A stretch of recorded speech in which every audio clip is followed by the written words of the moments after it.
Fuck, where are my headphones? My headphones. Yeah, here they are. What is up, y'all? What's up? What's up?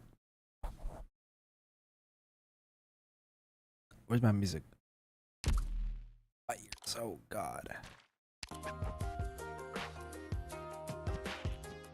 Whee!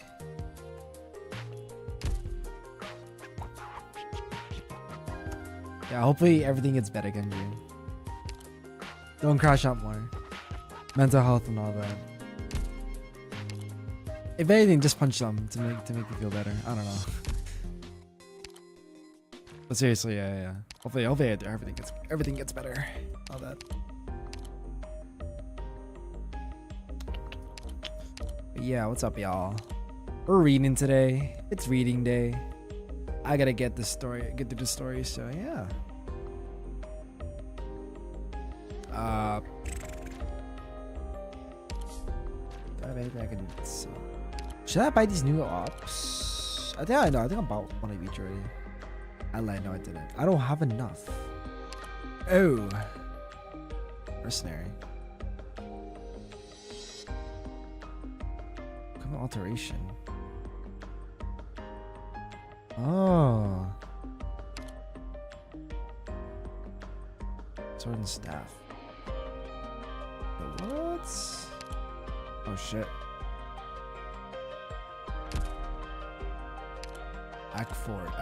Accord. Blastcaster. We got Ephrit already.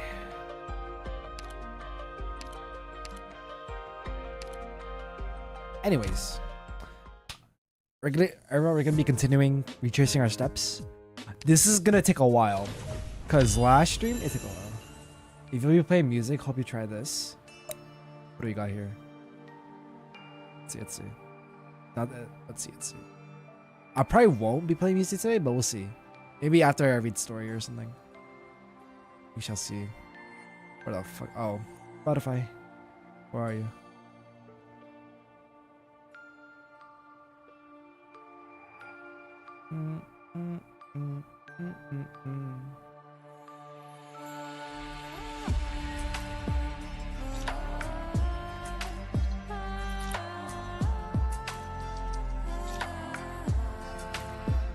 Into your god complex. Hello, what is this? Do I know these people? They look familiar. I'll play it later. These people look familiar though on like the cover. And the art. They look familiar. I don't know. It's a whole okay, I guess it is Hololive, yeah. That makes sense. I've seen, yeah, I don't keep up with like the newer gens, but I think I have seen them somewhere on the internet, yeah. I have seen them somewhere, so that makes a lot of sense. Neat. Yeah, we can listen to it later. If I don't take too long reading this, we'll see. Yeah. I only got 4 more days of this, I gotta lock in.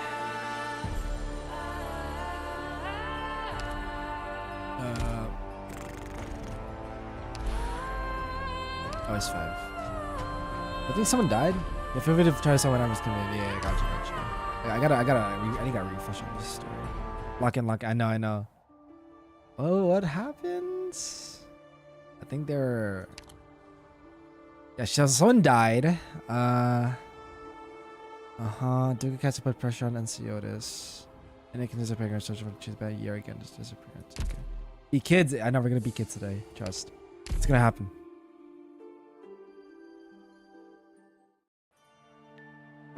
Alright. What were we doing?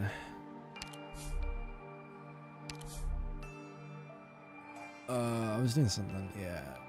Here I go.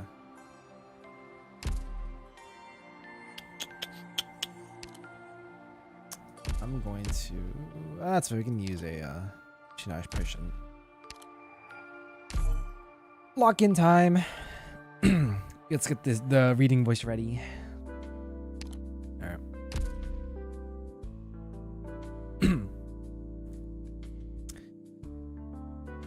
33 hours before the Yarak catastrophe. Ashton!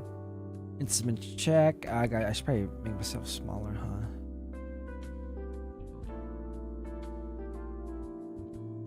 Maybe like right here.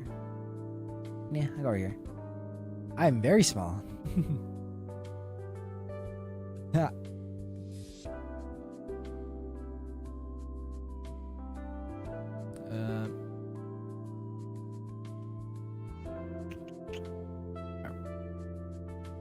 Instruments check, terminal battery check, pen, ink, and paper check, coffee check. It's all nighter time. Whoa. A rustling sound came from a corner gives Elena a fright. Only then does she realize that she's not the only person in the observation room. A human figure crawls out of the pile of waste paper by the instruments. Oh, Elena. Oh, no, I lied. It's Carolyn. Oh, it's you, Elena. I thought some great scientist was pulling an all-nighter in an effort to win the Max Prize. Carolyn? You remember me?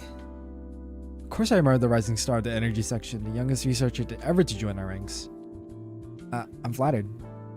I thought you had already left. The schedule said I was supposed to be the one on observation duty today. If the schedule's ever meant anything, I wouldn't have been sleeping here for 2 straight weeks if it did. No wonder I've hardly seen you ever since I came to the station. Must be tough. How does it feel to be back? You mean coming back to Ryan Lab?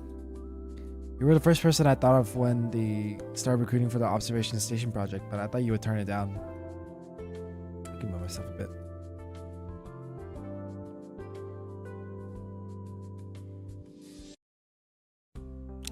Actually, should I use this? Hold on. Did I use this? Oh, it's 2 of me. I lied. Don't use 2 of them. Alright.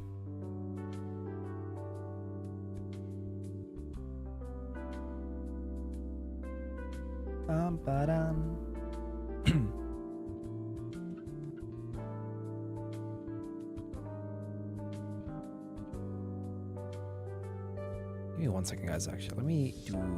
Hold on. Got this. I'm trying to record this stream session. I'm just gonna make it so that my audio and video is bad.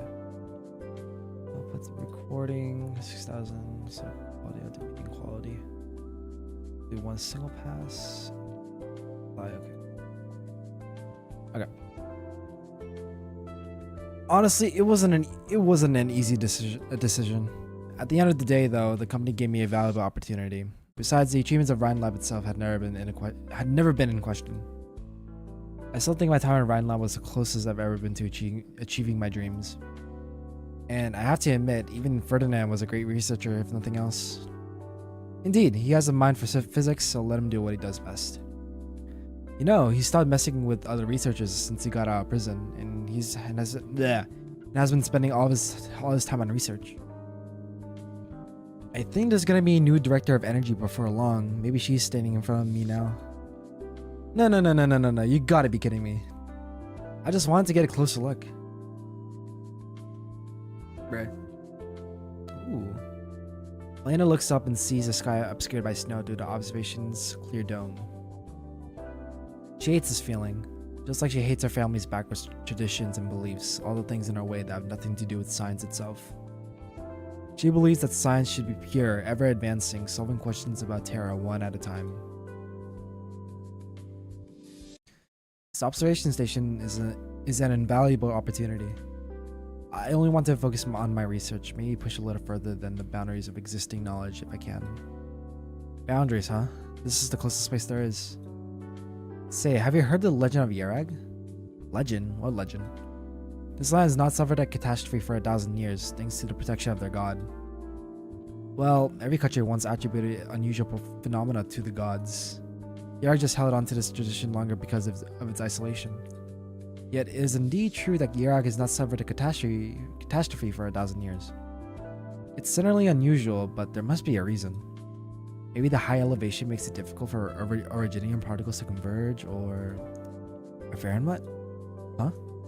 Come on, I'm being serious. I know there are legends about the Faramutts, ancient beings the size of mountains that turn into mountains and rivers after death. First off, there are no confirmed accounts proving the existence of Faramutts. Besides, if these beings did exist, where did they find the energy to sustain their biological activities? Why bring this up anyway? Just something that occurred to me while we were chatting. Oh, that's enough gabbing. You can rest. I'll take over observations for the night. Really? We've done a bunch of night shifts in a row. It's not like my circadian rhythm can get any more messed up, and chatting with you woke me up. If I recall correctly, there are still some bugs to iron out with the power supply to the high energy particle beam.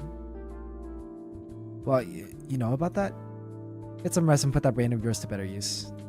Well, I guess I'll take you up on that offer. Thank you so much. I'll buy you some fins and chips from that fins and chips from that Victorian restaurant that just opened at the foot of the mountain when you have time. Please don't. No Victorian wants to have to enjoy authentic Victorian cuisine in a foreign land. You like cheese fondue then? That sounds great.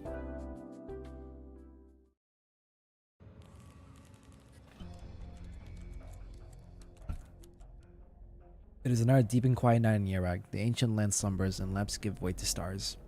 The sleeping snowy mountains may seem wondrous to the uninitiated, though most who live on this land have gotten used to this sight. You look up at the sky on a night like this. What's that? Both her eyes and the instruments captured a strange light that cut across the night sky, like a sign from the heavens.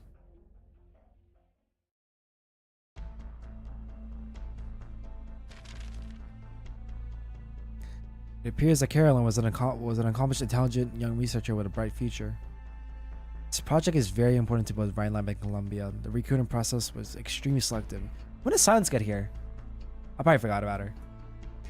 We have yet to find any irregularities in her records and communication logs. He was originally from Victoria? I am unable to provide any private information. That would be a violation of Rhineland's privacy policy and basic human rights. We can only provide information about her time at Rhineland, unless your government officially presses charges of espionage. Of course, I was just asking. Her application and material is very comprehensive, with every shift and fieldwork experience documented meticulously. Here, it seems she even requested a field survey test for herself. Collecting information about Yerag's geography concurrently with her scientific research? She has been a diligent researcher, highly rated at Rhinelab and a model student when she was at school. Such scientists are not usually involved in the kind of trouble that we currently face. Yet at this point, we have no information or clue as to the whereabouts of Carolyn. Believe it or not, we are even more eager to find Carolyn than you are. There are many things at stake: Rhineland's reputation, the security of the research data, potential breach of our management system, the mutual trust and partnership between us, and Yerag's development. Are you speaking as a member of the Scientific Ethics Consensus Committee? Please don't misunderstand. Though it might sound a little condescending, I have the highest respect for what Carlin Trade is doing. After all, the courage to reach beyond one's comfort zone is the most important quality in a scientist. Not just in scientists. There's a saying in Yerag: black burning beasts are bad burning beasts. They jump their fences and run into the snowfields. Herders who go into the fields following the tracks never return. They die? That's what go into the snowfields and never return usually means in Yerag. One by one, pages are reviewed and placed on the table. Carolyn's notes and actions turn to a tiny pile of papers. But where did the black burning beasts go? It's the same question in the end. Perhaps they led the herders into the mountains, getting lost in the forest and freezing to death at night. Another page is read and placed on the table. Perhaps. Moses puts the last page down. White upon white like snowflakes falling on frozen cliffs. They simply found a new source of water, New Haven. Can you at least tell me where exactly she carried out her fieldwork?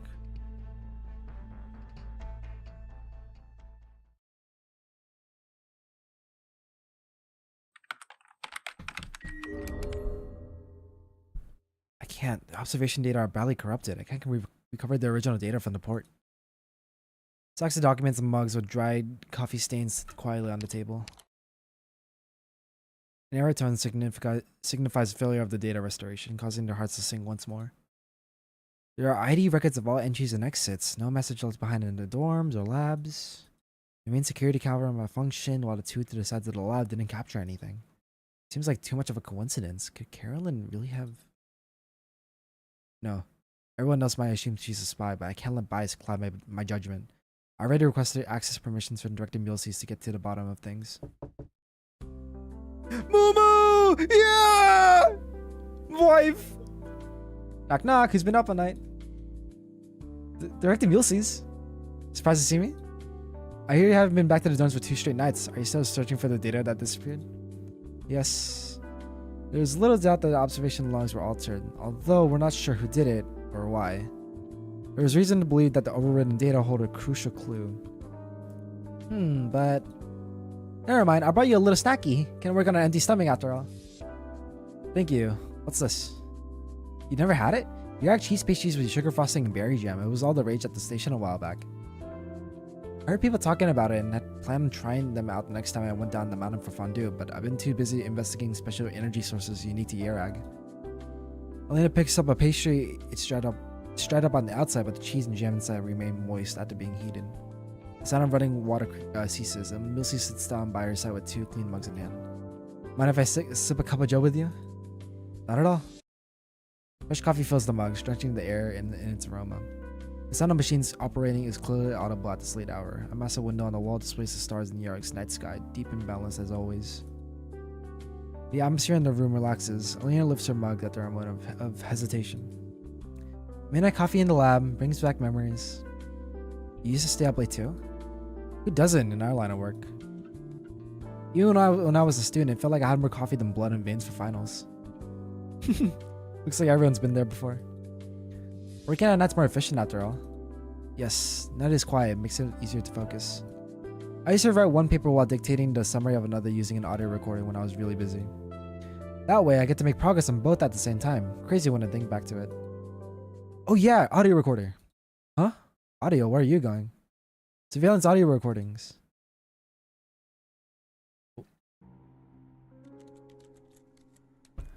Surveillance camera credentials. The time is 3:19 a.m.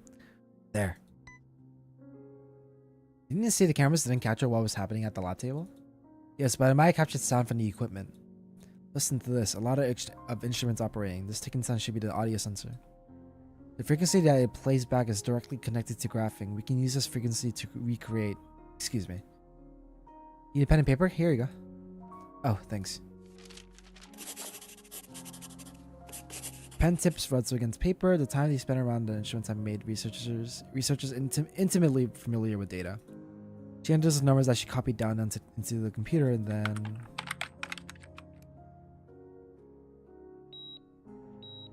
What the fuck? Whoa.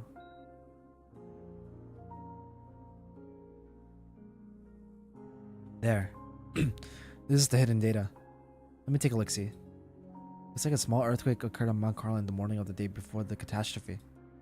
No, not an earthquake. It was an impact of some kind. As if something fell from the sky into the mountains of Yerrak. Then came Yerrak's first catastrophe. Outside the wide windows of the observation station, the mountains of Yerrak seem to reflect a translucent blue under the moon. Did Carolyn go looking for this extraterrestrial object? But why would she do it all on her own? She's never abandoned her post like this. She must have found something. We might be able to find her if you figure out where that thing fell. Which we can calculate from the wave frequency of the sound of impact. Director Milesies, Von Court isn't about to investigate on our behalf. Strictly speaking, we shouldn't get any more involved in any of this stuff. The most we can do is to report this to component control. But Carolyn might be in danger. You know that's not your job. You're not exactly close to Carolyn. Bluntly, whatever happens to her is none of your business. Milesies finishes her cold coffee in silence. Rounding out the bit of taste, she takes a piece of pastry and puts it in her mouth, speaking as she chews. But sometimes I kind of think the most important quality in the scientist is courage, maybe even recklessness. You're a sharp kiddo, got a knack for finding rhythm in music. Makes for a good dancer. I wouldn't want to tie you up, gotta let you move around free. You mean, this conversation never happened? Nobody tried to talk you out of it? Nobody told you what you can or can't do? As for this late night snack, you took it from the shared fridge yourself, didn't you? I love Mumu. Wife. I love wife.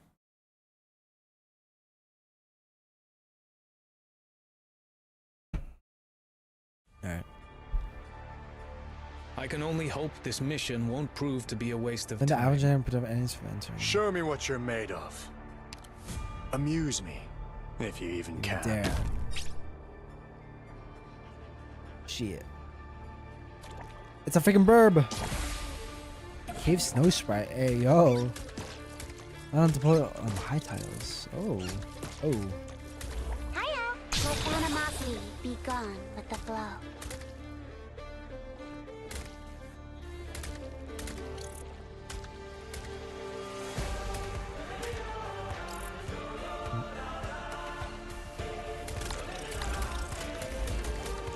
I got this? Good. Bottle, cesare, sweep the place pronto. Enjoy Baron Lance special brew.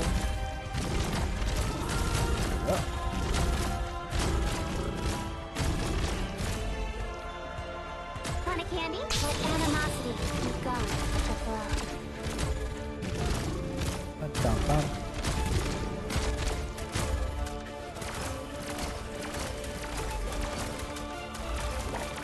Bum, bum, bum, ba-da-da. No, I love the music.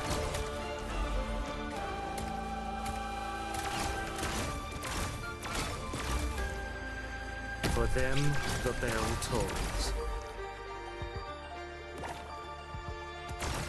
These guys don't attack anyone. Okay, that's good to know. Oi, Zara. Here you go. Civilizzato classico. Nice.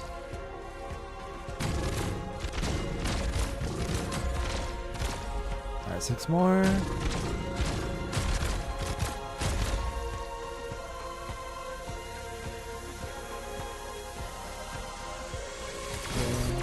Want a candy? Let animosity be gone with the flow. Waiting, Faye. The curtain of destiny. Mission accomplished. Nice.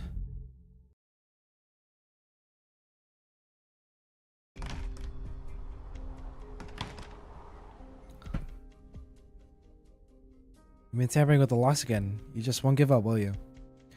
Unfortunately, the area that the search parties are looking is at least 5 kilometers from here. Don't expect them to hear your distress signal. You're chasing our sentinel? I gotta. Fuck. No. I will say I've been doing D13 runs. It is not fun.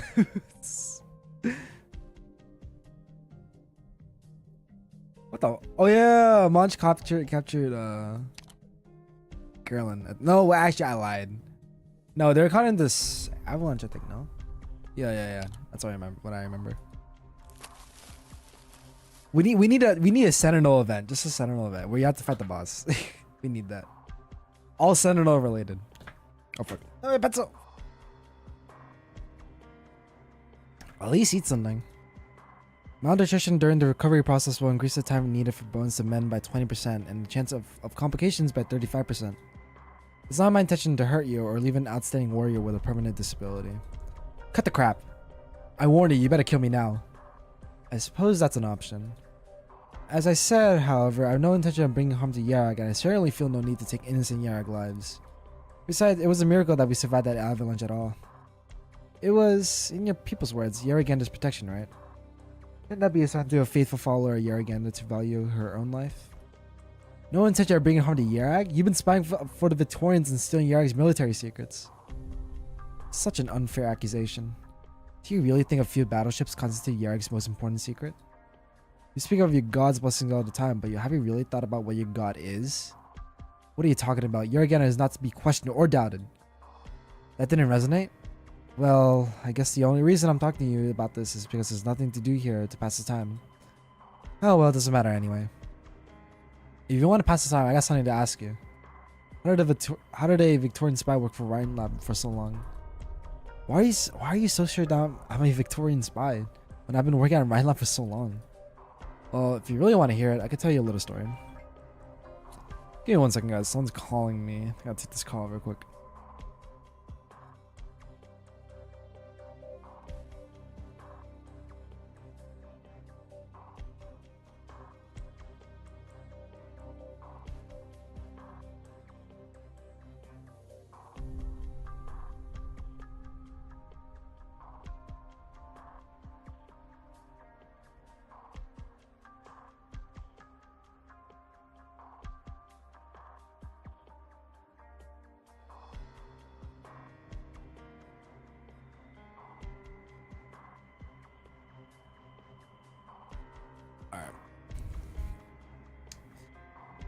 Let's see. Again. There's once a girl in Victoria who was incredibly fascinated to know how everything worked, and she wanted to spend her whole life studying. A dozen years later, she went to Columbia as visiting blah, blah, blah. Hold on. She went to Columbia as visiting scholar from the Royal Victorian Academy of Sciences. It was not the research foundations of Victoria that found her, but an intelligence agency. From that day forward, the only thing she was allowed to be curious about was the secret documents of the Colombian government. But her curiosity was not so easily stated. As she dug through Colombia's secrets, she found an opportunity to satisfy the very depths of her curiosity. At the end of the day, though, there's little that separates Colombia and Victoria. Wait. So... yeah. Uh-huh. Okay. Uh-huh. Intelligence agency, yeah. Uh-huh.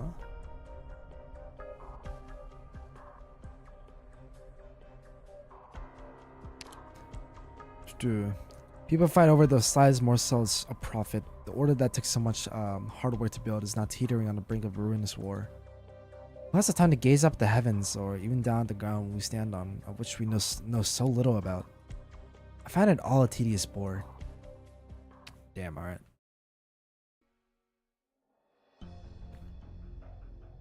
Earlier in Hall of Writings, Vineby Court. Good thing the window isn't too high. Clerics have gone through the morning prayers. The observation station is a sensitive topic right now. I need to avoid them. Maps, geographical records, anything that can help. The morning sun shines through the window and falls gently on the aged books. Elena dusts off the books in front of her, but finds the writing of the clerics difficult to decipher. She begins to regret not bringing a dictionary of the Yeragi language. How do they categorize this stuff? This one's a collection of quotes? Yeragander showed herself to me and said, "Seek not my temple, but my heart." Whoa. Let's go in panic, and the heavy book hits the floor. Through the bookshelves, she sees a surprised face under a hood and a crossbow pointed at her face. Oh. I think she's surrendering, Enya. What do we do? Who's saying anything about surrendering? Wait a minute, Enya? Enya Silverash? You're the Saintess? Shh. Elena nods in realization. Keep quiet and we can talk, alright? Elena nods carefully. Put away your crossbow, Joanna. Let's not scare our friend here. But she sneaked into the Vineby Court. Doesn't seem like something a good person would do. Well, we sneaked into. You're a tire. Are you from Rhinelab? Yes, I'm Elena, a researcher in the energy section. I'm sorry, I was just looking for a map of Yerak, preferably recording the locations of mountains of your originium veins. If I find that special vein, maybe I could... You could what? Elena glances at the young woman before her, who looks about the same age as her, while being the undisputed sovereign of this country. Elena is unsure what she is about to say, if what she is about to say might offend her, but when she sees pure curiosity on her face, maybe I can explain how this catastrophe happened? Oh. You mean that Yerak has been safe from catastrophe for 1,000 years because of a hidden originium vein? Yes.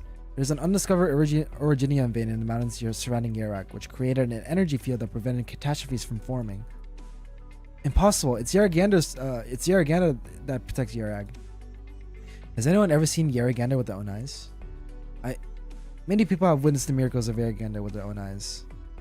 I respect your culture and traditions, but that doesn't prove anything. Just because you see something that can't be explained right now doesn't prove that the existence of some supernatural being behind it. And how do you prove the veins have anything to do with it? The interactions between originium is extremely complex, and what we know is only the tip of the iceberg. Rhinelab has conducted a number of experiments in recent years. Under certain conditions, originium can form energy fields that cause atmospheric originium particles to disperse rather than converge, preventing the formation of catastrophes. This is something that we have not been yet able to recreate under controlled conditions. But if an originium vein with the right conditions exists, then preventing catastrophe may be a real possibility.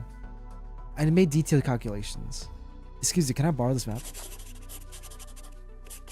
Elena takes out her notebook and show it to the other two. She goes on a long explanation about the formulas that she draws on the page, not paying attention to whether her listeners are able to keep up. Finally, Elena confidently draws a circle at a location in the foothills on the map. Therefore, the The Originian vein theory is the most likely explanation for Yarok's lack of catastrophes. I'm quite sure that my calculations are accurate, and if you find an Originian vein at this location, it would explain everything. Joanna is in a daze. She glances at Enya, hoping the Saintess will repeat this blasphemy. But the Saintess is quiet, biting her lower lip lightly. Say something, I don't know what the hell she's writing. How do you explain the recent catastrophe then? Based on the data, I suspect something from beyond the star pod fell on Mount Carlin the day before the catastrophe. Look, these are the data that the station observed the day before the catastrophe. These are infrasound waves created by the impact of the extraterrestrial object. Elaine turns on her portable terminal, displaying a sharp beak on the line graph.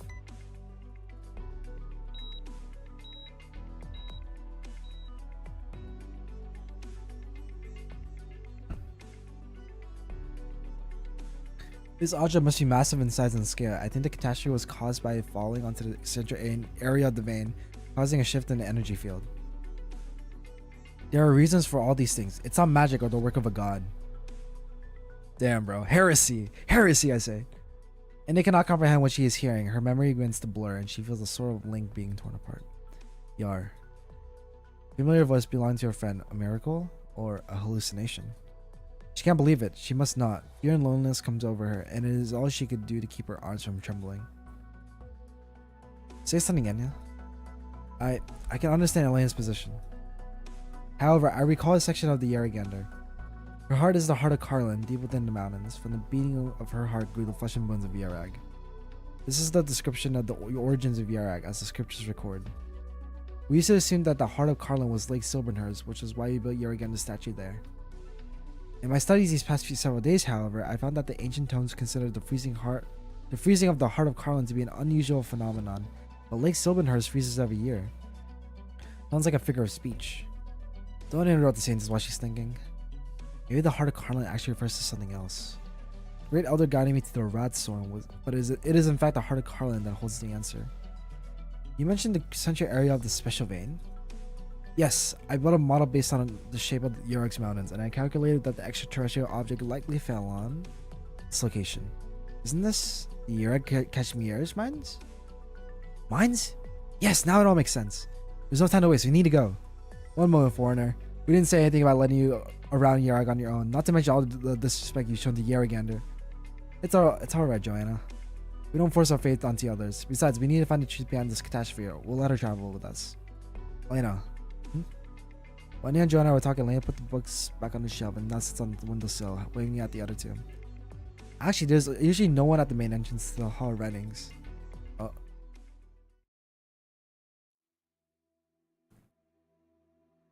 Cold moonlight pours through the dark clouds upon the decorations in Retalis' room. Cyrus thought she would be afraid to see Retalis' things, but she feels so tired that she does not even have the strength for Sora. She knows full well that she simply intimidated Retalis in dealing with the other clans a few days ago.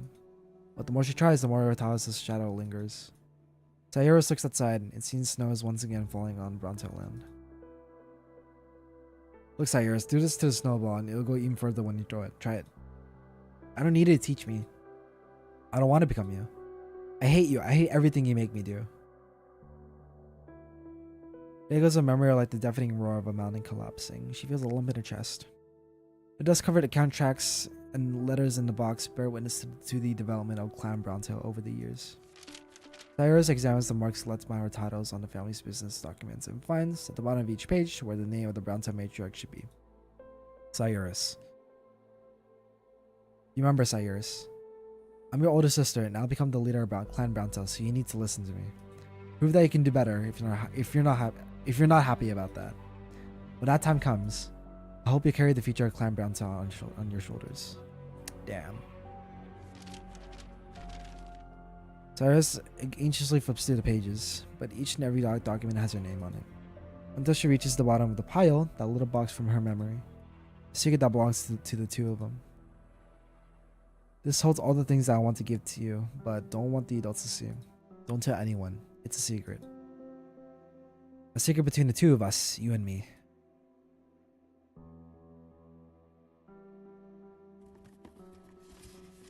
This is... communicator? Cyrus gazes at the device in her hand, the dim light illuminating her hesitation. And finally, audio log. I got Colin Trade's intel about the suspicious woman. I've been watching her all morning, and I think she's planning to make a run for it. This voice, it's Munch? Oh.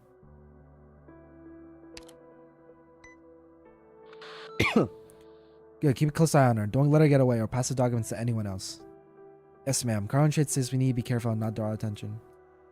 Take her alive, if possible. There are a lot of questions we need to ask her. I'll tell Anciotis to send help from Colin Trade. Understood. I'll do my best.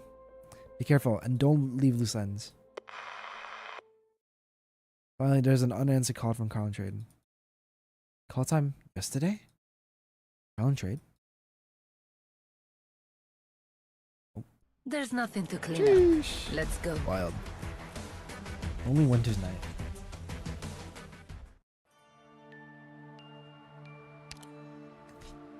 Patience is the hunter's virtue. That is done. Oh my god, Chubby Asher! How much longer? Patience, please, Mr. Bellingham. As you know, the Duke has been very busy lately, having to receive several guests each day. You should remember, sir, the last time I came here. So I'd like to ask, how has she been lately? Fairly pleasant for the most part. After all, the negotiations with the Kashmirians have been nearing completion over the past few days.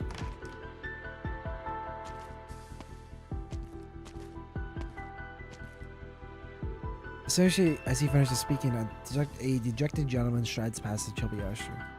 The Chubby Usher recognizes him as Derek, head of the press office. Perhaps due to the recent wave of bad publicity, he wipes the sweat off his brow with trembling hands. I suspect today is not one such day. Is that Bellingham outside? Let him in first. Don't keep me waiting.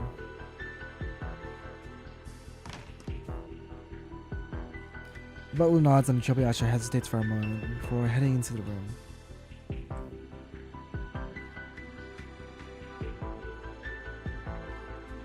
Seated in the middle is a Duke Caster with a young noble standing at her side. I have another question. What kind of person is this Kashmirian representative we met? He is a merchant, Your Grace. Kashmirs. Tell him that should he agree to my terms, I am willing to lift some of the embargoes on industrial equipment. For them, there are many ways to obtain cheap minerals, and Yerag is hardly irreplaceable. I'll let him know that only Victoria can satisfy his technological and equipment needs, especially when it comes to originium. No.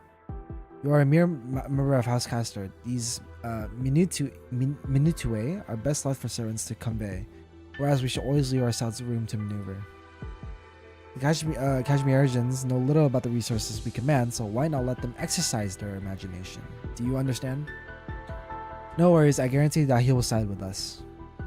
Forever honor your commitments. If you cannot, don't make them in the first place. That is true of the Kashmirian representative, and even more so for me. You may leave. Yes, my apologies, Your Grace.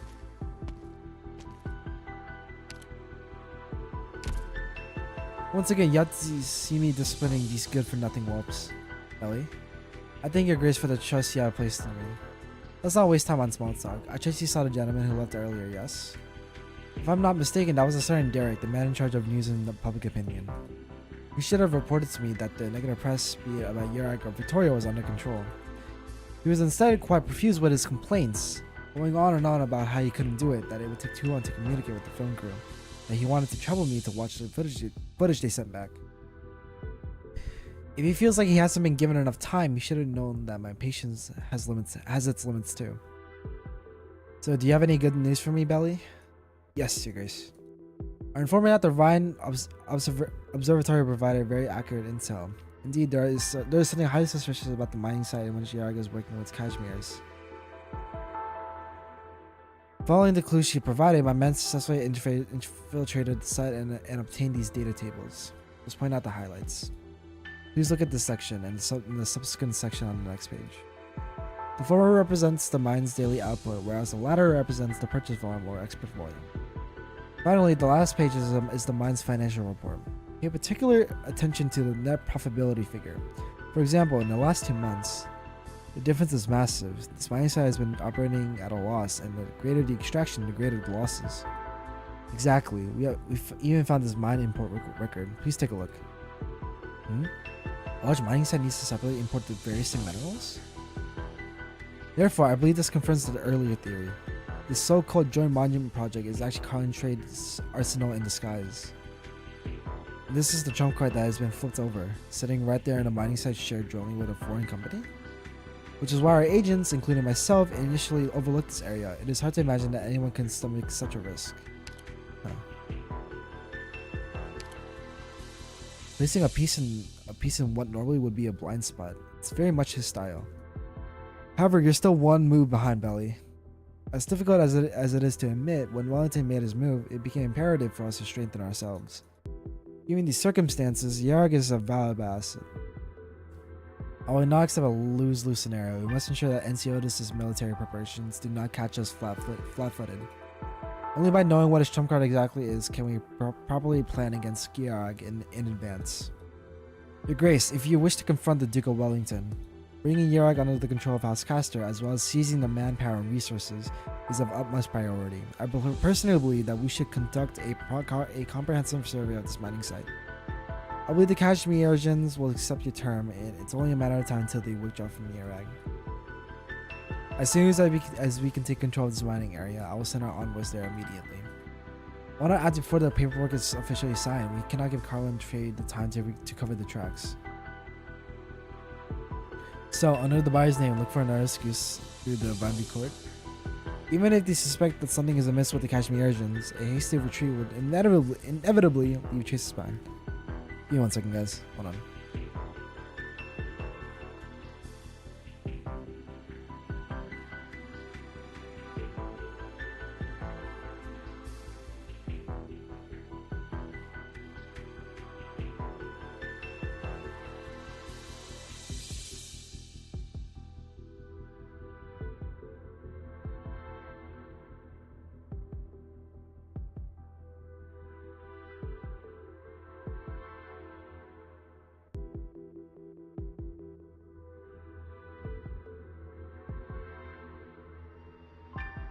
Alright, I'm gonna have to do something in like 20-30 minutes or so.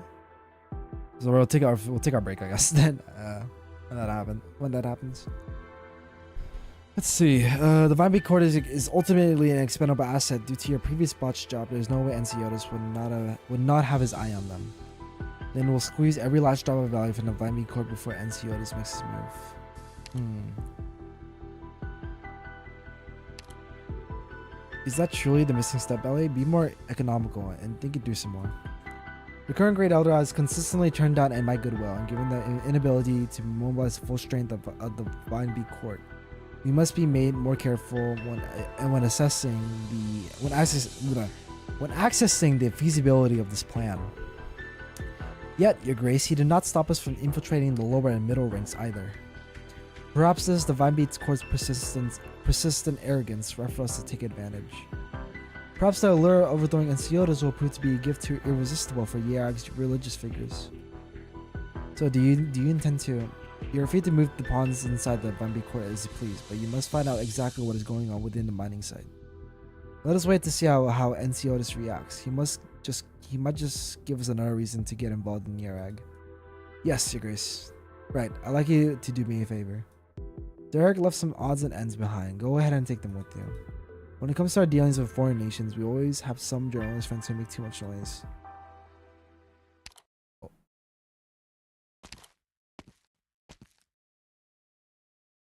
Okay, set the camera up right here. Thank you. Let's get it started if you're ready.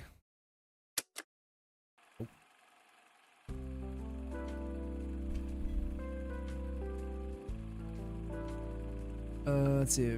Venerable Great Elder Otsa, thank you so much for agreeing to this interview. I sincerely hope you are willing to answer a few of my questions, as well as those of the countless others who want to know more about Yarag. First, I'd like to ask about something that many around Yarag have been curious about recently. The people of Yarag broadly believe that Yaragander protects this land. In your opinion, how would you explain this catastrophe? Does this mean that Yarag has lost its divine protection? That is correct. Yaragander indeed watches over this land. However, she is not a tyrant who imposes harsh decrees, but rather a patient mentor and a guiding hand. The protection of Yarag is not as straightforward as many would imagine. Her knowledge of the true way of life runs deep, and so she taught the people of Yarag how to live in this land filled with calamity and devoid of thought. Thus, the people of Yurak came to have a soul, and the many calamities no longer disturbed them. Even so, I'm still very curious as to how a god who neither reveals its true form nor has performed any miracles as proof of its divinity can earn a people's faith. This belief seems to lack any grounding in evidence. Guess from afar, I can see that you hide your arrogance behind polite words. You try to reduce Yarek's beliefs into a most basic form of logic, which you then criticize in an attempt to extol your own correctness and wisdom. Please believe me, that was not my intent. It's fine, don't worry.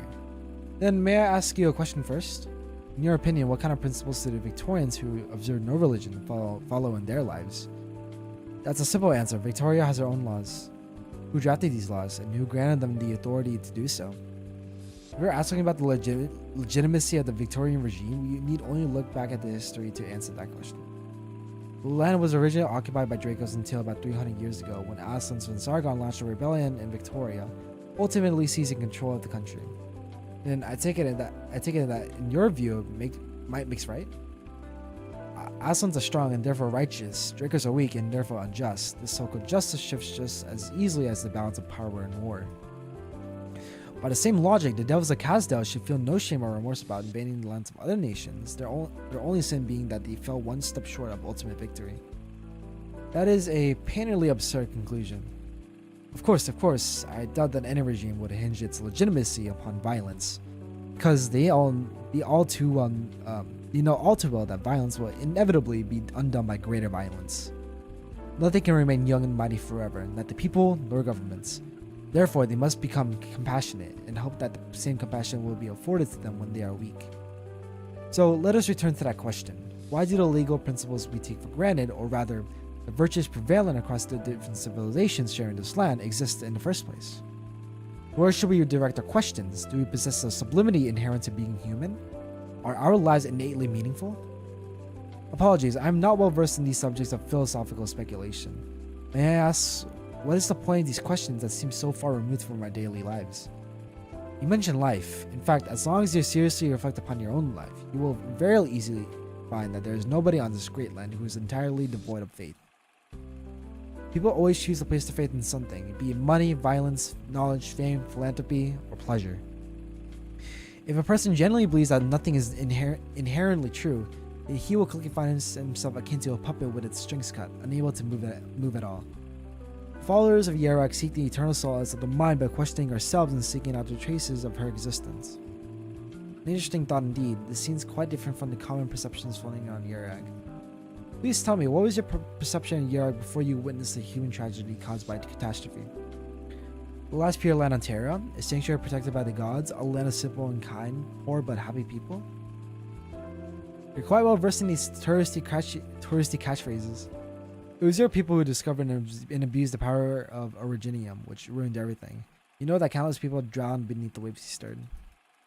And it is this guilt that led you people to weave your illusions into the fantasy of Yarak, a paradise where one can reap the benefits of Originium with none of the cost. You imagine purity because you know filth, innocence because you know deception, magnanimity because you know opportunism, piety because you know nihilism. How then can you see the farmers who left their homeland behind, the craftsmen whose unfinished goods pile up like a mountain, and the hunters who return home empty-handed? You might even deny the existence of these people so that you may feel at ease when you swallow the blood and sweat of savages to purify your souls. As an investigative journalist, it is my responsibility to spread the truth, and I am hardly the only Victorian who cares about the truth regarding Yarak. Young lady, you promised to spread the truth about Yarak across the lands, yet your lenses are pointed at those who are more lost, more deserving of pity. Do you think we should call this the truth or simply a fable? I must admit, your questions have led me chagrined. Be my colleagues or myself, it is hard to set down our morbid curiosity as onlookers. All you need to know is that Yarak's belongings are not playthings sitting behind the glass of a Victorian shop. Yarak does not and will not need anyone's pity or charity. Yarak will always be the people of Yaragander, the home of the Yarak people.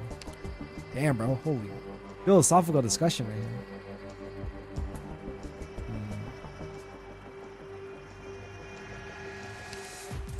Alright, I think I'm convinced now. So in your opinion, is this catastrophe will not shake the people's faith in Yaragander?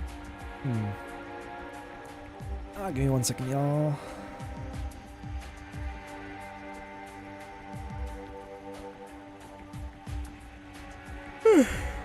To be honest, Yurik's faith is undergoing a serious test. You cannot deny. Thank you for the hydrate, Cal. Thank you.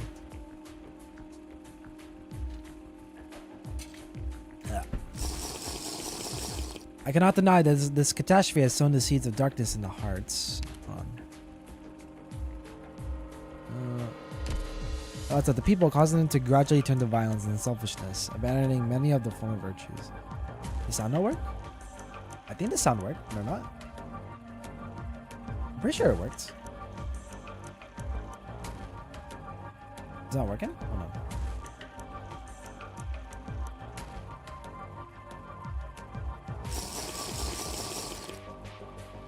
It sounds good to me. I see the sound going. Either?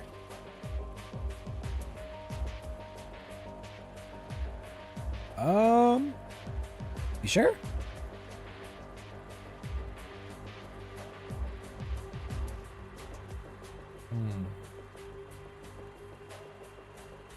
I increased the volume, so that definitely worked. You sure? You sure it's not you? It's something coming through on my side. I have no idea.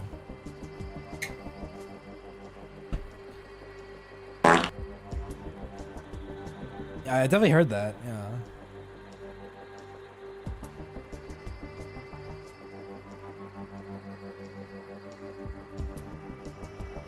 Let's see. I cannot deny this catastrophe has sown the seeds of darkness in the hearts of the people, causing them to gradually turn to violence and selfishness. I'm looking at stream right now. I'm looking at stream and the manager.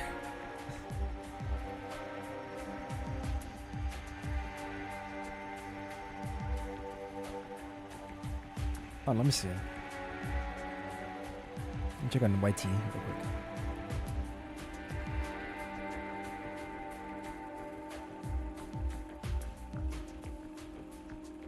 Yeah, it's definitely working. Yeah, I'm gonna do one more test to it. Parts. It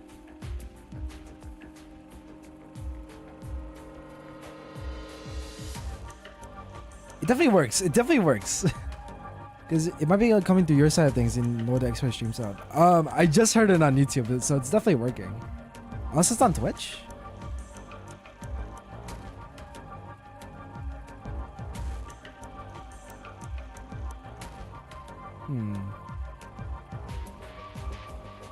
Let me see, hold on.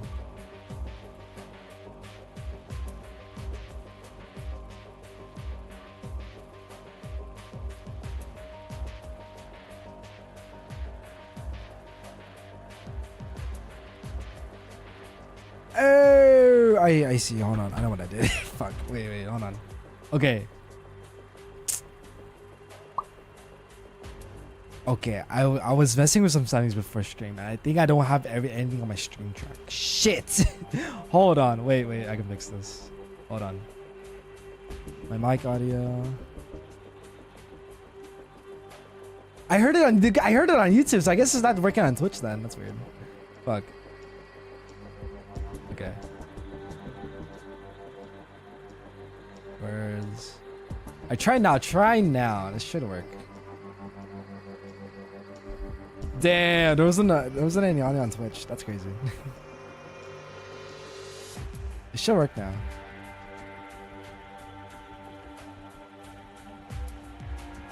I freaking knew it. I knew something was wrong. Okay, no one told me. I guess I don't know.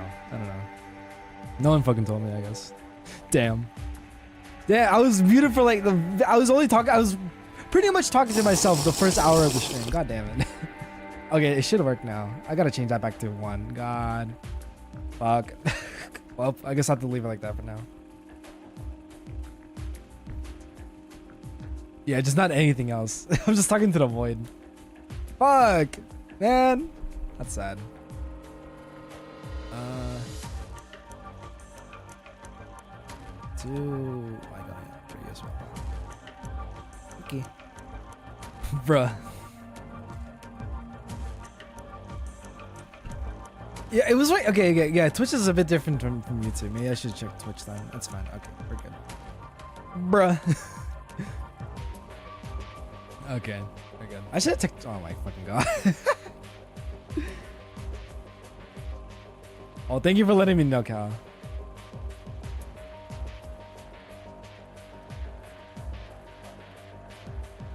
Yeah, it definitely works now. I'm pretty sure. My brother and Gotcha, how we got Blade lore? Holy shit, Blade lore? In no way, actually. The fuck? That's like a once in a lifetime event right there. Fuck, I was just talking to myself then. No, I'm so stupid. Bruh. Fuck, I need to stretch.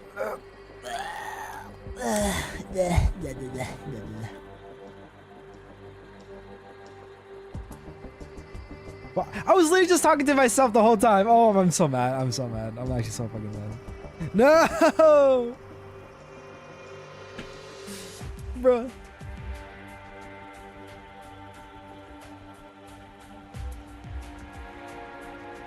We learned he has to defend himself often, that he does actually have a license.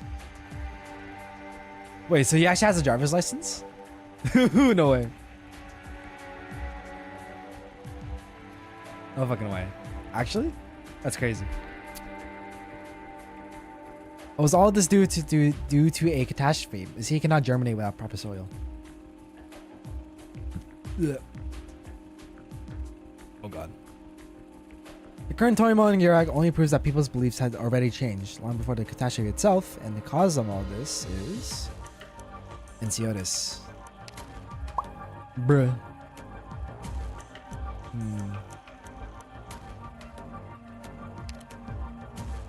I'm trying to read this.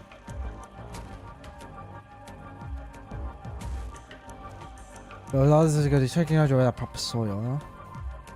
Already changed long before him. So he's playing Enceotis for all this shit. It's so great. And honestly valid.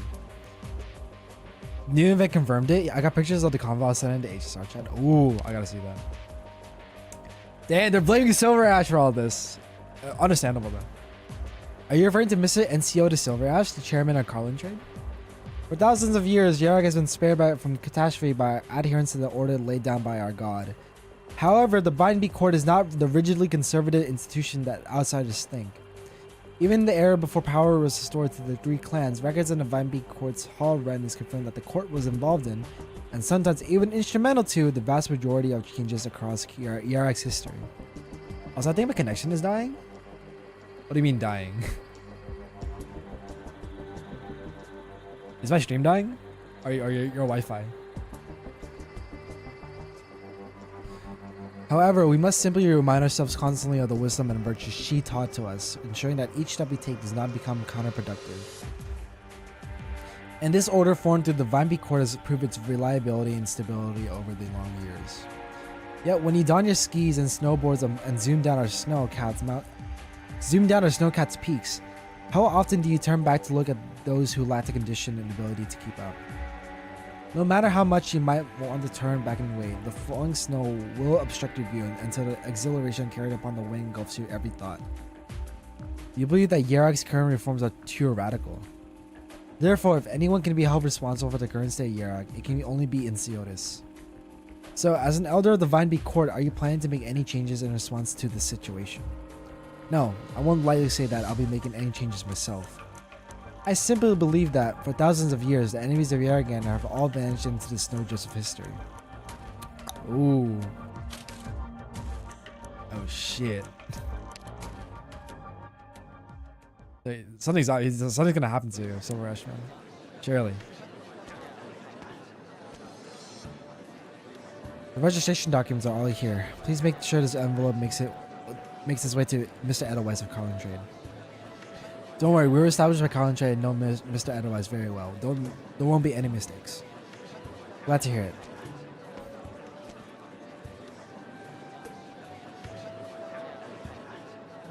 Elena turns her head somewhat nervously. After the catastrophe, the people of Yarok have largely preferred to remain at home. With one exception, the market. Oh god, got a burp. Alright. Hundreds of people crowded together in residential areas, temples, stores, and street stalls, the sorrow on their faces matching the gloomy weather. At the far end of the market, Joanna is gesturing to her with her hands, her mouth open as if beckoning for her to come quickly. You right there?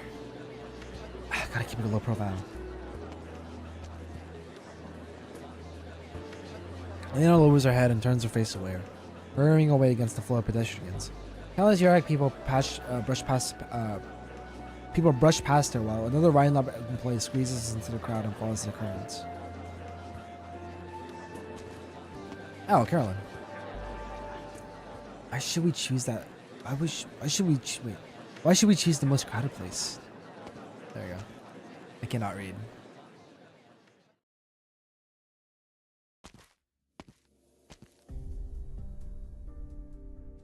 People are forced to gather here in order to barter for necessities or to receive relief supplies. That they suppress their fear is a fact worn on their sleeves, many of them showing up in naught but simple local attire. Carolyn instinctively pulls her coat in tighter, walking past the men and women until she stops at the entrance to a quiet little temple. She leans against the doorframe, its paint worn and peeling, and hesitantly turns her head to look around, searching for someone else who also has an appointment. Damn it, the bell already rang. All I wanted was to find a place to continue my research. Why am I stuck doing this kind of work? She pounds the wall next to her angrily until suddenly a hoarse question reaches her ears. Oh, lost lady, why do you treat the property of Yaraganer in such a manner? I'm sorry, how should I make amends? There's no need for that. Set everything down and come with me. To be agreeable to you, please rest in the courtyard. I shall explain the profundity of the scriptures to you, so as to soothe your restless heart. Shit. Amen. The old man unlocks the temple gate and Carolyn pauses apprehensively to look around before stepping inside. The devotee then follows her in and shuts the gate again. Uh-oh. Is it a trap?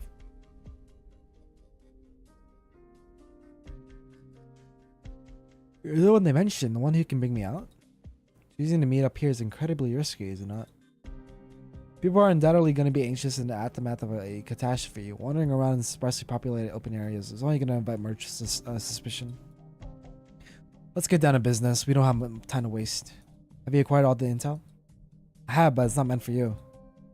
The Dugacaster's men promised that once they took over the mine, I would be able to leave Yarak via the internal railway. I don't know what they told you, but now is the time for you to do your part. The mine is currently in the handover period. Once the Victorians have finished their inspection, I will take you there to meet them. I ask for your patience, madam. It is a precious virtue indeed. Hope this is the last time.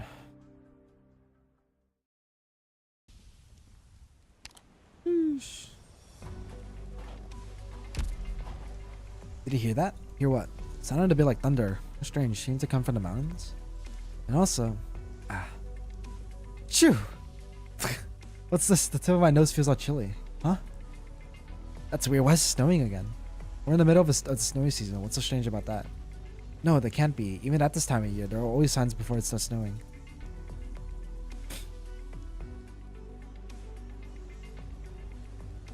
Ew, we got a bot. The girl lifts her head, her expression suddenly turning serious.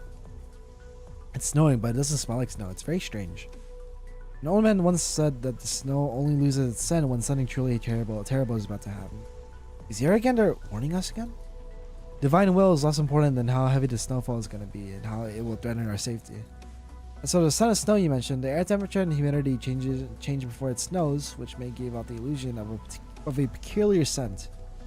But to treat this as some way of gauging the weather or even as a divination of some sort is, well, I frankly don't think it makes any sense. No, the son of snow is the son of snow, not some other smell. Yaraganer has given hunters a keen sense of smell and eyes that can see in the dark. On the snowfields, we know much more than you do. Okay then, I don't mean to question your personal experience, but I still have to act according to my own experience. As Elena speaks, she sets up the observation equipment and begins to carefully record the data. The girl pouts discontentedly, looking at the device with a distinctly old-fashioned Yarak look. That lump of metal of yours has been beeping this entire time, and it's heavy too. We would have gotten here way sooner without having to lug it around. But it's how we can make sure that every step we take is safe and secure. After a catastrophe, we must be extremely cautious inside originium zones.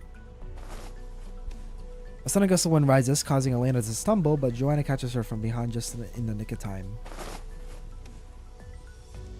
Thanks. The chilliest snowflake-laced wind sweeps over them, and all other noise ceases. Save for the whistling wind and sharp biting cold. How did the temperature drop so sharply all of a sudden? Is this? I know of a deserted village up ahead. Let's head over there and find a house to shelter in. Enya, who has been lagging behind the group because she was flipping through her notebook, steps in between the two. She stretches out her palms out. Her fingertips only slightly reddened from the cold. Come, take my hand. The fresh snow is too slippery, and the terrain here is steep as well. It would be terrible if someone slipped and fell here. You're both hesitating? Do you not want to hold my hands? And yeah, I mean, Your Holiness, No, thank you. One hand extends forward. I'm just doing this for Her Holiness. Joanna turns her head away, but nevertheless places her hand within Enya's. Cute.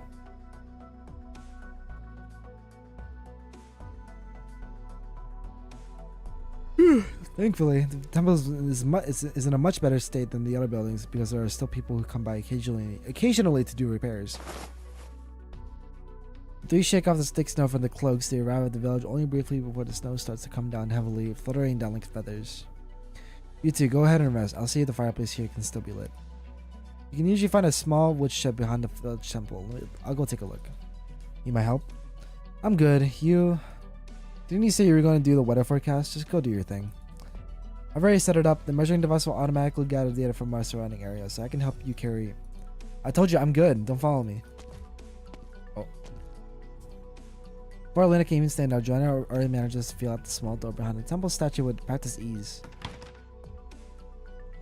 The layout of any Yarag monastery is more or less the same. The girl rushes out back, and the door slams loudly behind her. Did I do something to upset her? Maybe just a little, but not that much. Don't worry about it. Joanna is a kind girl. Even when she's grumpy, she still wants you to be warm. It's like not long ago when she protected me from assassins, even though she despises me. However, for many of Yarag's villagers, your thoughts and words can hurt them, even if they are without malice. Yeah, bro, you're literally spewing heresy in front of like devoted followers here, man. Like, damn. I'm sorry, I was too rash. That's not your fault, nor is it the fault of Yarag's people. If anything is at fault, perhaps it is simply your differences. Any sort of communication between people is about these differences. Even partners who work together in the lab sharing the same ideas and goals can still have disagreements. Which is why communication and understanding between people is so precious. Andy folds a cloak and puts it aside, points to a snowflake on it and that has not yet melted. Oh, look at that. Snowflake? People at Yarag sometimes use snowflakes that have not melted upon stepping indoors as a form of divination. These unbroken branch-like snowflakes are a sign that our journey will be smooth. According to folklore, the snow is a messenger protected by Yaragander, carrying important truths and omens. It can protect the harvest, the hunt, the craftsman's hammerfall, and even quarrels between lovers and friends. Some may say that this iconic tree-like hexagon of snowflake with well-defined branches is a sign of good fortune, but others just as easily see within it a broken connection, an omen of disaster.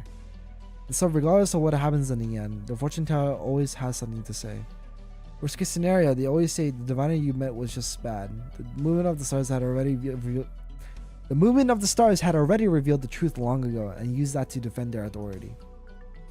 You also seem quite knowledgeable about divination, Elena. You could say I've had some run-ins with them due to family circumstances. In any case, most divination has nothing to do with revealing the truth. It's just a form of self-delusion and sophistry. A place where no people wish to go has no roads leading to it. If a problem does not exist, there will be no solution created to resolve it. Hold on, guys.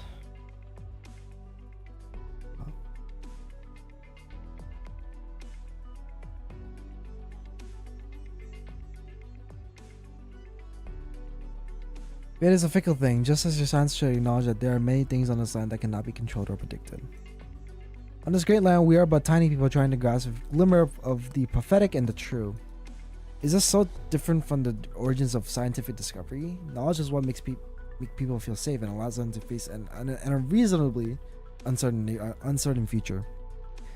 In a sense, coincidence, probability, and fate are all the same concept. Fate falls on many, just as the snowflake has fallen on my cloak.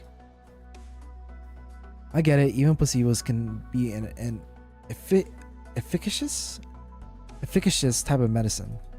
But I've also seen many things in modern Yarag. In the past, I always tried to see such strongholds as a kind of cultural phenomenon. A ritual, a projection, a form of comfort seeking. But what exactly are they to you people? She asked the question in a soft, subdued voice. The wind outside the window as I subsided significantly.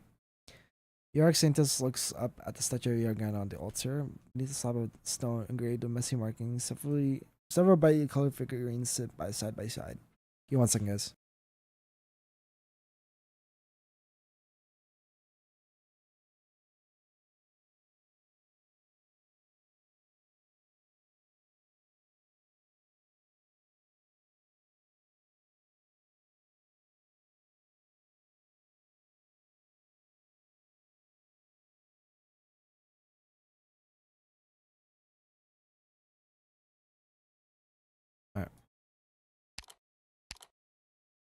Let's see. Your exhibition goods produced around the time of the Lake Silverhurst ceremony. By the looks of things, someone brought them to this village temple as an offering to the reclusive Yaragander. Clerics of the Vine Beak Court often describe faith as walking into the darkness without a lamp or leaping fearlessly into a silent ravine. Everyone always seems to yearn for her. Ascetics, devout believers, faithful followers of the commandments. Countless people endure innumerable hardships just to reach her side.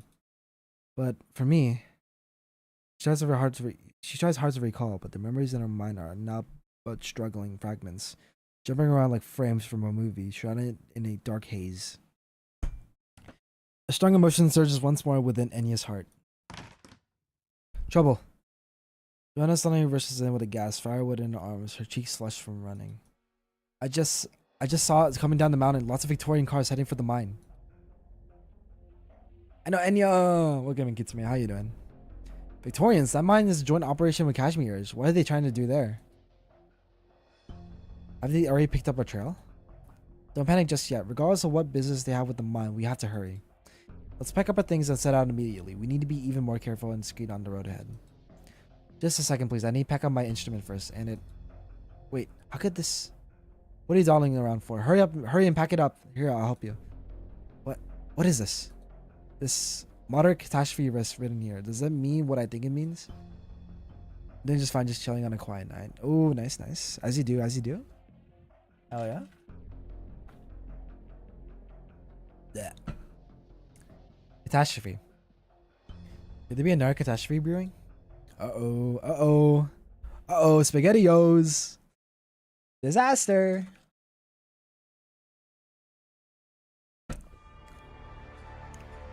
Never mind the use of force. Death. Have you tried the Stronghold protocol already, Kitsumi, or no? Easy peasy. Or tried it out yet? It's a deer. Oh my god. Peek.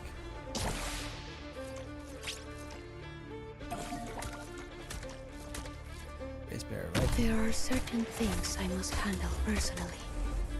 Want a candy? Take like water. I think I did a single run on solo and that's it. Okay, okay. I believe it. I think I haven't gotten inside yet, but I noticed multiplayer now. I'm excited to do that. Don't worry, Doctor. But I need to finish this because there's so much more. There's so much more story left I need to read. Don't worry, Doctor. Don't worry, Doctor. For them, the bell tolls. Is it up to 4? Really? I thought it was only up to 2. Wait, that's actually peak. That's crazy.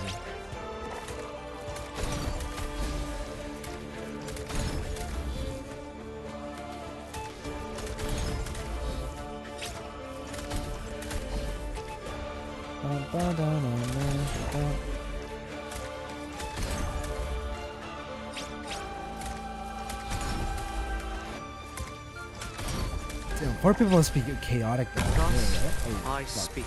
Ooh, hey, bro, sliding. Want a candy? Wait, Moomoo's on the ground now. Hello? It's crazy. Wife's on the ground.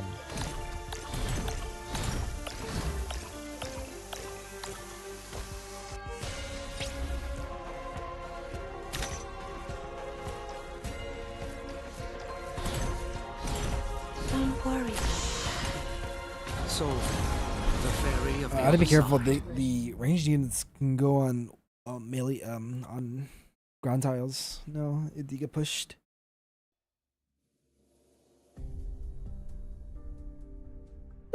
Oh man, look. You know, it's real hard getting an audience with you these days. Enciotis. I'm truly sorry I was unable to attend the matriarch's funeral. Madam Sayers, I am deeply saddened by what has befallen the Brownsville clan. Please let me know if there's anything Clan Silverash can do to help. Thanks, Enciotis. That's not what I came here to discuss. Your visit this time, Madam Sayers, must be to give me a chance to earn your trust.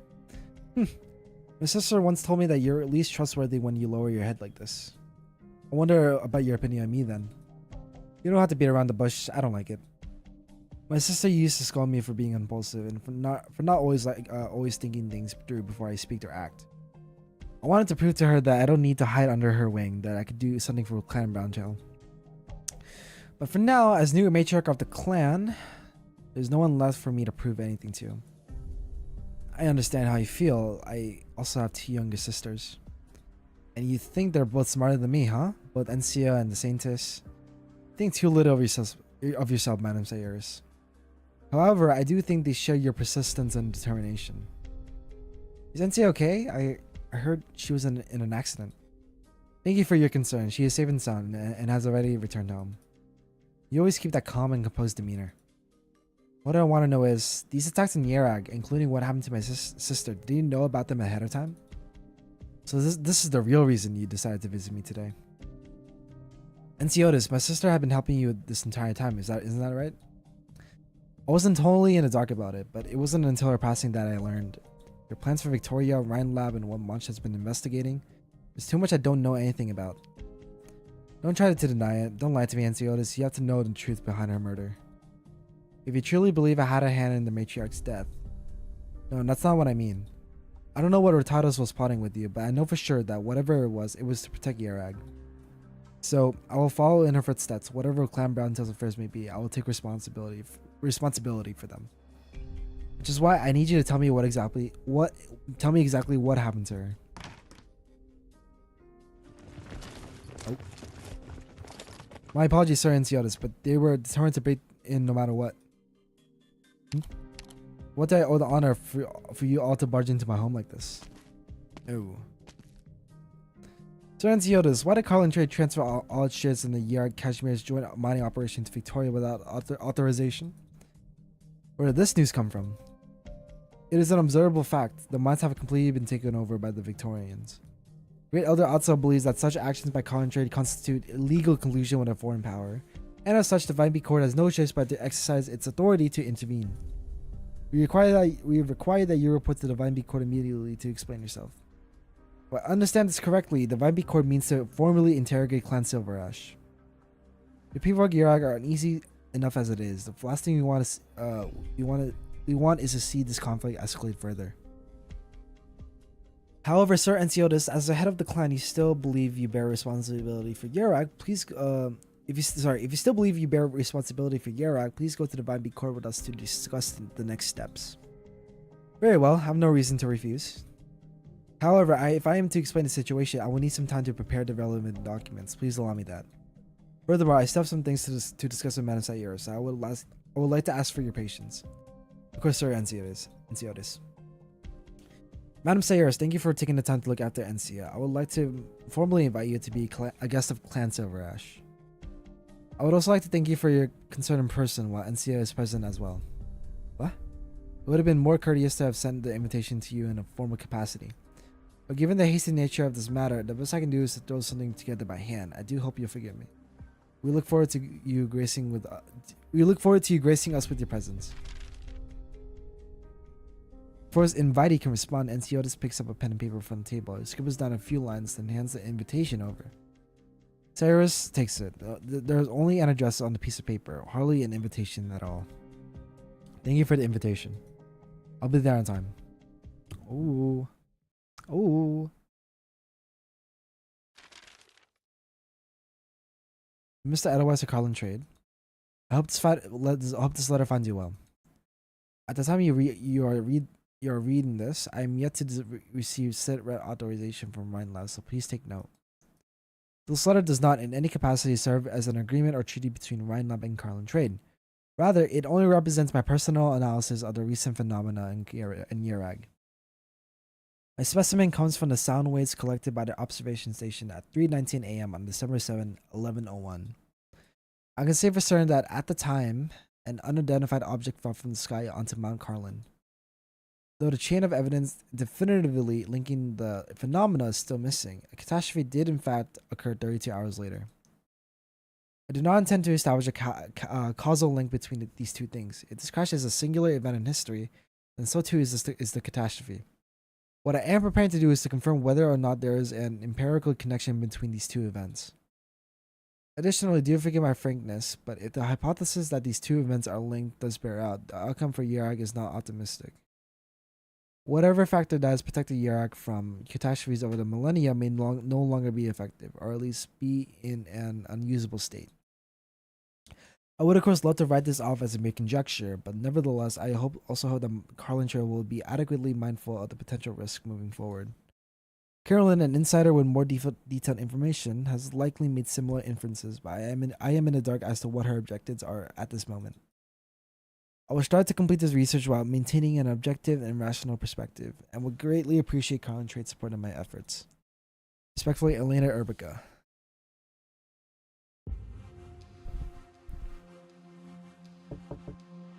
Ooh.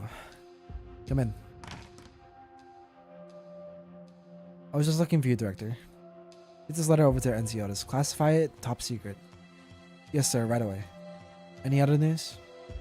Yes, the observation post previously dispatched to the mining site has sent back a sighting report.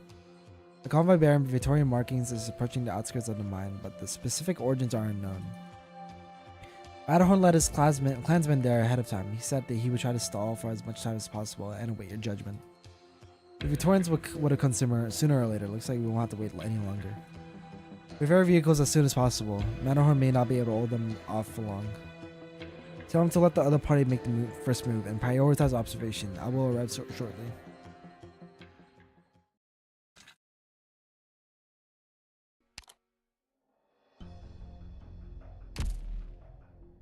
I'm warning you, don't get in the way if you know what's good for you.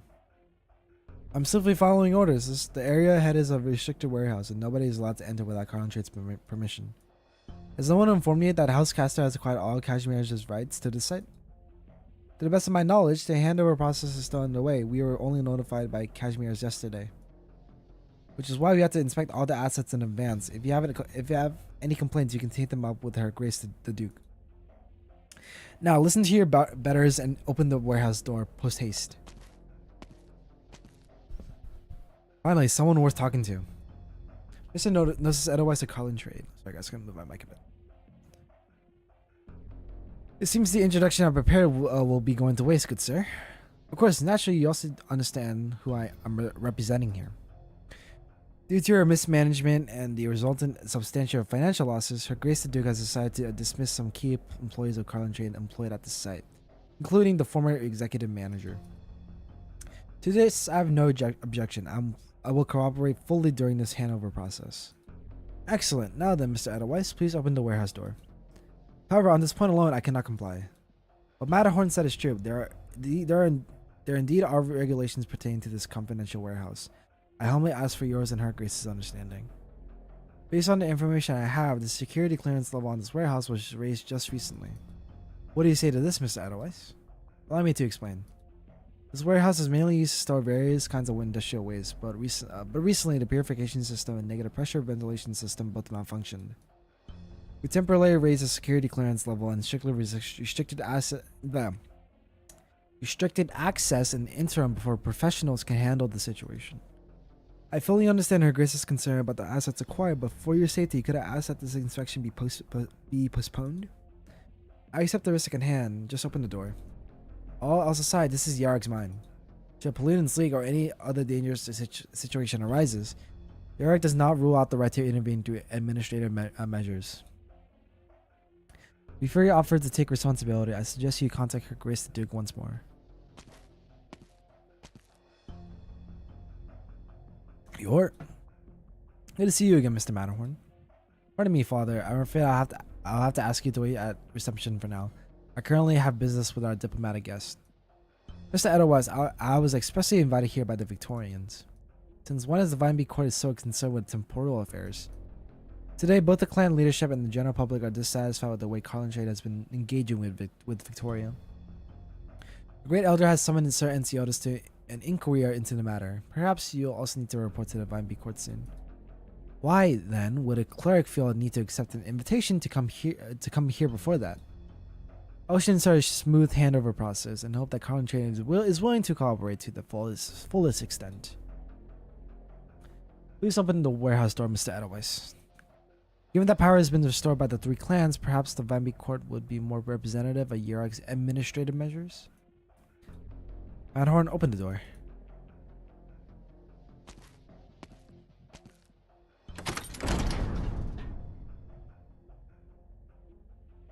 The door slowly opens and the Victorian ambassador is caught unaware by the dust that diffuses from within. He squints and fans the air in front of him with his hand. There is neither the smell of industrial waste nor the texture of originium dust. The ambassador's eyes gradually adjust to the vast, unobstructed warehouse within, which is nothing but scrap metal.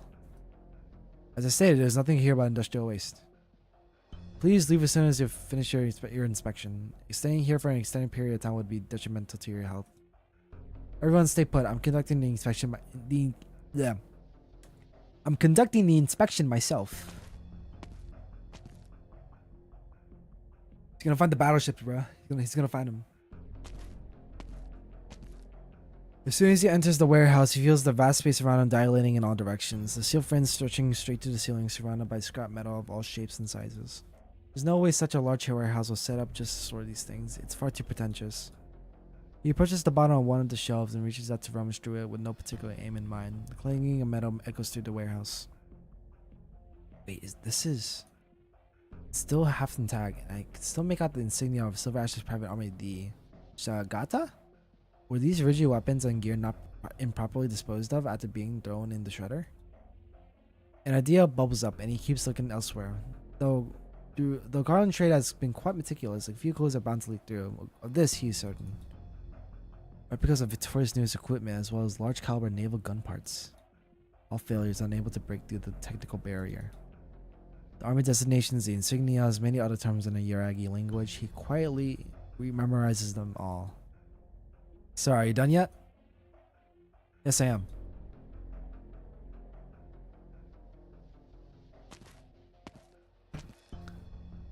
The ambassador returns to the group. I've more or less seen what I need to see, Mr. Edelweiss. I will summarize the entire situation and faithfully report it to the Duke. So the internal railway and the mining side has just been cleared, and you haven't had time to inspect it yet. Does Victoria also need to use that internal railway? Yes, we contacted a number of suppliers for quotes. Using the internal railway can significantly reduce transportation costs. Father, is the Vineby Court aware of this? If you are so keen to get involved in diplomatic affairs, Concentrate hopes that you'll also be willing to verify any business entities that wish to join. Gnosis' concern interrupts the thoughts of the Vineby Court envoy, who then looks away from the railway. I would require the Great Elder's input. I understand. But Yarigander, I ask that the Vineby Court not make things difficult for Enciotis, or I will remain at Carlin Trade's headquarters awaiting your summons. But Yarigander. Ooh, This reading. is how their story ends. Tragedies, one following another. Oof. Reading.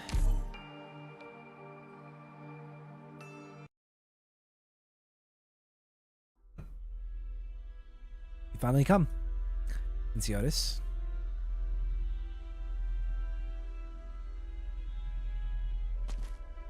Oh, interrogation time.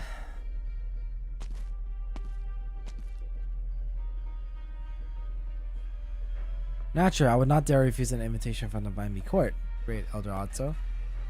If I remember correctly, it shouldn't take very long to get from the Silver Ash domain to the Vineby Court. Your summon to the Vimy Court is a matter of great importance, as I stand accused of improper dealings with Victoria. I have to make ample preparations to prove my innocence. Without further ado, Sir Enciotis, please come inside so that we may discuss this further. One moment, please. Oh, Dagonbreaker. Large convoy of vehicles pulls up to the center of the Vimy Court. Silverash, what is the meaning of this? Are you not investigating the ties between Carlin Trade and Victoria? I had someone compile all the documents related to the last decade of business dealings between Carlin Trade and Victoria. It is quite the voluminous collection, so much so that we had to fill several trucks. Great Elder Otso, if it interests you, please take your time to read through it. Good, very good. Unload everything, then tell your people to leave. I'm afraid I can't do that. What is the meaning of this, Enciotis? It is true that as of late, Yarag has had to weather great turmoil. Undoubtedly, Victoria has been at the heart of many of these incidents. Indeed, our troops have discovered evidence of contact between the Vimy Court and Victorian spies. Empty accusations. Without proof, what right do you have to investigate the Vimy Court? Investigate? I would never dream of such a thing. However, the Vimy Court has accused me of colluding with Victoria, and so I am here. By my command, nobody is to leave the Vimy Court today until Great Elder Otso and I reach a conclusion. Yes, sir. Now then, Great Elder Otso.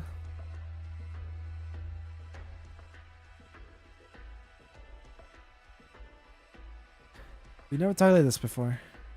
I have hardly even seen you on my past visits to the Vimy Court, let alone spoken with you. I've heard from many clerics that you spend years in seclusion studying the scriptures and the hall writings and never concerning yourself with temporal matters. It seems you also come to handle the affairs of the Vimy Court with ease. The only thing I've ever done over the years is ensure that Yarg follows the path she ordained.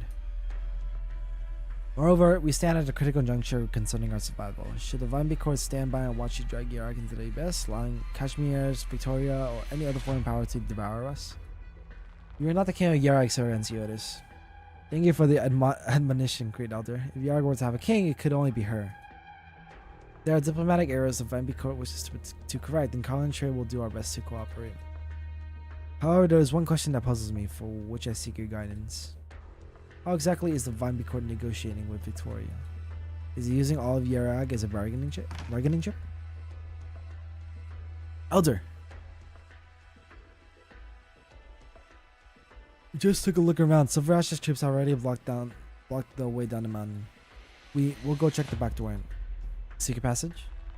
I wouldn't bother with that unless you're keen on searching for the Sachagata.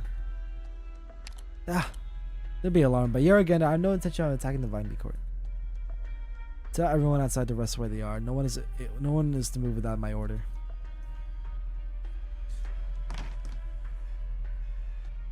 Enciotis, you accuse the Vimy Court of betraying Yarag to Victoria. Where is the evidence for your claim? Please be patient, Great Elder. It will take some time for the evidence to be delivered here. In other words, you came empty-handed yet still chose to resort to violence against us. You should know what the price is for doing this, head of Silver Ash clan. Look down at the people beneath the mountain. Your elite troops might be able to block out the Vimy Court, but you cannot fight all of Yarag. I am willing to give you time, but if you cannot produce conclusive evidence before sundown, hold on. Sundown, I am afraid that the reputation of Carlin and that of the entire Silver Ash name will be in tatters. Give me 1 second, guys. Hold on. I'm gonna grab something real quick from the kitchen.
My dad made a mango smoothie downstairs.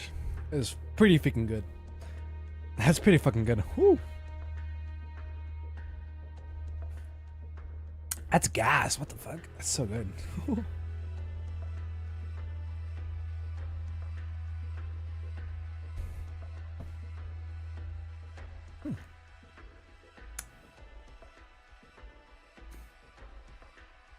Alrighty. I'm willing to give you time, but if you cannot produce conclusive evidence before sundown, I'm afraid that the reputation. Yeah, I got it. Wait, let me tie my hair real quick. Hold on. My hair is literally getting in the way of me reading. Ugh. It's too long.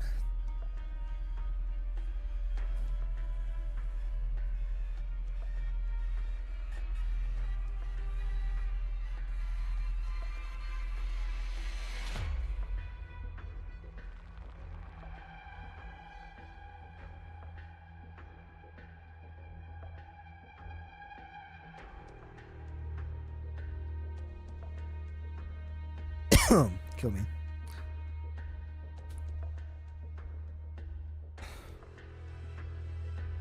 There you go.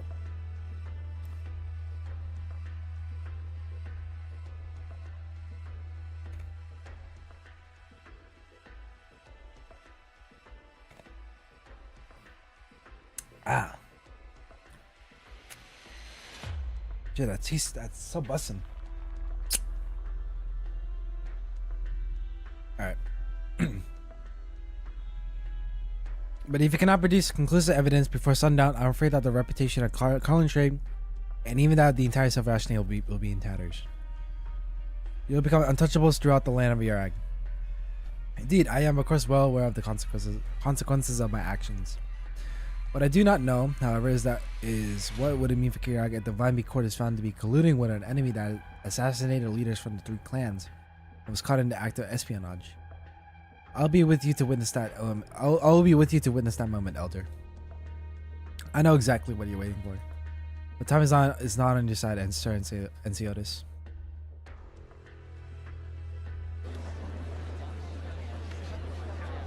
Let us in. We are invited by the Vimeby court to participate in the blessing ceremony, and Silverash's goons have no right to stop us. Throughout her illustrious career, the Black Knight was unshakable even by the most fearsome opponents. But now, looking down at the teeming crowds carrying to the narrow mountain road, she feels utterly helpless for the first time. Why haven't we seen a single cleric here? What is Silverash trying to pull? Please calm down, everyone. The Vimeby court has encountered some extenuating circumstances, and Sir Enciotis is assisting with the investigation. We came here on an invitation. You're telling us that there are extenuating circumstances that now that we're here? Cut the crap.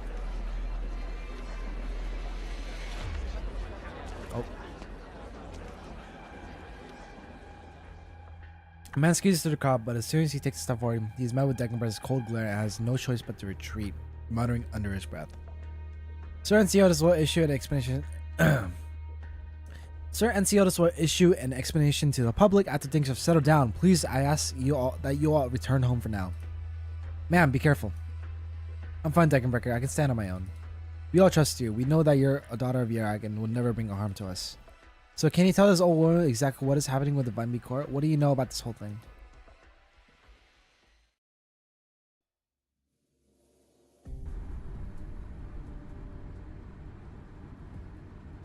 The vehicle wends its way along the mountain road. Outside the window, dense dark clouds are gathering, mingling. The window rolls down, and few snowflakes laced with unidentified impurities slide into the car before disappearing without a trace. This thing is a little better now. According to our informant, Victoria and the people from the Vimeby court have left the mining site and have not made any further moves. But given this weather, we can expect more heavy snow. It'll take a lot longer to get back to headquarters than expected. Compared to that, this little hiccup can hardly be considered beyond our expectations. Are you referring to those Victorians from earlier? You got the intel they wanted, but so did we. I mean the Vimeby court. The Vimeby court, huh? The fact that he showed up here instead of calming the populace is rather strange indeed. It's evident that they were completely unprepared for the situation, and their deliberate attempts to hide their schemes are easily seen through. If some of them are willing to play cover up for the Victorians, then it's only a matter of time until the mask comes off. It's nearly time. Come back to the mining site. Are you trying to?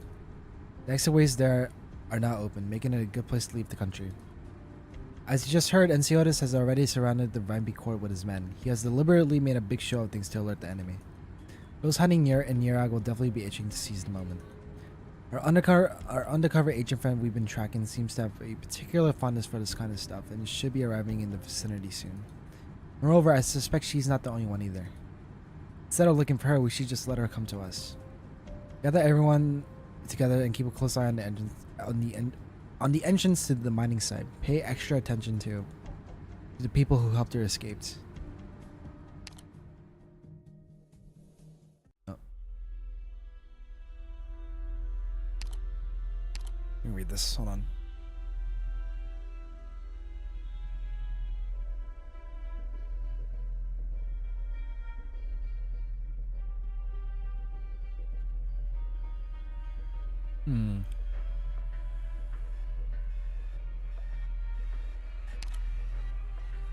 While you were on your way, the clergy throughout the city were already inviting people to come up the mountain for the ceremony. I wonder how long Dagobert can hold them back. Did the Vimeby court stoop to these desperate measures knowing that I would not point my weapons at the people? It's true that I am using them, just as you did to Arctos and Retados during the Holy Hunt a few years ago. Perhaps I overestimated you, Sir Ensiotis. Even if you're hungry for power, you should be less obvious about it. Before you commit a grave error, I'm willing to announce to the public that you've come to the Vimeby court to capture the Victorian assassin.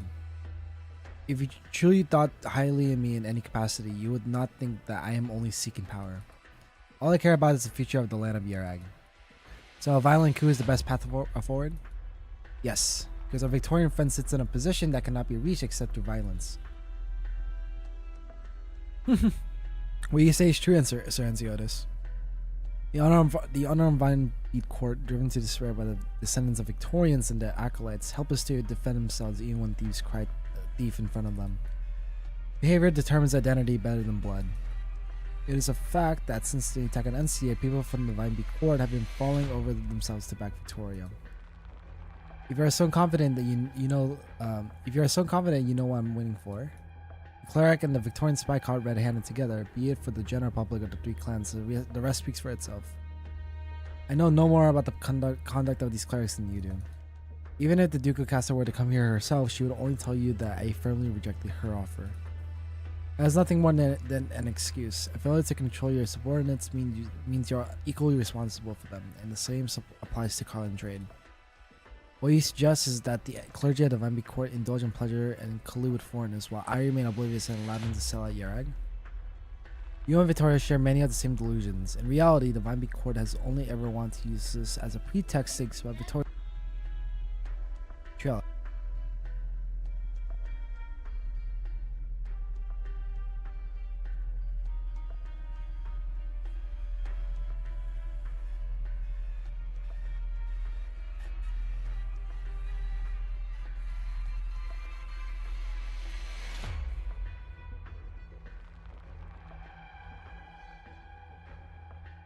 Sorry guys, okay. Alright. Hold on, what? There's only one I want to use this as a pretext to expel Victoria and the true ally, and so is Silver Ash. However, the reality is that they ended up aligning with Victoria in practice.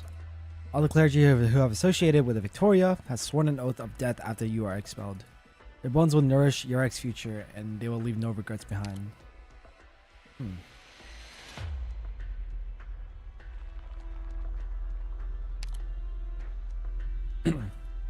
So what you propose that Yarag should purge itself down to those who hunt Victorian spies to this day, those who the Duke of Castor considers enemies.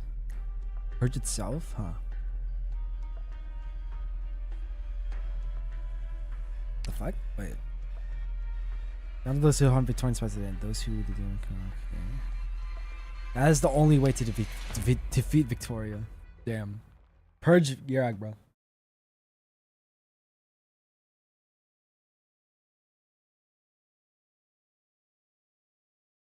There's nobody around. Sending us the wind suddenly housed to the unfamiliar courtyard. Carolyn continues to stir around her piping hot cup of savory milk tea, spoon continuing to clink against the cup.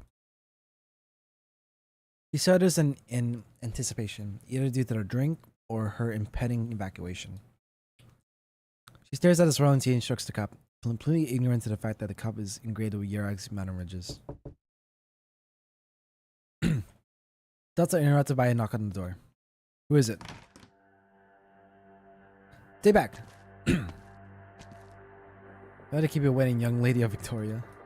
It's you. Please pardon my intrusion, but due to the situation changing, you will be transferred to a new destination ahead of schedule. What? What happened? I know the gist of the Vine Court's decision.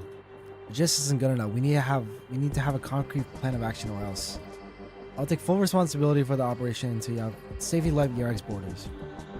All you need to do is follow the instructions. As for how to leave and who will help you, don't overly concern yourself about such things. Yeragander witnesses all, and she shall walk with us. Stop trying to fool me with your vague and nondescript dogma. By Yeragander. In other words, I've become your responsibility now, right? I am but a follower of her will. Fine, you have your beliefs, and I have mine. But since we'll be working together, let me remind you that if this operation fails, your side will also be exposed. That's right. Does that not worry you at all? The cleric simply smiles gently and takes a garment out of his bag. No, young lady. All I need is faith. You can also place your faith in us. As long as we are of one heart, we can overcome our fear. Cleric at the Vine Court. I don't think we need to discuss this any further. Instead, let's focus on something useful, like when we leave.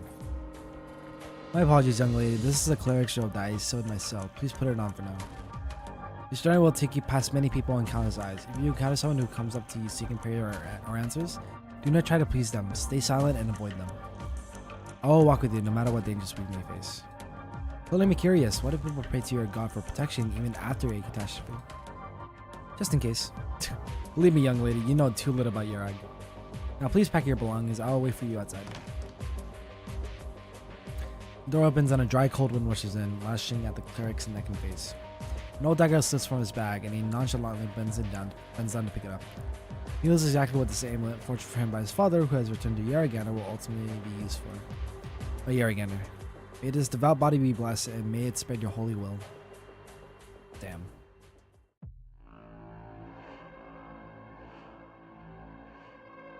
You brought excellencies to Yerag as well as machinery. Vine Court has never denied these contributions. To be frank, I've never seen anyone so complicated in my already withering life. Hero. This does nothing to dispel my doubts. Compared to these acts, the Vine Court seems only to recognize friend and foe based on where they come from. Then allow me to ask you a question first, Sir Enciotis. In your heart of hearts, what exactly is Yerag? I've already answered this through my actions. Victorian-style buildings, Victorian-style weapons, Victorian-mandated laws. Is this your answer? Unless we choose to seclude ourselves deeper within the mountains, shutting both external disturbances and any further advancement. Otherwise, you might even be able to see things from Laterana or Lithanian one day. Until one day, the people of Yerag believe in nothing but originium and money, unless fate itself can be sold. Once the shell of Yeragander is ripped open, the people shall no longer hold any reverence for eternity. They will only chase after their own values and desires. They will hate the strong because in this new theater, the more one abandons his morality, the stronger he becomes. They will hate the weak because the weak will come to occupy the crevices of pity and charity. Nihilism will become the most popular ideology. People's hearts will become empty and detached, and they will take pride in this emptiness. Your ideas are slaughtering the people of Yerag, turning Victoria's present into our future. The Yeragander that the Vine Court worships is far more fragile than the one I worship. If it all takes to overthrow our sacred beliefs are a few foreign tools, then how has Mount Carlin stood to this day? How could it be that foreign tools can cover our mountains and rivers, yet foreign ideas can never be touched? If this is what you believe, then you must also admit that what we can conquer the body can also conquer the soul. Born into a dark and hopeless era, you must race faster than the clouds to avoid being swallowed by darkness. Faith should not drive people to become accustomed to the darkness, but rather unwaveringly affirm the yearning for light. Yet the more pious one is, the more destitute he becomes. In due time, you will see piety as a noose and begin to hate the history of faith itself. Which is why those adhered to the teachings of Yeragander were ridiculed as pedantic and ignorant. Without turning on the tap, there is no clean drinking water. Without applying chemical fertilizers, there is no fertile farmland. You leveled the mountains and forests to build your factories, and then sent the displaced back to the ruins of their homes to either sell their labor or die. The lives you've improved for some are fed by the happiness you stole from others. O eloquent Grandmaster, I ask you, how should we deal with the stragglers left in your wake? You are right, it is a heavy responsibility that I must accept. However, the Vine Beat Code only fantasizes about incremental change while continuing to regard doing nothing as a virtue. Such people have no right to judge me. I never sought to block Yarak's progress. My only responsibility is to pull the reins on self-important towards before things spiral out of control.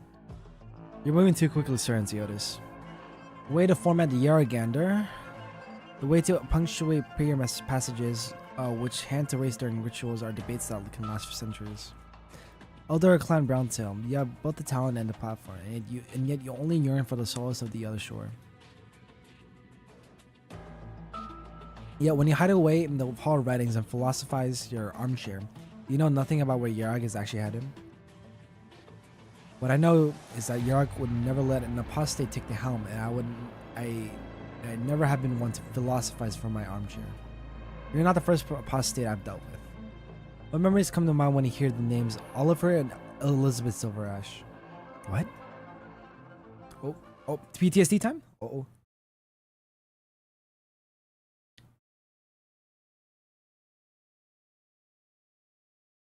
The aspect ratio change? Hello? It's bloody weather again. Damn it, why is there a traffic jam in a place like this? Hey, you in the back, the road's about to get real bumpy. If you want to be able to stand after getting out of the truck, I recommend taking a nap now and conserving your energy. Inside the rear compartment, the lights flicker as the truck sways. The passengers trying to escape sit upright on their haystacks, eyes tightly shut. Shit, what's that thing in front of me? An oil slick spills across the middle of the road, and in front of the stopped truck is a line of fully armed men. The engine emits a strange, strained noise, and the windows are splattered with paint. Inside the driver's seat, the Victorian tightly grips the steering wheel.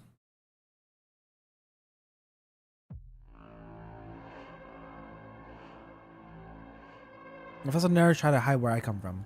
You know it's something that others have long forgotten. Luca Browntail, Vertados and Sayura's grandfather, my cousin. In order to achieve the same goal, we accepted different fates to safeguard Yarag's order through the Tri-Clan Council and the Vine Beat Court.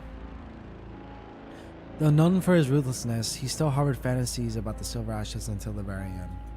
He said, a peaceful resolution is never impossible as long as the couple are willing to make concessions.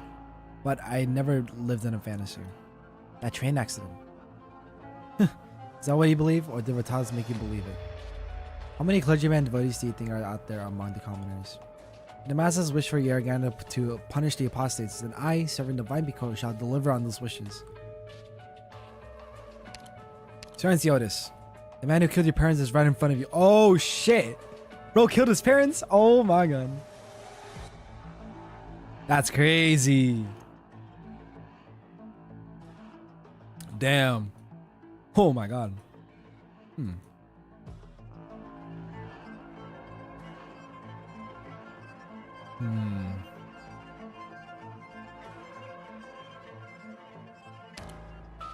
Those who commit murder will be punished twice over by Yaragander. This crippled body has lost any meaning for me long ago.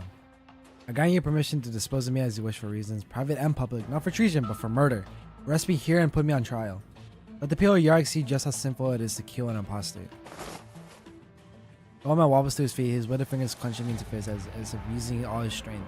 Suddenly, he stretches his arms out before Enceotis. Like a sinner waiting to have his confession heard, his cloudy eyes shine with a glimmer of light, as if seeking to quench decades of old grudges with another's anger.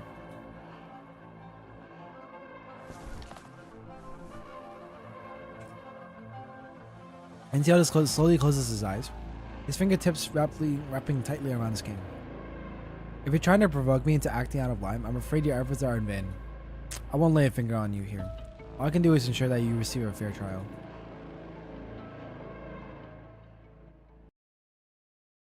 That's crazy.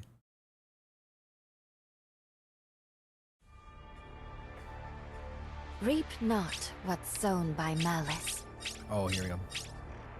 I thought I did this map already, no? Weird. Oh, that's unfortunate. Hmm.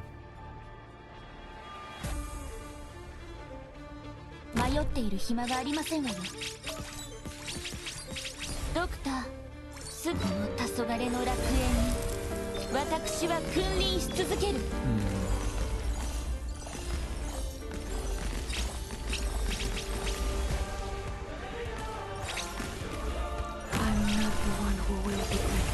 Splendida giornata quest'oggi. We got this, we got this. Sono tutte ore. 122 enemies. Have Oh. no place, but in a burst of autumn wrath.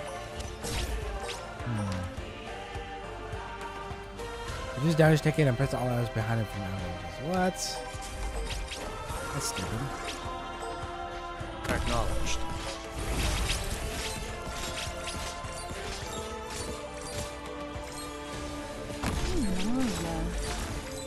Fool, for what reason hast thou come? Very well, cover your ears. This might get loud.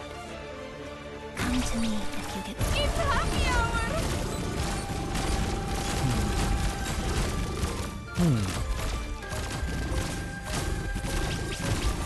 Sono tutte ore. Flowers and light. The lady in suit and tie dance. それでも慰めを求めますの？ドクター、すぐにご決断を。No one can see me. Do not be afraid. Come on. Oh, Zaro, cessare, sweep the place, pronto. For them, the bell tolls. Don't close your eyes. shit. Why the rush? The road to the afterlife is crowded enough. Bad Waiting idea, for your to be call. honest. So, the very official sound. Let's put an end to this as soon as Good, not good, not good. Oh god. 黄昏の楽園に And, okay. 私は Retreat at once, while there's still time. Bro. I'm gonna get more of the smoothie. I'll be right back. Hold on.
Alright, we're back. Let's get this dub.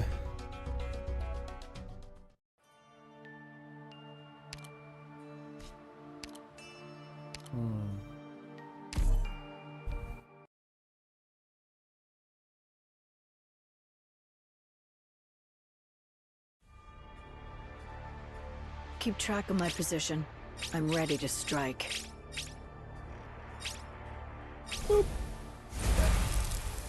Very unfortunate. Che posto stupendo. Why the rush?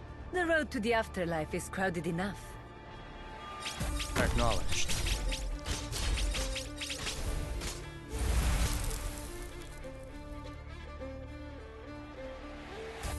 時間は待ってくれませんわ。 Made up your mind? Fool, for what reason hast thou come? Son tutte ore. At least make me lose the coat. So many of them. Goddamn.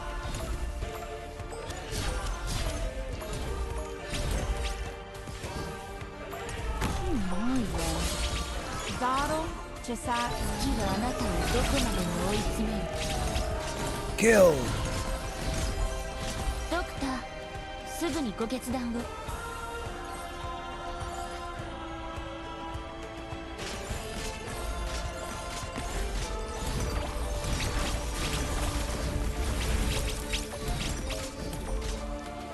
A fine choice. A fine choice. Come to me if you get wounded. Let me dispel the pain. I know this set of death well. What a ruckus. Let me dispel the pain.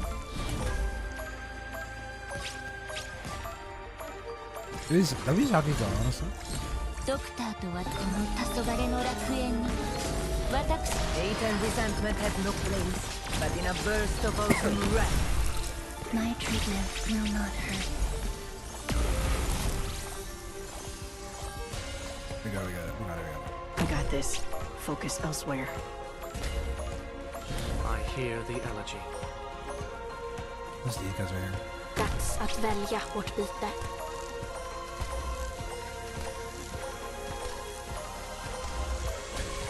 Stay And calm you're dead. down and scrape the silence first. Made up your mind? Art thou mine worthy? Bro, move. Or art thou not but a jester? Waiting for morning stars. The illumination of wisdom.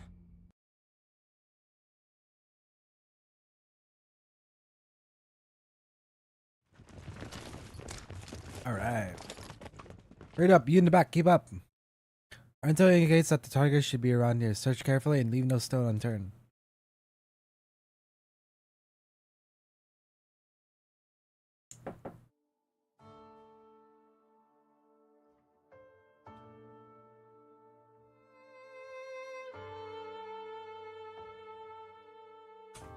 Munch. After that woman left the room, an unknown amount of time passed to the point that time itself seemed alien to Munch. Only the stinging pain of the rope slightly biting her reminds her that she has not yet lost consciousness. Finally, a hopeless sound comes from beyond the door, and Munch musters what much she has left to shout out. I'm over here. Tries she by her parched throat can only produce a sound.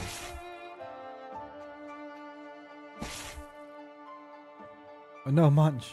I need her as a playable operator, man. She laboriously crawls towards the door. It opens. Iris! Munch!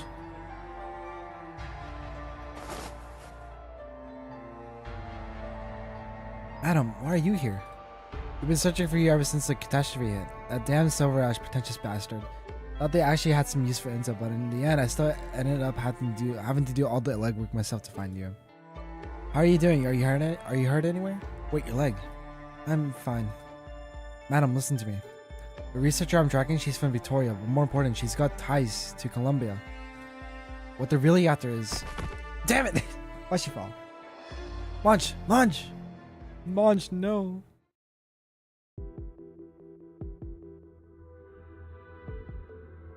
On the narrow mountain path, the convoy slowly plods onward. After the incident on an outbreak, no soldier people left the cars to observe the conflict's epicenter. Turn off the engine, get out. What do you think you're doing? Who the hell are you people? I'm an industrial investigator dispatched from Victoria. This is a legal obstruction of official business. You damaged our property, endangered Victorian lives, and almost even caused an accident. Mark my words, the Vine Bee Court will hear of this. Never should have come to this bloody shithole. Are you done? Did you get all the pictures? Yes, sir. There's no time for you to try to twist the narrative, Victorian. Just cooperate. Open up the rear compartment. I'm unwilling to cooperate?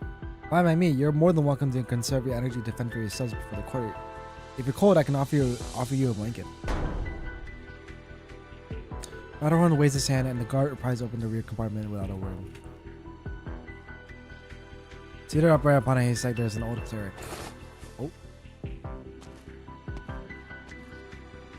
Brushes the dust off his body and walks out. It is an emotionless affair, hardly amounting to courage. The old cleric gazes upon the blind brightness before him and recollects the scene from before. Some 10 minutes ago.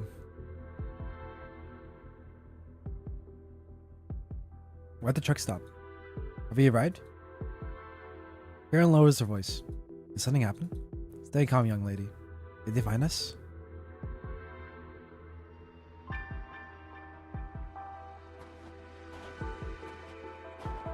I didn't expect to find you a cleric at the Vineby Court.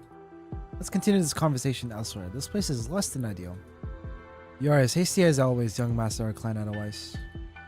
Honorable friends of Clan Silverage, I apologize for disturbing your work during this inclement weather. I am more than glad to go along with your arrangements. Looks like the one you were after isn't here.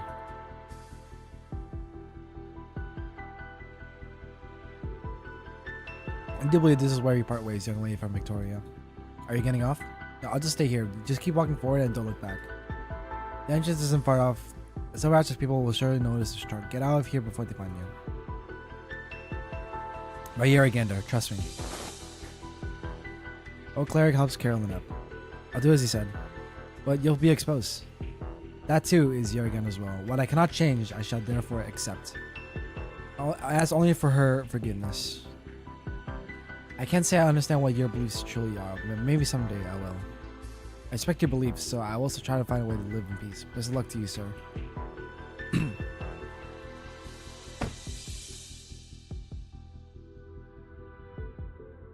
Carolyn gets off out of the truck and runs without stopping, in a direction leading far, far from Yarag. Shedding her stained cleric's robe, she shivers from the cold. Alone, she walks through the vast, pale mountainscape. Until in the distance, a dark tunnel entrance beckons to her.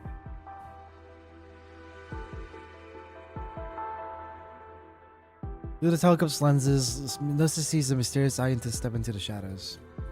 Arrest these two and have them sent straight to the Vineby Court. Oh.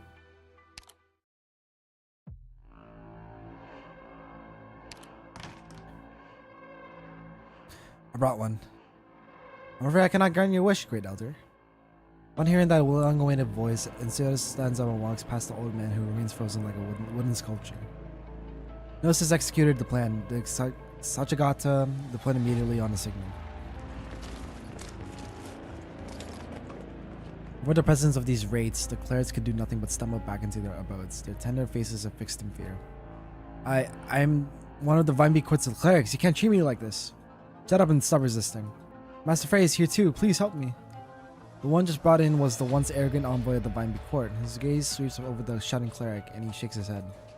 Father Frey, I believe I can now explain your actions. Victoria's agents conspired with the Vineby Court's clerics to smuggle spies out of the country through the man railway, but were caught red-handed thanks to the carbon trade. Wait, hold on. Yeah. Spies out of the country, yep. Before that, you were assisting the Victorians with scouring the mining site. Premeditated ill intent. Unless you forgot, you protected the suspect following Ratados' funeral. You'll formally be put on trial for these crimes. But Jurgen, forgive him, for he knows not of what he speaks.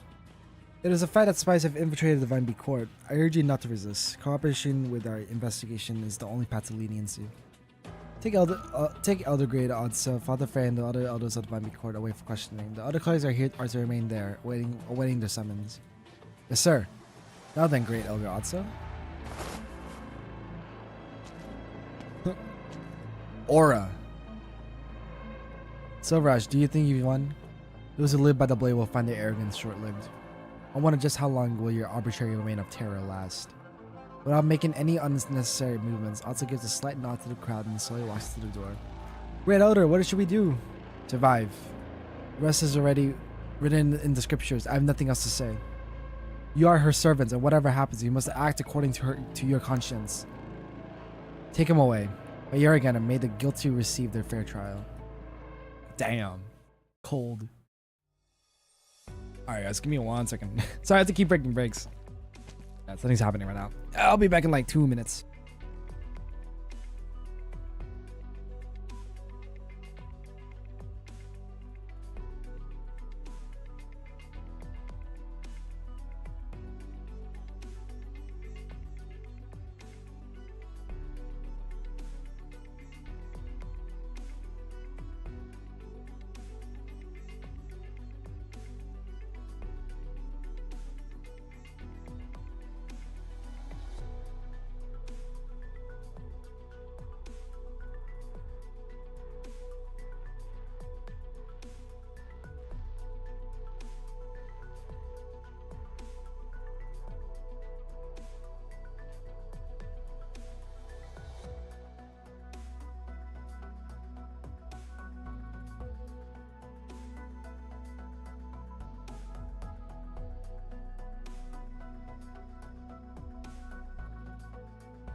All right, we shouldn't be interrupted for like the next two or 3 hours, so we're chilling.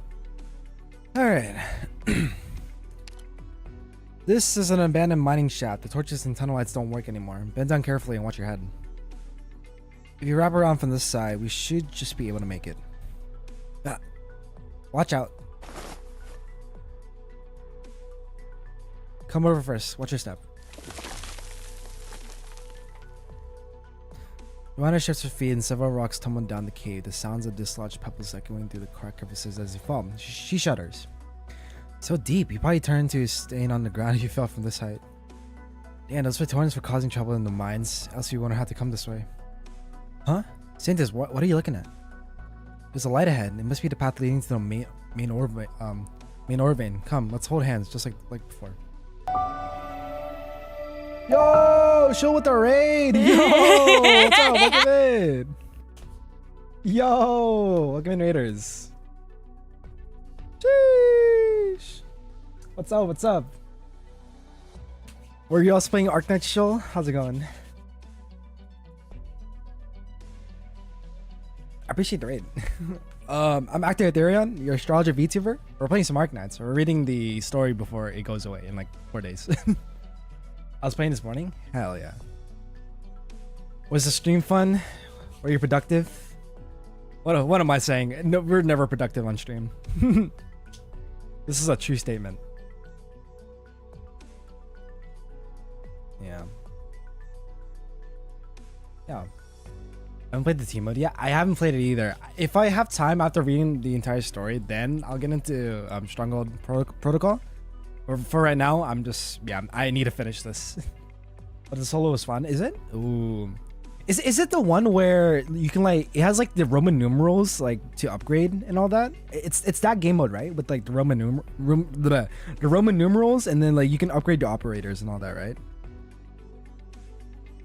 I think it was yeah okay. I really enjoyed that when the first iteration came out, like actually almost a year now, huh?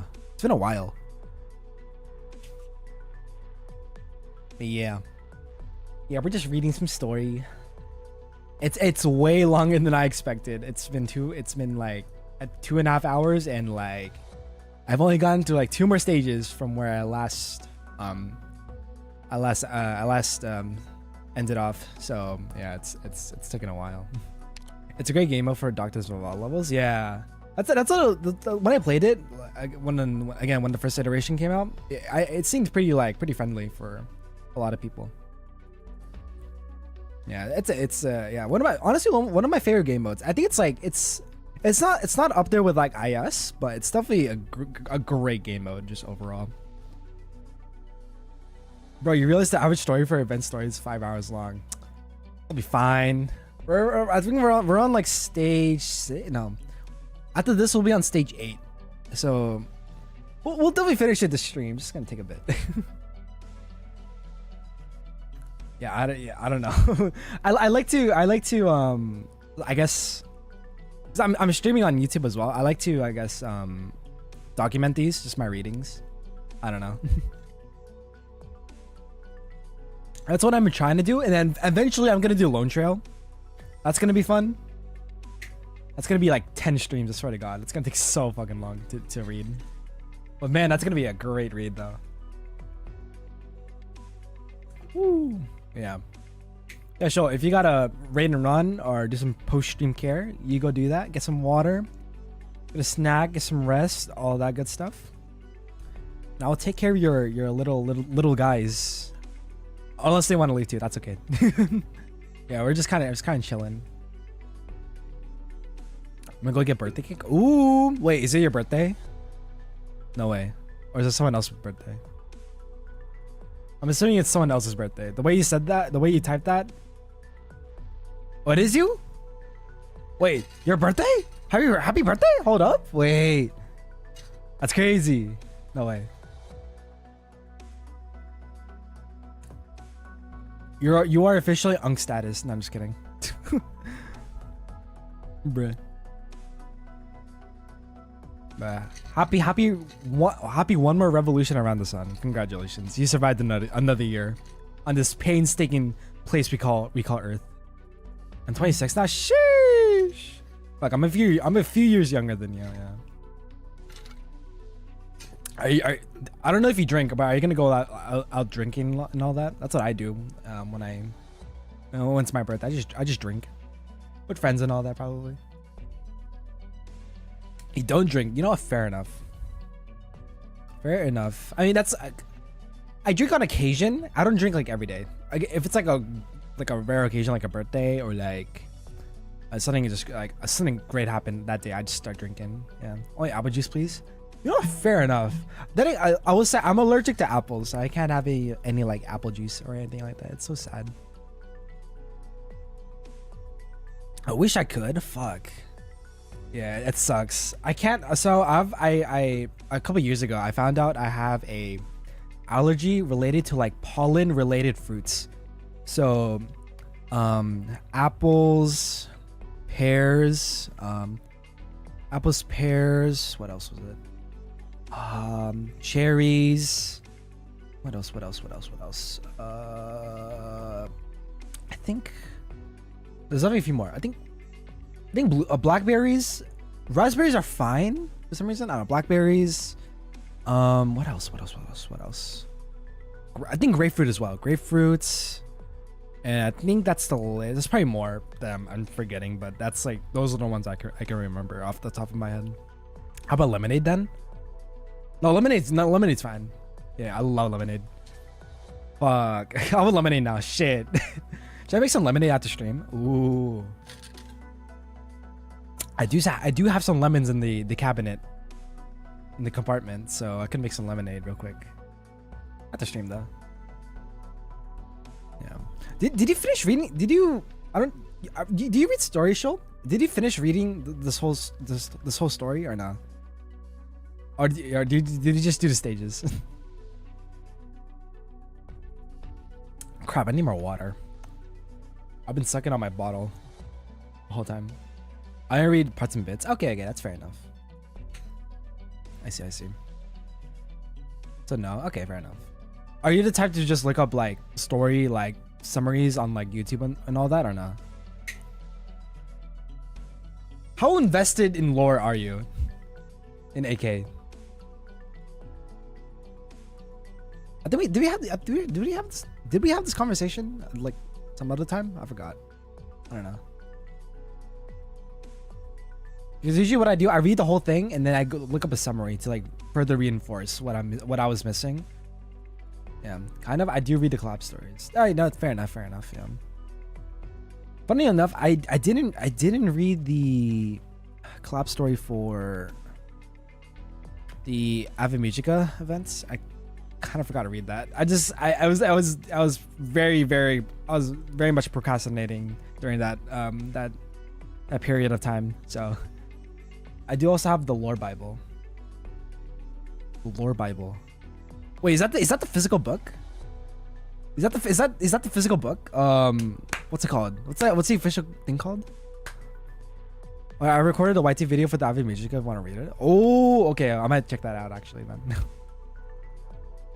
Ooh, okay. Is it the something Terra? I forget what it's called. Or is that no? That's more of like a documentation of things in Terra, not like lore. I think. Do I know do I know of a lore Bible? Or am I thinking? Or I'm probably thinking of that. It might be different. Oh, okay, yeah, Terra. Yeah. Okay, it's the same thing. Okay, yeah. Does that have lore? It does. I thought it was more like just documenting things in Terra, not like lore related. I guess it would be kind of lore related in a way as well. I probably should buy that eventually. I don't know. I don't have money right now. It's both? Oh, okay. Best of both worlds then. Okay, nice. Cool. How much was it? I think I saw it for like it's maybe I want to say it's like under 100 at least. It also has a lot of insider commentary from Calcid. Oh, yeah, I probably should buy that then. I need to start saving for Cal Alter and Closure. I need both of them. Calter. $60 if you don't get it scalped. Oh, is that? I'm seeing that's the price from the official websites. You can buy it on the official website, right? The bug. I don't know. Wait, I don't know. Where did you get it? Did you get it from a third seller or? Well, 160 pay weights. Fuck, that's right. I forgot. America sucks ass right now. Fuck. No, America, how could you? $160. It's only worth that would only be worth it if you're buying other stuff. I think then in that case. You know what? I am going to Anime Expo in LA soon, so I could maybe buy it there. They might have it in stock over there at the Arknights store, so I might just buy it over there. Ooh. Oh man. Okay. I got a plan. I wish they re-released the Volume 1 art book. Do I have the Volume 1 art book? Is that the one with the Abyssal Hunters on the front? Is it that one or no? No, that's third anniversary. Is that third anniversary? Hold on. Fuck. You had the JP one. Oh, wait. Yeah, it's translated in English. I'm pretty sure. Yeah. Was it? Wait, is it? I'm pretty sure it is. Am I tripping? Where's my phone? Hold on. Abyssal one isn't out yet, and that's Volume 3. Oh, okay. Never mind. Oh no, I think I was talking about the ones in the anniversary kits. I have like 4 of the anniversary kits, and I think one of them had the Abyssal Hunters on the front, I believe, like the art books that come with the kits. Damn. Hold on. Terra Lore Book Arknights. What's it called? Terra Fort. Let's see. Oh, it is in stock, yeah. Arknights. Terra Journey, the Arknights official lore compendium. Oh, it is a lore compendium. I typically skip those anti boxes, but I do go for the plushies. I have so many plushies. I got like 5 of them. I got Moo, I got Thorns, I got Sculptor, I have Opie, and then I have Aha. So I want to get all of them for sure. Yeah. I think I'm missing the Omnia one. There's a couple I'm missing. I need the Omnia one. I got the Enfield mask from the Griffin store before it's sold. Oh really? Oh wait, can you wear the mask, or is it just like a displayable? Can you actually wear the mask? 'Cause I kind of want to buy it, low key. That mask was fire. Oh my god! Like if you're gonna use it for a cosplay, that's like you should buy that. It's official as well, so. Is it? I don't know. It looked like it was on a stand though. I think if what I'm referring to is correct, I think it was on a stand. Enfield mask, Griffline. It says display, but the preview images show that the mask does in fact have eye holes. Okay, so you can't wear it. Oh man. What if you cut it off like the display? Nah, just kidding. Damn. Oh, it's a light up table display. Damn. Unfortunate, but that's fine. Oh, speaking of, I should get an Enfield PNG for my VTuber. I should do that. I should go do that. I'll get one later. Ooh. Yeah. I think I'll just get I'm mostly getting all my Arknight stuff from like anime cons and all that. Cause I think it's the only way to bypass tariffs. Cause they just come, they're there physically, so you don't have to like ship it or anything. You just buy it in the store. You win the Enfield grind because we need to make gourds. Pretty much, yeah. Yeah. I've been doing the 1.2 factory stuff. I have no idea what I'm doing. It's been a process. I've been brain dead for like the past 2 days doing it. That shit sucks. I'm wondering if they're gonna expand the factory more. We'll have to see. We'll have to see. I think, bro, I know. It's so fun though. It's so fun when everything gets working. Oh man, I love it. Yeah. So, yeah, we'll see what happens with the factory stuff. I should be able to, I think, get it all good working by like in like 2 or 3 days. I think, depending on how much time I have. Yeah. Yeah, we're gonna continue story. So feel free to leave if you want to to, like, you know, rest up or anything like that. So, or chill if you want to. Yeah, that's fine. I appreciate company. Let's see. We're just a few steps shy of our answer. We mustn't run into danger here. Soon we will find all our answers.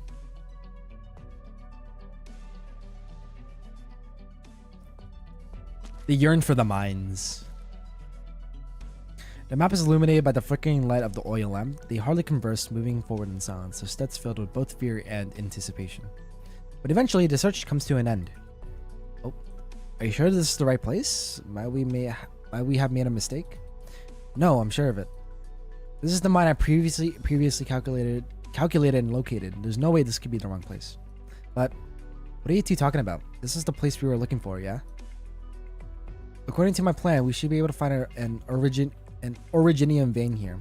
My deduction can be proven correct if and only if it exists. But this place is an iron mine. Or iron. What? I've investigated and analyzed everything. These are all just ordinary iron deposits. There's no chance they're related to catastrophe. Let alone any traces of extraterrestrial objects. Where did we go wrong? But why? We clearly saw a bunch of trucks transporting originium on our way here. How could this all just be iron?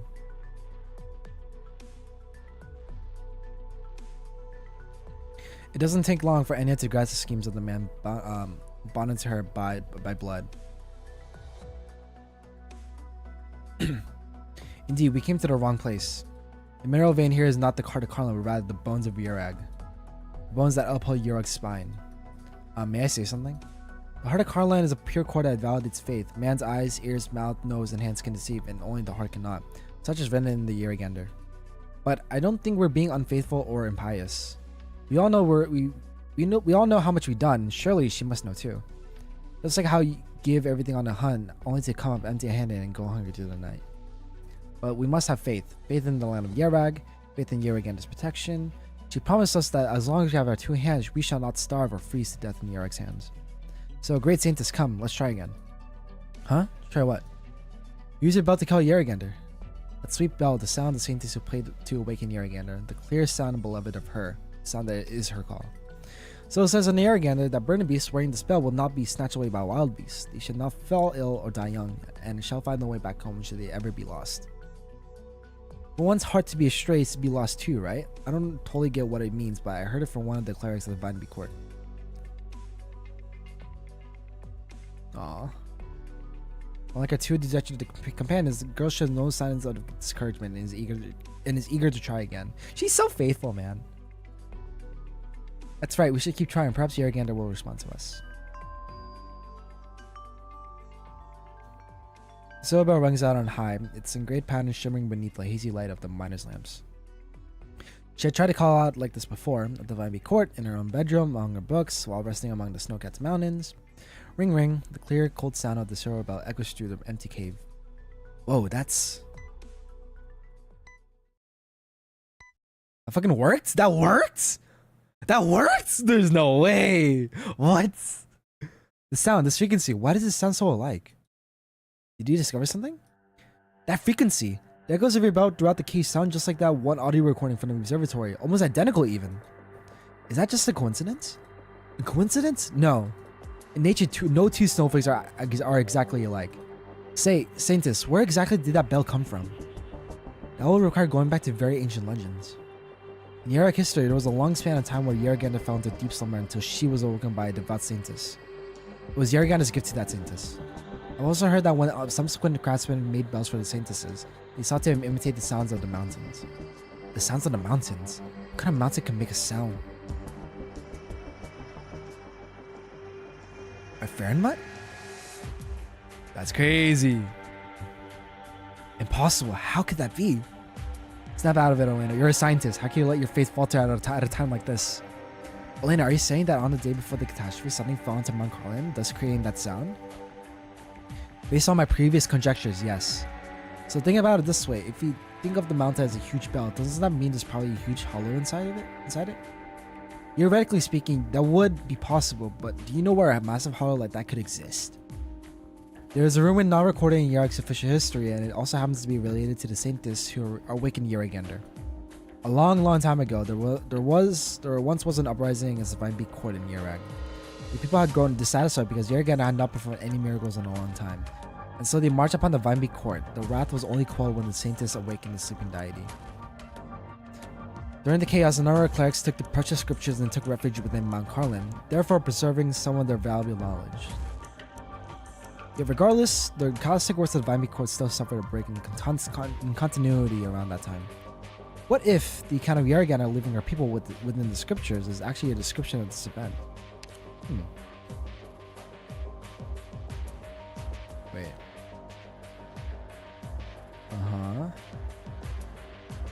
Mount Carlin deserve. Great Saintess, if this sanctuary truly exists, will we find traces of the Yaragander there? Where should we even look? Behind the Vine Beak Court, place leading to the Mount Carlin summit. Anya tightly grips the silver bell in her hand. She seems to hear the wind and the snow, as well as the footsteps that would occasionally shatter her while she worked at the Vine Beak Court. Whose voice was that? Who was calling to her from behind? Who would pat her on the shoulders and bring honey assisting milk to her while she was burning the midnight oil to organize her scriptures?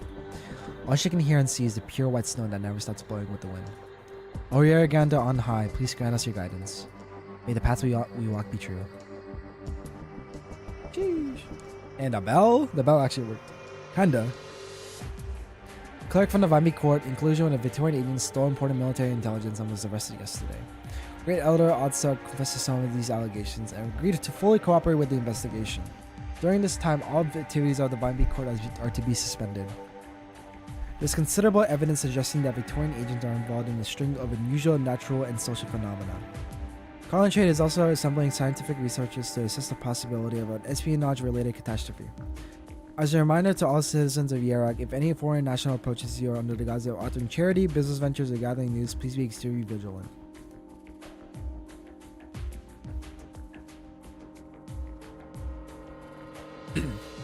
I knew it! The Great Elder and that Victorian Duke are in cahoots. Look at what those bastards are brought upon us. Could it just be one big misunderstanding? If even the Vine Beak Court has betrayed Yaragander, my goodness. Yeah, mucking about with the Victorians and you still give them the benefit of the doubt? But hasn't the Carlin Trade you've seen us trust so much been dealing with Victoria this whole time? The only reason you can even hear all this on the radio is thanks to Carlin Trade. But what about the Vine Beak Court? What have they ever done for you? Stop your bickering. Victorian Broadcasting has a response. Shut up and listen. I don't give a damn what they have to say. I need to make sense of all this. Sir Wilson, you are highly respected by Your Grace the Duke, as well as an expert on the Yarok affair. We would like to ask you, how should we interpret the attitude displayed by NCO to Silver Ash? I see it as nothing more than a way of quelling the public discontent in Yarok. Since NCOtis has always been a close partner of Victoria. Don't you find that somewhat difficult to believe? Even based on publicly available information, it is an indisputable fact that Victoria has been the primary beneficiary of many of the trade contracts strongly spearheaded by NCOtis himself. With the help of Carlin Trade, Yarok's development has almost entirely come off the back of Victoria's aid, from the import of breeding beasts and fertilizers to railway technology and even originating and processing. In return, NCOtis has committed to handing over more than 40% of Yarok's natural resources for Victoria's development. Not long ago, the Carlin Trade also handed over a mining site that was being worked by Kashmirs to the Duke of Castor. And it seems that NCOtis is trying to maintain an attitude of ambiguity. That being the case, are you not worried that his attempts to see the public will anger the Duke? Lest you forget, NCOtis is the Duke's grandnephew. Wait, actually? Damn. The blood of Castor flows in his veins. The delicate understanding between him and the Duke is, without a doubt, difficult for outsiders to grasp. What you may not know is that even while he issued the statement, he also submitted a new mining agreement to the Duke, who has already signed and returned it. Expect a joint announcement on this matter in short time. I've obtained the key points of this agreement and would like to share them with you here. Do take a look at these graphs, good sir. Carlin Trade is willing to entrust 100% of future mining rights to your foundation, established jointly with the Duke of Castor. This truly is just the tip of the iceberg. Look at what comes next.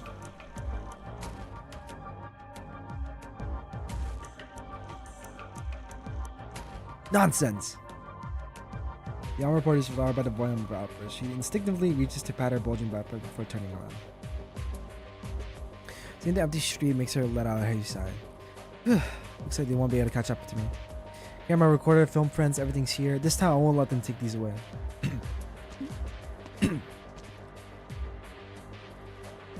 She then looks at the statue of Yargan at the distance, pulls down the brim of her hat, and walks toward the city center. There you go. Job's done. Be sure to rest up now. Alright, 3 more stages. And probably one, yeah. Voice 8. I wonder where the boss is. Is this where the boss is? No, it's not the boss. It's probably, yeah, it's probably the last stage. Oh, RMA 7012. Oh, sugar packs are common here? Sheesh. Okay. Common sugar packs? That's crazy. Let's keep going.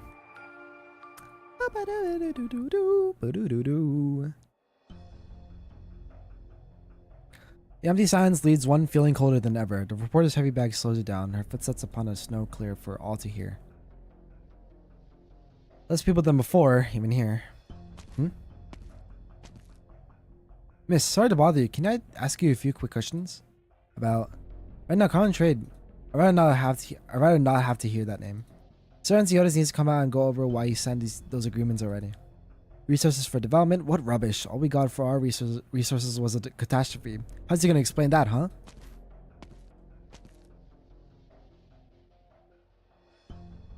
By the time the reporter finishes digesting the lady's angry words, she has already long since left with a swish of her cloak.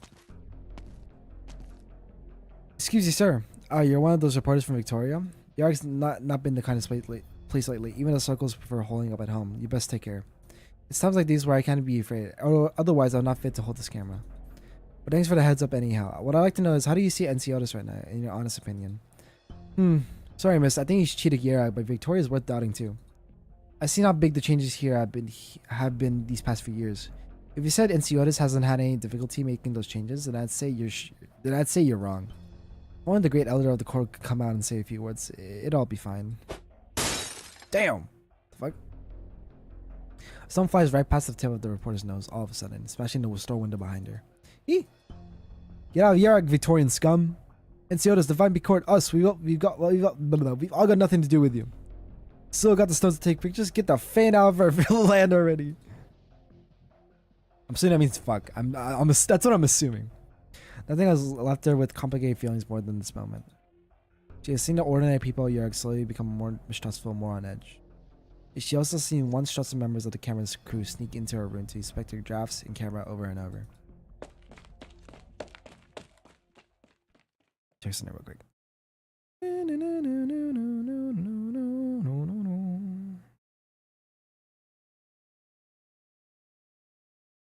Not released yet? Hold on. Praying, bro. No. Damn it. It's not damn. It's rip. As the man picks up a yet another stone, she bows goodbye to her interviewee and runs away from the scene. It seems her only choice is to escape, but escape to where?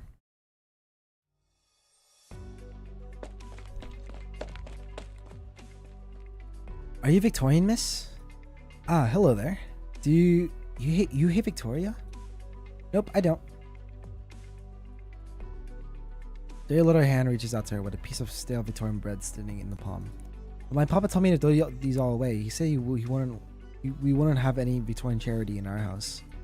Then, but you're again taught us to love our neighbors and repay kindness with kindness. So I wanted to give it back to you. Aww. As she watches the child hurry away, the reporter feels as if the dry bread in her hand is choking her throat. Her eyelids tremble and she clenches her teeth. Oh.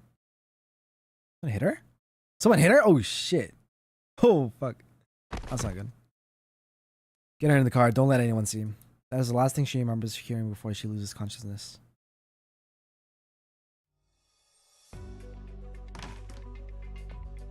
Heralds. What are you doing here, bro? Sorry for bothering you with yet another visit, Mrs. Silverash. Perhaps you would rather be seeing some other pretty face during all this hubbub. There's no need to be so humble. Yarrick is indebted to you for your care, and I had hoped for the chance to express my gratitude. Hardly, it seems my long-awaited return has left me awash with churning emotion once more. I would like nothing more than to be the bearer of good news every time I come over before throwing my old bones in the mountains for some peace and quiet. But life is a fickle thing and it demands me improvise, does it not? I do believe you are here to give me some bad news, Lord Viscount, but not in the name of Castor. I'd rather not get mixed up with that old lady's affairs again. Though based on what went on the last time I was here, it's her who doesn't want to get mixed up with me. With all that said, my lord... Ah yes, on to business. I know you're a busy man. I'm here to bid you farewell, Mr. Silverash. The recent shift in public opinion against Victoria has troubled you, then I can't... No, it's nothing of that sort. I had hoped against hope that old Castor was also reaching the age where she spoke from the heart. That tends to bring a bit of sweetness to the tongue, no? But as you can see, things have come to this. Though I may seem a doter these days, I still find myself compelled to ask you one thing. Is there truly no other way? You know our plans involve more than just a few minds, my lord. The moment she laid hands on Encia, this negotiation became wholly unacceptable to me.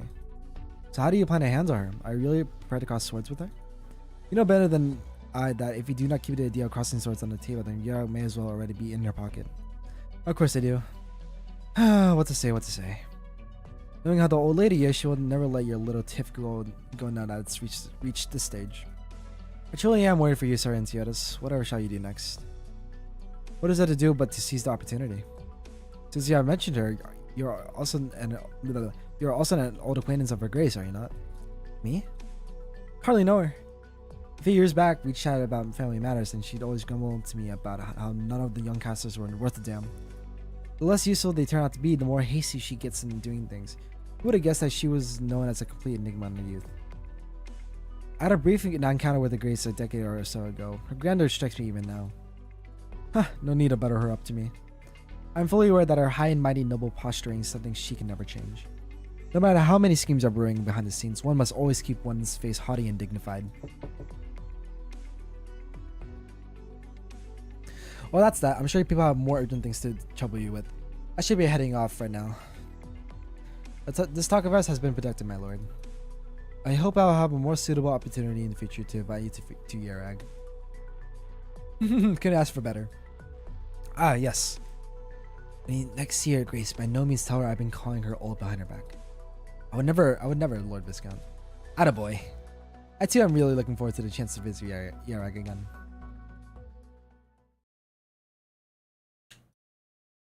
Yes, nobody saw us. It was no trouble with matriarch. Your quest is my... Bring her over right away. Hey, wakey wakey! Eggs and bakey! It's time for school! Wait, is that Eurus behind this? This is... How was that? Yeah, it's Browntail. Half a day's sleep not enough for you? Get up. Get up. Our matriarch has things she wants to ask you. What? Who brought me here? How long will it take you to learn a gentle touch? I'm sorry, matriarch. Oh, retarded! I do. She wasn't fucking dead. I freaking knew it. She was not dead. Are you awake yet? No thrashing about unless you feel like the ropes around your wrists aren't chafing enough. Ah, Retardos. Matriarch Retardos, I thought you were... That singer burned on me. Real surprising, isn't it?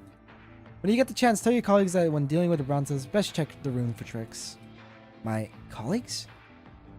But be honest now, my little spy. What were you hoping to capture on that camera of yours all those days you were sneaking about? Wait, what? No, you misunderstand me, madam. How could I be a spy? That's what all the other spies we got said to. There's rifle through the reporter's back and throw its contents on the floor. The photos she has taken and developed the past few days. We wouldn't care much about you if you take pictures of local traditions or even patrolling guards. But you didn't hesitate before taking a bunch of pictures of the Vine Beat Court. You went to a few mountains clicking that shutter of yours. Don't think I don't know anything. Matriarch Vitalis, whether you believe me or not, I really am nothing more than a regular reporter. If I was a spy, why would I be walking around with all this evidence on me?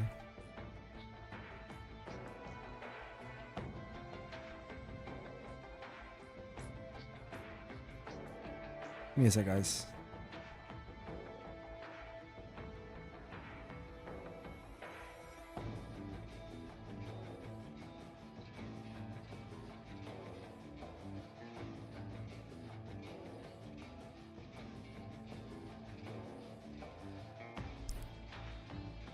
The fuck? I let my sister use my car to go somewhere and she ran over a curb. Oh my fucking god. No way. No way, no fucking way, bro. That's wild. Oh my freaking god. Oh shit. Oh, okay, well. Freaking sister, man. Holy, bro.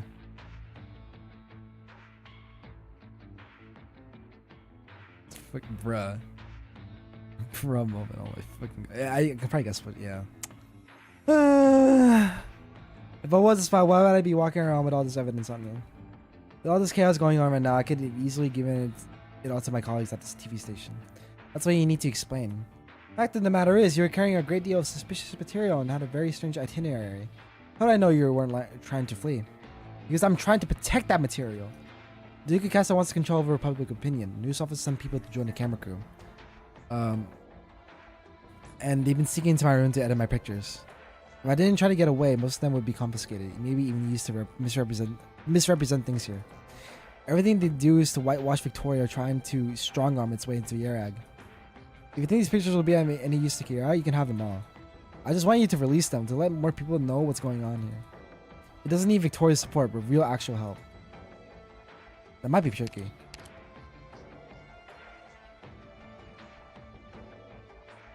Is NCO able to take a call right now? Dagenberger! He has more pressing matters to handle, so he has sent me as support. After my lovely funeral, I handed the spies we captured over to him. According to our agreement, he was supposed to send backup.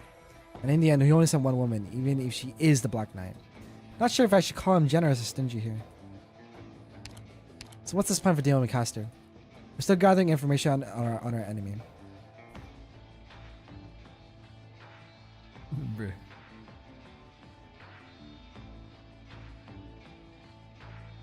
Okay, my car's fine, thank God. Woo!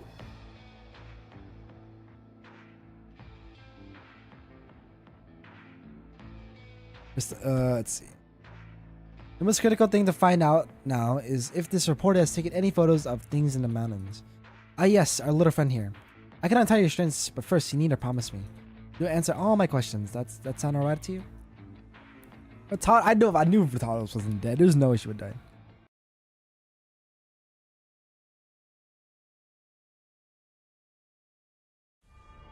Alright. It's time. Okay, serious face. Alright, this doesn't count. Nice. Perfect. I should have done freaking logos, bruh. Che posto stupendo. Son tutta... Why the rush? Oh, The road shit. to the afterlife is crowded enough. 迷っている暇はありませんわよ。 Huh?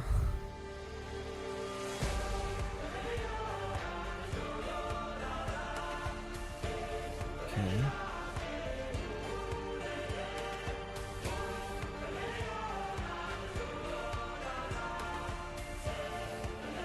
Why I want to? I'm like reading my sister's messages. She's like sending me shit.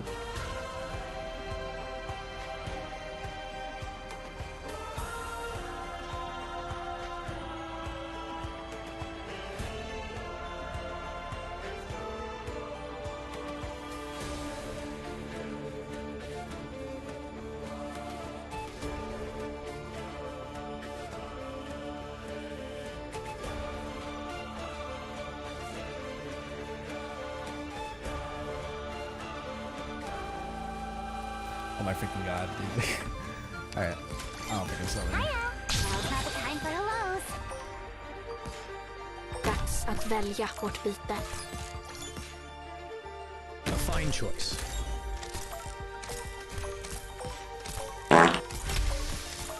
Thank you, Cal, for the hydrant. Thank you. Right. What a ruckus. I need to get some more water after this stage.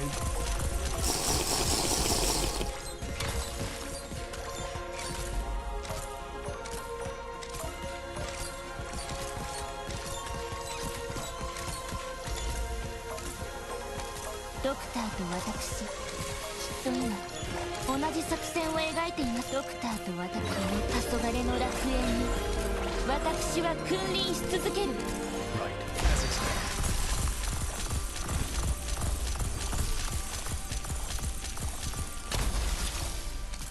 Hold on.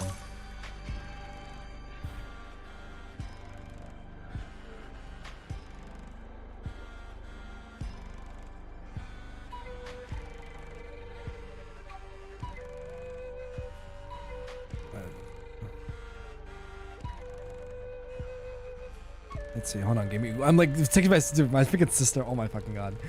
I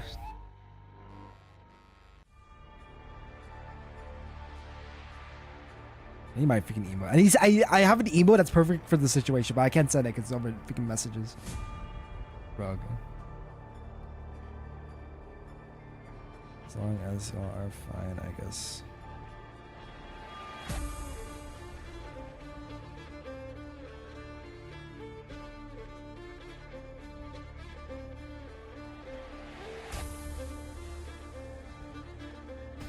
I think she freaking God. No, I recently got a new car and freaking this is the first time I'm letting her use it by herself, like without me in it, so I'm worried.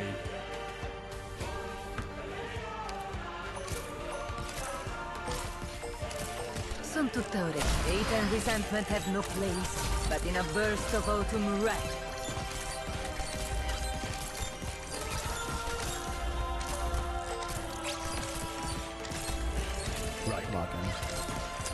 Rethorn rule, what the? Done this shit. ドクターと私、きっと今同じ作戦を描いていますわね。ドクター、それでも慰めを求めますね。Absolutely cooked.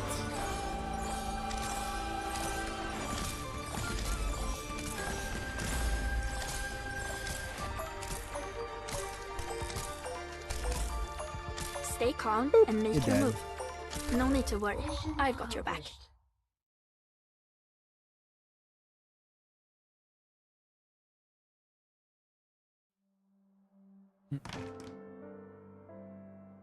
An empty office. So I say.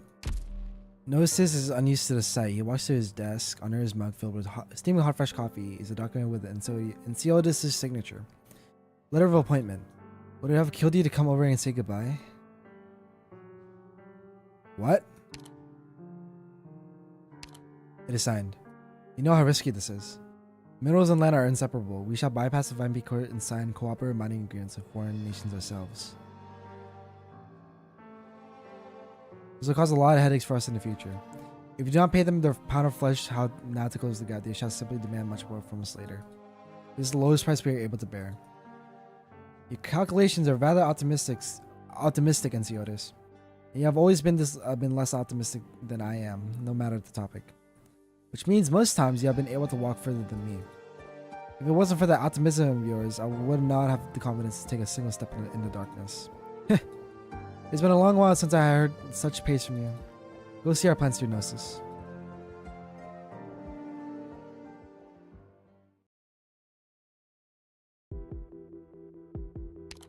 Let's see. Letter of appointment. What does that mean? What even is that? Let me look this up. Letter of what's a letter of appointment? Is he stepping down or something?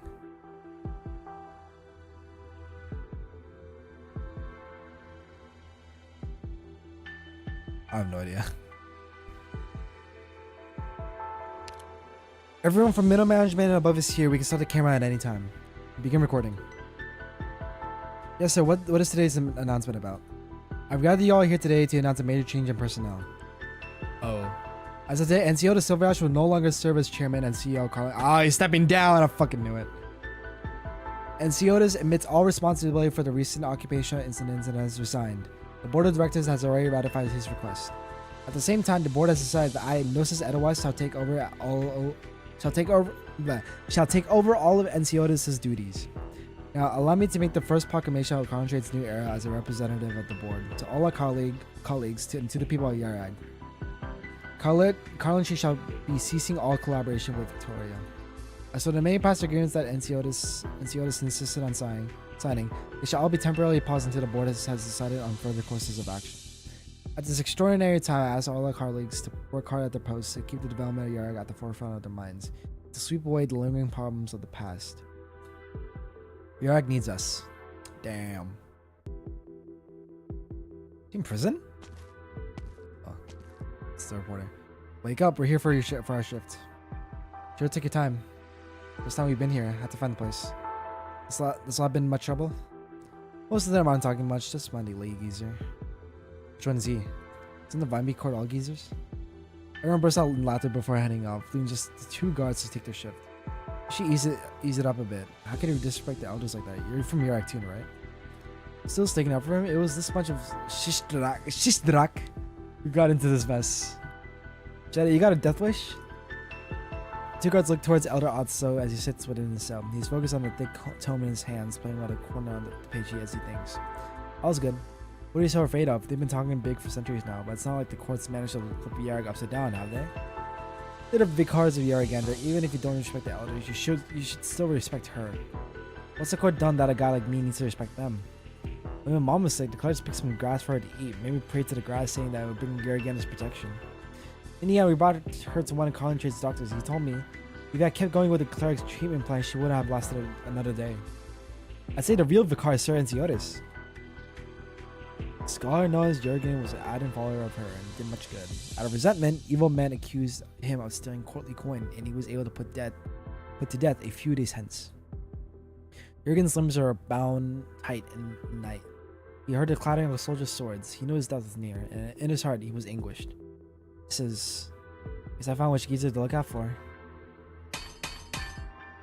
He raises his baton as he approaches Atzel's cell, striking the bars over and over. Atzel does not stop his recitation as he looks at the guard calmly. "Hey, Greybeard, shut your mouth while you're in that cell. Think about how you're gonna explain all your sins to Yaragana when you meet her." Yaragana looked up and saw no light. In his futility, he knelt upon the straw lining his cell in supplication to her. "O righteous Yaragana, have I not done good in your name? Have I not sought truth in your name? Do good men die in your kingdom while the unjust gain salvation? Why did the lawmakers only hear absurd falsities? Why did the people I saved stand in unspeaking silence?" Shistrak! Have you no shame, you traitor? I'm gonna teach you a lesson. Why are you freaking... Dude, are you taking it? Why? The guard puts his baton away before taking out his key. Wait. Damn. Taking out his key to open the cell door, though he keeps missing the hole as his right hand travels in rage. "Oh, you're gonna do my body and be trapped in Gao. My soul still seeks your mercy. Whilst my eyes can still see and my ears can still hear, stretch out your righteous hands to me." Fucking God.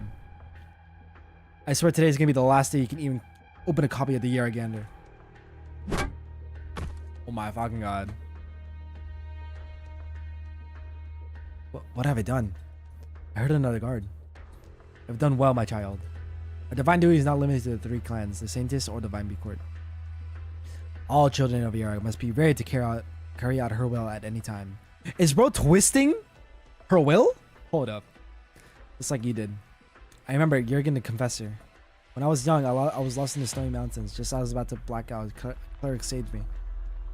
When we were on his burning beast, we took off his coat and wrapped it tight around me, telling me the story of Jurgen and how Jurgen will save all the innocents.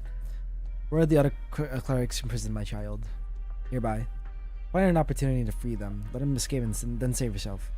Conflict brews upon the mountains. The Vimeby court shall rebuild everything upon the ruins. Allow me to tell you the end of the tale of Jurgen the Confessor. Crazy shit.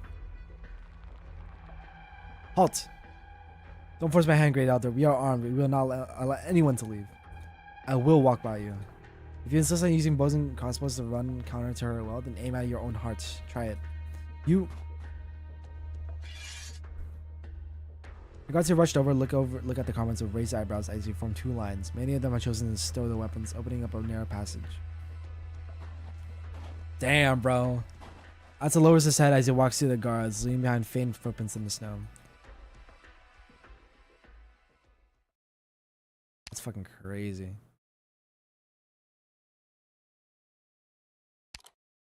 As the words left Jurgen's mouth, the entire Gaul began to sway as wind and snow entered through the cracks.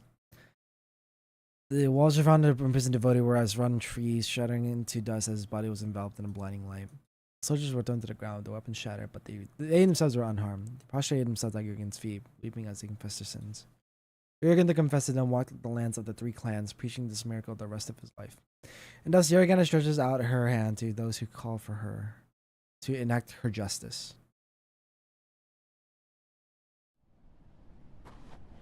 It's Carolyn. She slowly lost all sensation in her joints as her shoes sink into the soft snow. Step after step after step, yet her legs do not stop moving, even as she gulps lungfuls of frigid air.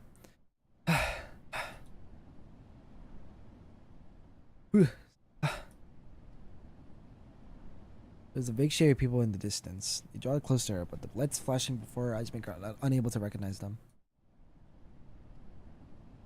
You.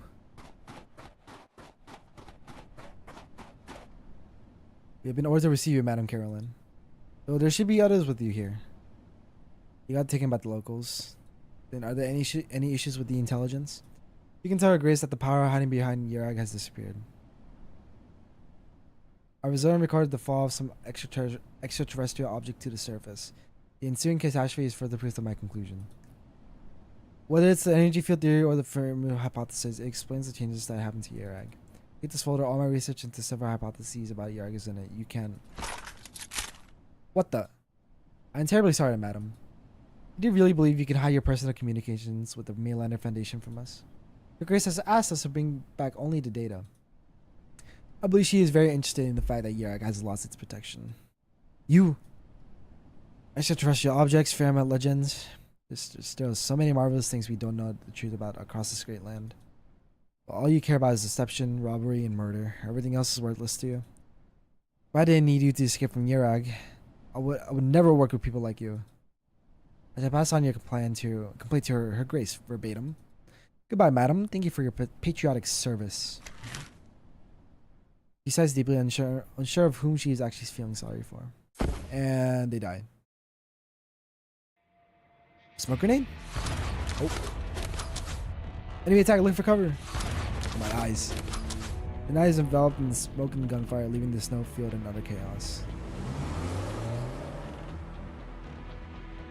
At least until a black off-roader courses out of the smoke. In its wake are the Victorian agents, futilely shooting at the vehicle as it drives into the distance.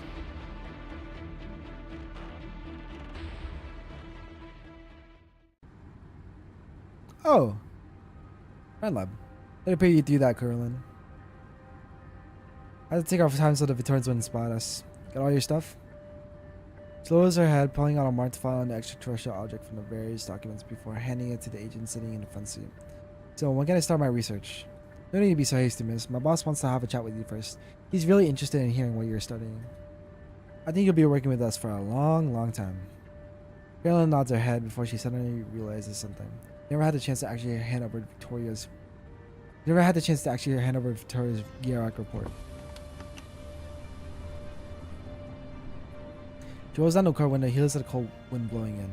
She gets the page she so painstakingly wrote in Yerag, one after the other, and throws them out the window with nary a moment's hesitation. Paper is all the more white on the black night, like fresh snow falling upon the wilds.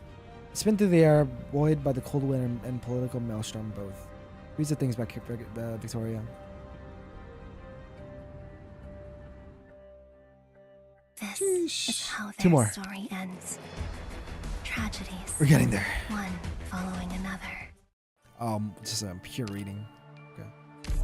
Pure reading. Hella reading.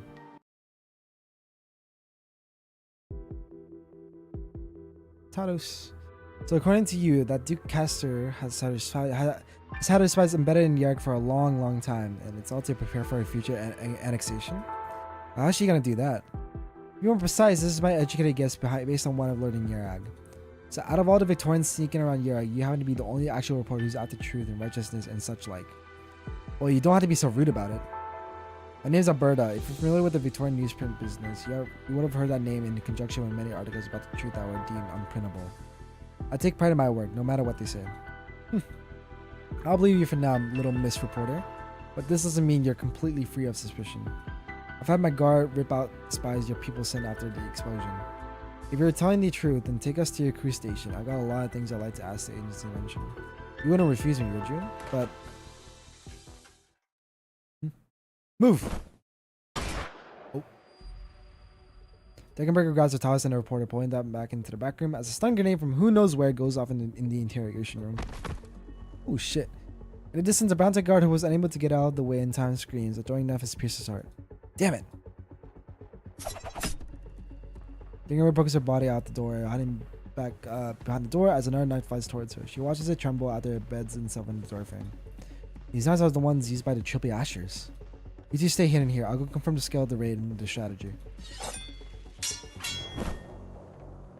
As she finishes speaking, she suddenly draws her twin weapons, knocking two knives thrown from the shadows out of the air before springing forward to attack. Thus she kicks up, forces the reporter to squint. You? What the hell's going on? How did the Triple Ashers know about this place? You did leak it to them? But I've been watching you the whole time. That can't be. I did it. I even checked over all my things. I made sure nobody was following me. Look out! The room shakes violently. The reporter pulls out Rita's sleeve, moving her to the other side of the room as fragments of the damaged ceiling smash into the floor where they just were. Now, how do you explain all this? Wait, there's still one place I haven't checked. She picks up the camera hanger around her neck, removes the lens and presses down on the shutter, and lifts up the reflector. A faint red light glows within. She pulls out the suspicious component, a miniature tracking device. That's where it was hiding.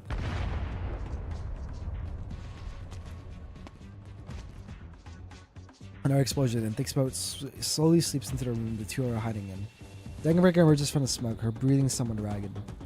We Triple Ashers with this first group. I fended them off for now, but the reinforcements they called for are already on their way here. I will keep you safe with us, but we need to leave.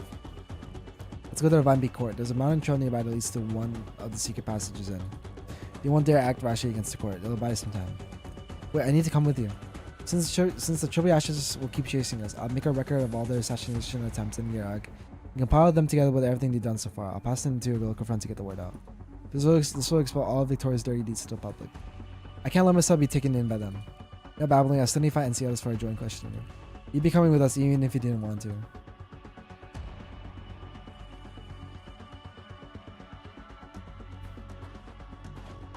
Sheesh. Yes, Furtatus is alive. The three of them have entered the Vine Beak Court's northern gate. The skater reporter is with her, and a renowned Black Knight is guarding them. What orders from Her Grace? Wait, did you just say that Her Grace will personally be visiting Yarag? Oh shit. Are you fucking cooked?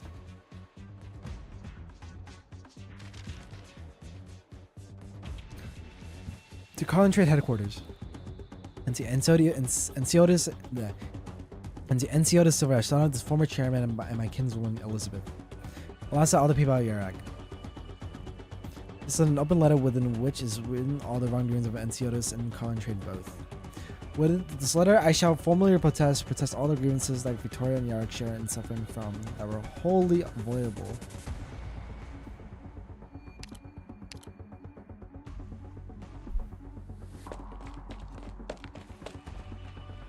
Chairman otherwise, I'm glad you're here.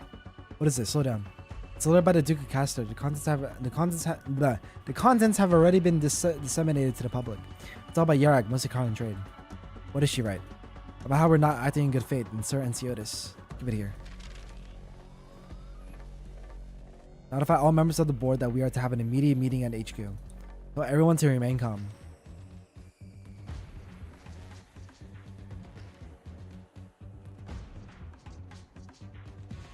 Enciotis' first offense and the source of all this tragedy was to seek benefit from Columbia, brute forcing the carving out of a great pit and the construction of an observation station atop Mount Carlin. In the wake of a catastrophe descending on Yarag, this much is undeniable. Amidst the terror and disarray, he committed his second offense. The humanitarian aid sent by Victoria was instead pocketed by him in the name of negotiation. To legitimize this shameless act, Enciotis went on the attack against Victoria, levying baseless accusations and signing against Victorian tourists and expatriates. This was his third offense. His ultimate act of toying with the heart of the public was also his fourth offense. He colluded with Taurus to fake the Brown Matriarch's death, and due duplicity, led Clan Browntail into hostilities with Victoria.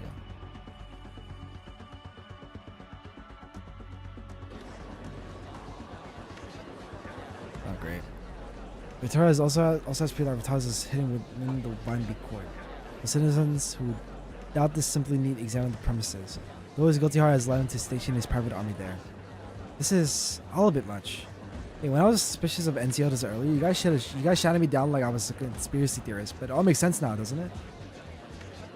Since when? The whole letter's just Victoria's say so. Oh my god, is that Miyu? Oh my god. I'm your biggest fan, Miyu. Can I get your autograph? Can you sign my forehead? Oh my god.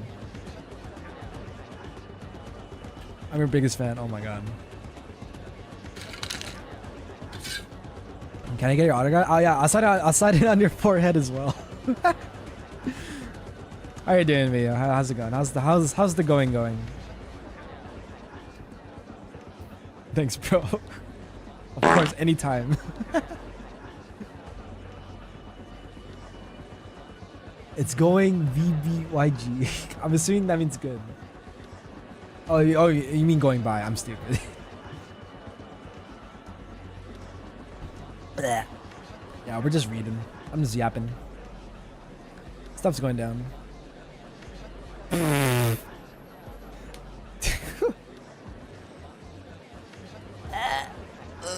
Oh god. Hashtag big yapper. Yeah. I just say words on screen. I'm a machine that turns words into yapping.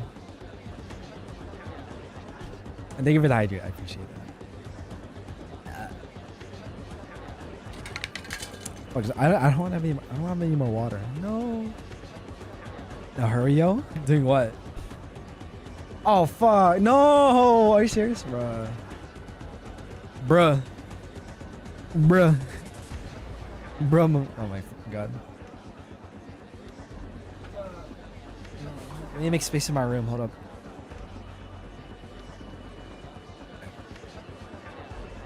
Oh my ass. Love you too, Acta. Yeah, I love you too, Mio. Yeah. I definitely love you. Yeah. Wink. Fuck me. Whoop. Yeah. Okay, getting down on my knees. That sounds really bad.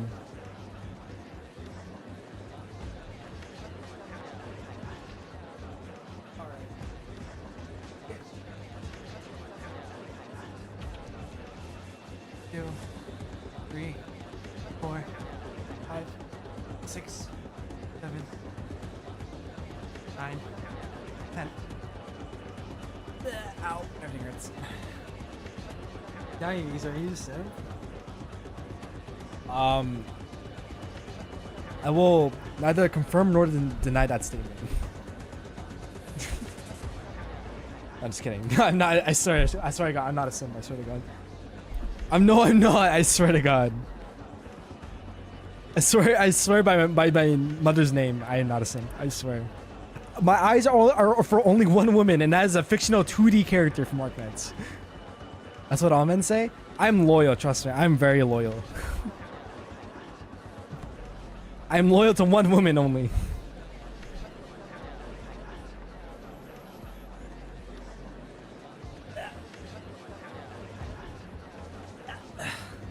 You can be loyal and innocent. I am loyal to my wife, who I also simp for. So yes, I am both of those. I am also a stan for her. I am also her devout follower. And I will follow her to the ends of the earth until the heat death of the universe.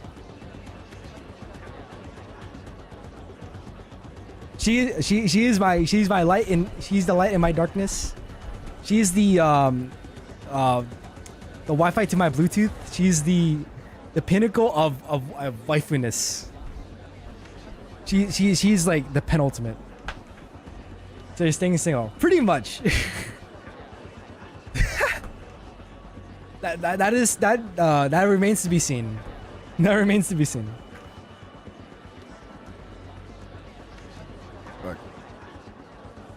All right. I'm gonna let me turn the tables. Mia, do you have anyone like that? All right. Let's question you. Or you can look too. That's fine. You're good. All right, she's running away, guys. She's running away. She doesn't want to speak her deepest, darkest secrets to me. Hey, you know what? Fair enough. All right. Alrighty. Let's see. The fifth offense expanded, didn't it? And so this told Ratalis to kidnap that Victorian reporter and hit her in the court. Can't be a lie with all those details, can it? And the sixth offense says in order to control the court, he arrested all the clerics who wouldn't obey him. That matches. The court invited us all up the mountain for blessings, but Dragonbreaker had some men to stop us. What about the seventh then? It's obvious that Victoria wanted to get a bigger slice of the pie, but Conrad refused them. You're a real idiot, you know that? It's proof that Ensiotis has gone and betrayed Yerag. Victoria's made a fair point about Conrad going against all the contracts, and now we're the ones stuck with the bill thanks to Ensiotis' stupid decisions.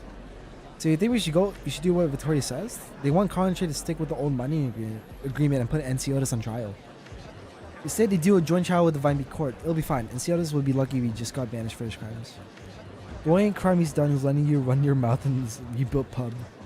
So he's been doing all the good while it's always someone else doing the sinning? Wow, what a coincidence.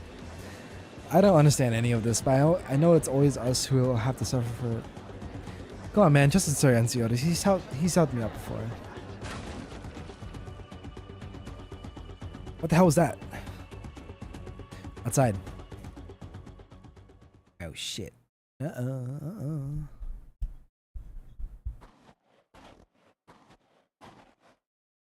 a lot of troubling talk on the way here.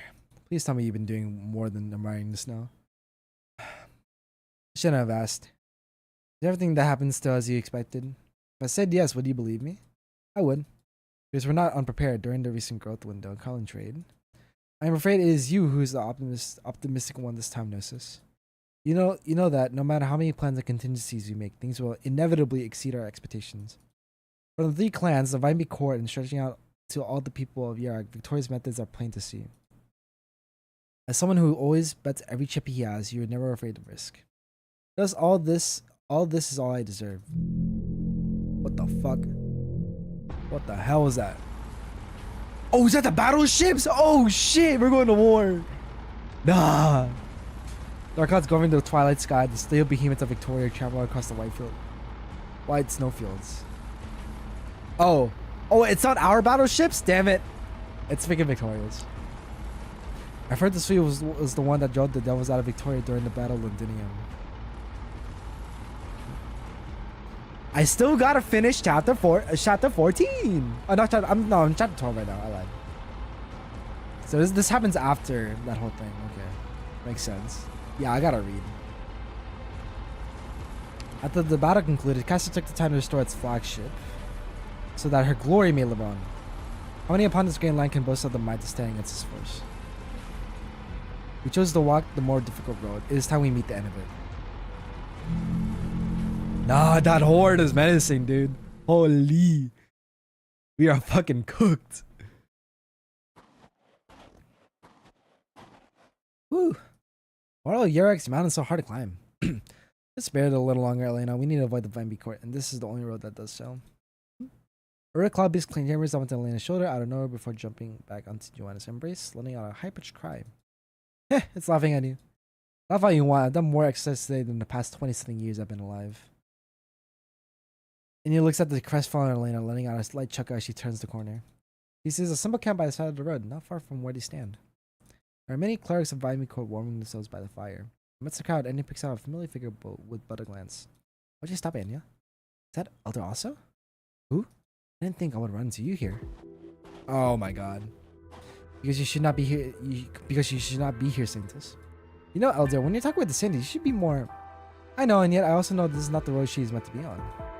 What if it is to search for Yerigender? Also, seek her in the time of need. So what is it you need? You're instructing me to go on the pilgrimage so that I may atone for the sins of all Yerag to her. Thus, what I need is to find her and pray to her for forgiveness. I want to get you out of the Vine Beak Court at the time, and doing so the court will not be hindered by me. I had hoped that while you were off on the pilgrimage, we would be able to sway the Duke of Castor into handling Ensiotis. That when you returned, it would be to both parties warning and wearing. The court would then take advantage of your return to declare a miracle, thus gaining true control. Your brother declared war on the court too soon, and I could not allow myself to fall into the hands of Castor or Enciotis, both as a prisoner or as a puppet. I presume you being here means you are thinking of being like the court clerics of old and going to Carlin to ancient refugees. Going to Carlin to the ancient refugees in their legends, where you can wait for the moment your enemies are worn. As such, there's no need for you to continue with your meaningless circuit, Saintus. Follow us to seek our future atop the mountains. There will come a time that the people will beg on bended knee for you, and that's stupid. Sign elders of the court behind him stand up after the other, forming a semicircle before the Saintus. Joanna glances at anyone on knees, her hands subconsciously moving towards the crossbow, but Anya merely gives her a light shake of the head. I can't stop, the next catastrophe is nearly upon us. What? The Saintus is right, Elder. You must have noticed the strange weather these past 2 days. Give me one sec, guys.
Sorry, gamers.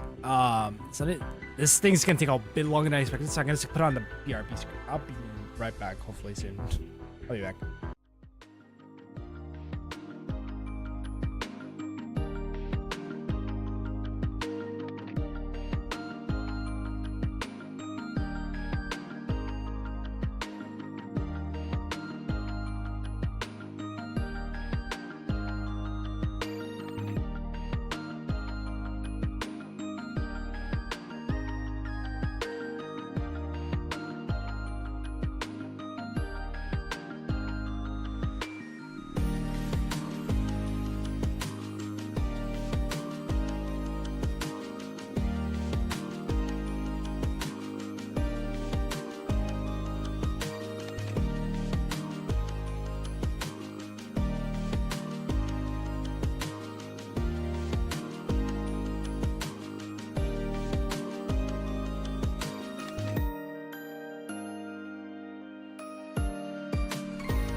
Alright, we're back.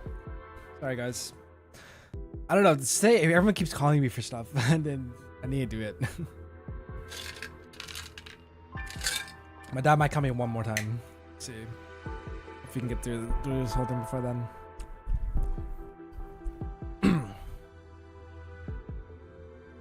Let's see, where were we? You found an important clue about the heart of Karlin. We had the opportunity to learn the exact reason why a catastrophe came to strike Garag. Maybe even the truth behind Yaragander. It is meaningless. Elder. Because Yaragander does not exist. Damn, from the Elder? What did he say? I love the call. You told me quite the opposite. Yaragander can exist within the plants, the stones, our words and deeds, but you will not find a true form atop this great land. It is not real, only existing within our imaginations. Not even you can blaspheme. Not even you can blaspheme against her, Elder also. When I was young, my faith in her was so much the same as yours. My father and uncle sent me to the Vambi court as a child, forced me to secretly aid Clan Browntail with their mission. Yet all I wanted to do was to serve her in all sincerity. When the great elder tasked me with managing the Hall of Writings, I was giddy with glee. Every word to do with her, whether they be fragmented pages or ridiculous essays, were studied by me over and over. But the more you read, the more you realize that the saga of Yaragander is nothing more than a piece of scripture assembled by mortal men. Do you deny it, Saintus? You two have seen what it is said to be the original copy. It was no more than a few scanned phrases, nothing like what we have today. Is that true? Is it, Enya? Remarkably shattered historical records, even foreign legends from who knows where. Add cold gales and snowy peaks, and you have the miracles of Yaragander.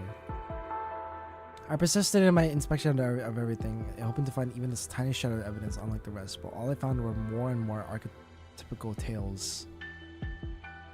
I even found signs of adaptation left by previous court elders in the margins of a few books. Why didn't he tell anyone? What would I say? What is Yarak to you, Saintus? That is not a question any one child of Yarak can answer. Yarak already has his answer. This is a nation of faith. Ensiotis has tried to undermine it. Zuki Casa has tried to swallow it, but even they dare not divide Yaragander, at least not openly.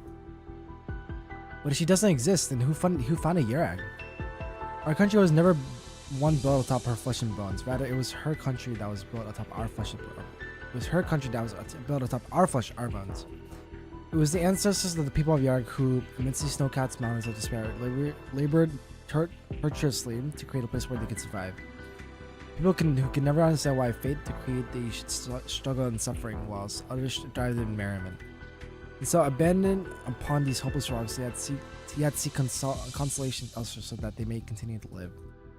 From the cries for some almighty leader and the prayers for majesty and morality of every generation of Yaragander was born. From the moment of her birth, she became the foundation of Yarag. Because of their need for faith, generation after generation must repeat a lie. Yarag needed virtue and law, needed ardent aesthetics, needed family and tradition. With perfect timing, she would appear by our sides, leaving behind a few revelatory words of wisdom. From this came an unbreakable order, one that has lasted time immemorial. So in your eyes, this lie must be maintained at any cost so that Yarag itself can be maintained. Indeed, every nation has its own lie. Yarag's is Yaragander. I disagree. All I can bring temporary reprieve, but it cannot become the eternal law through which we live. You believe it is able to maintain order, so you care not for the sincere longing of the people. You treat their feelings as a tool you can control. When this longing tears through the veil you have constructed, the Vambi court and the fate it tends to shall be shattered beyond repair. From that point of view, you are your hated Ensiotis' greatest ally. There's only one thing I wish to ask you. Do you believe Yaragander exists? But she sifts through her mind, through all her memories of that head maid, but she has already forgotten how she looked, big with some emotion, all forgotten. There's no memory, no person who can vouch for her, no one who can offer her words of comfort. Her heart lies empty. I do. You claim this is all a lie, Elder Odso, which is proof that there is a truth to correspond with this lie. So I believe in the passion and goodness preached by the scriptures. I believe Yaragander exists in Yarag. Besides, I've already found the path to her. If you must refute me, then come witness alongside me. Your faith is pointless, Saintless. Even greater disaster awaits Yarag. Ensiotis' short-sightedness has already left her faith on the brink of collapse. This is our last chance to save her. Ever since the pilgrimage began, you have treated me as part of your conspiracy. Because we have both dedicated our entire lives to the faith. It is impossible for you to not understand my devotion. What is it you wish me to do? At a suitable hour, return with me to the Vimeby court to regain control. We shall have to look at our specific circumstances, deal with the Duke of Castle, but Ensiotis must be eliminated. You are a consul and cannot bear to harm your brother, I understand. Ensiotis must leave Yarag. That is the most we can allow him. This is pure coercion. In return, I can take you to the place you seek. When I was young, I had such all Carlin. Since you must face the truth, this will be the quickest way to do it. I accept. And yeah? On one condition, if you really do find proof of Yargan, you shall renounce all your schemes regarding Ensiotis. Very well. Yargan are above, witness our vows. I mean, she is real. Yeah. She's definitely real. We're almost at the peak. We're almost there. Travel. Travel.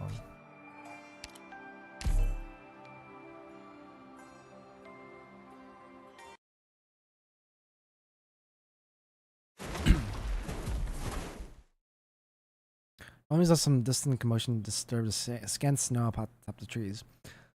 What should be a silent street is filled with an ominous warmth. This used to be a road up the foot of Mount Carlin that led to the Vimeby court, but now Victorian soldiers bar the path as the treads of their tanks crush its surface, a blatant and impassable barrier. Loudspeakers atop the tanks play a message in clear Iragi. Here you are, do not panic. In accordance with Victoria's policy regarding the current situation, we will ensure everyone's safety. This operation will not disturb the everyday lives of residents. We simply suggest everyone stays at home in this weather. We also have a warning for the criminals who have detected Victorian citizens and for those who associate with them. Release the hostages immediately or we will take immediate action. Gracious _7. Welcome in. How are you doing? Hopefully I do not know how to pronounce the name. Correct me if I'm wrong. Please. How are you doing? Say, mister, mind if I cross the road? I need to head home to get the fire going. It's about dinner time. My wife's waiting for me. This area's off limits. You either take a detour or you wait. But I'm just trying to get to the other side of the road. If safety's your issue, go ahead and search me. I just got food on me, nothing else. Are you with the Vimeby court? No, I'm just a smith. And take a detour or wait. I crossed this road for decades now. Don't cause trouble for them, mister. Nothing good will come of it. Good, what about you? Just call me Grace. Okay, good. Gotcha, Grace. Welcome in. Hope you're doing well. Nice. Oh, you said good, so yeah, you are doing well. I'm chilling. I've just been reading this hella long story. It's taken longer than I expected. I'm assuming you're an Arknights player if you clicked on this stream. I don't know how the fuck you found this stream, to be honest. Welcome in. I'll not be repeating myself a third time. The old man toddles away. He turns his head to look back. Through the window of his workshop, his wife looks back at him. Not the wife. He waves his hand, telling his wife to leave. You're again there above. I wish to hear of your wrath. Worth, huh? Is it worth or wrath? I'm just going through. Fair enough. Yeah, my stream popped on your recommendations? The fuck? But yeah, I play Arknights. I'm new though. Oh, a new doctor. Welcome in. Welcome in. Fresh blood. Ooh. How are you liking the game so far? Invaders, how dare you? Get out. You hear me? Get out. Victorians this, Victorians that. It's the word I hate hearing most these days. Didn't think there'd still be anyone brave enough to kidnap one at a time like this. Did you get it? It's obviously just some worthless excuse. Now that the Victorians are here, Yarg is about to change. Are you like a relatively new doctor? Like how many days have you been playing, or months, I guess? I'm gonna take a wild guess and say you came from Enfield. Which in which case, let's fucking go. Enfield, it's doing its job. Bringing in a new one. I just love tower defense generally, so yeah, pretty great. Hell yeah, nice. Yeah. That's also why I got into Arknights. I loved playing like BTD battles back in the day when I was a kid. And yeah, Arknights was basically like, it was like the perfect like segue between like a tower defense and like anime. So I was like, yeah. A couple days? You're like fresh blood. Oh my god. Holy fuck. Yeah. Nice. Ooh, wait. Are you a lore enjoyer perhaps? Or nah? Or do you just enjoy the gameplay? Damn, oh my god. Like, It's so fun just meeting new people getting started with the game because it reminds me of me. It really does. It really does.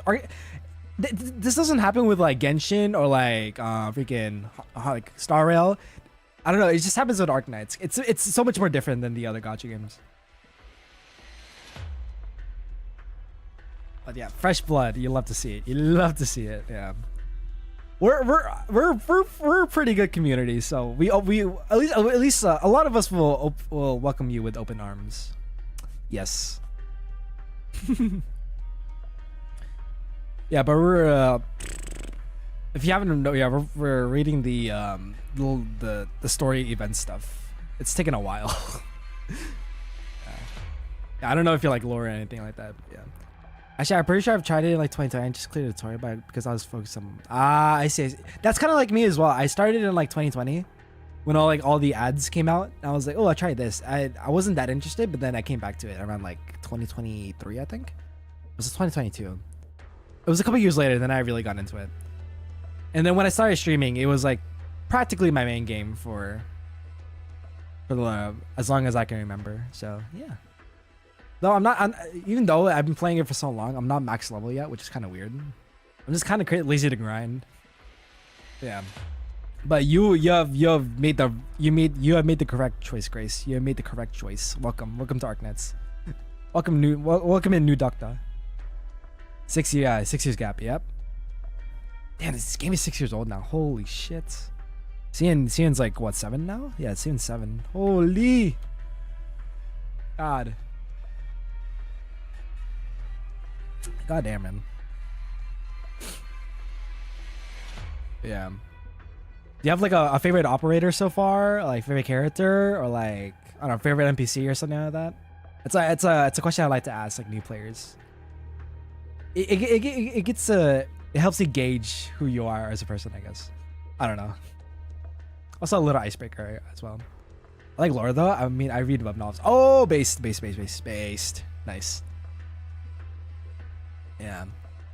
Like I'll be honest, I don't like reading like I don't like reading, but like I'll read Arknight stories. That's how much I like it. This is just crazy. I love it. Like, oh my god, so good. Like I haven't even gotten to like the really good stories like Lone Trail, all like the lore heavy stuff. I'm waiting till like the right moment where I can just sit down and just enjoy reading it for like the next 10 hours. I believe Lone Trail is like 10 hours of reading. If you just like straight up read it, it's 10 hours. I literally have to find the time for it. It's so fucking long. But people like outside of like the freaking gaming community have praised Lone Trail as like a really freaking good like piece of literature. I think I've been in love with W since she came out, but Texas is also there. Based and very good choices. Yeah, yep. Basic, but also very good choices. Fuck yeah, nice. Yeah. Ooh. Yeah. Yeah, if you have any questions, like you can just ask me anything. Honestly, I'm pretty. Yeah, I consider myself a veteran. I've been playing a while, so. Yeah. So. Yeah. I'm a veteran. Yeah, I would say I'm a veteran. There's been like the stage in one of the game modes where it's taken me like half a year to beat it. I finally beat it like I think like last month. It's like, oh my god, it took so long. I've been like studying like this shit. I've been studying it so much, like this boss and like its mechanics and all that. So I'd say I'm pretty dedicated to the game. So I think I am a veteran. Do you double stream? I do. Yeah, I'm on Twitch as well, actually. Yeah. Yeah. My primary streaming platform is Twitch, but I've been trying to do like multi streams on YouTube so I can like archive my streams. So I'm kind of lazy to like upload them to YouTube. But if I stream on YouTube, it's like there already, so I don't have to like wait or like do anything extra. Yeah. I think my Twitch is fuck. I always forget.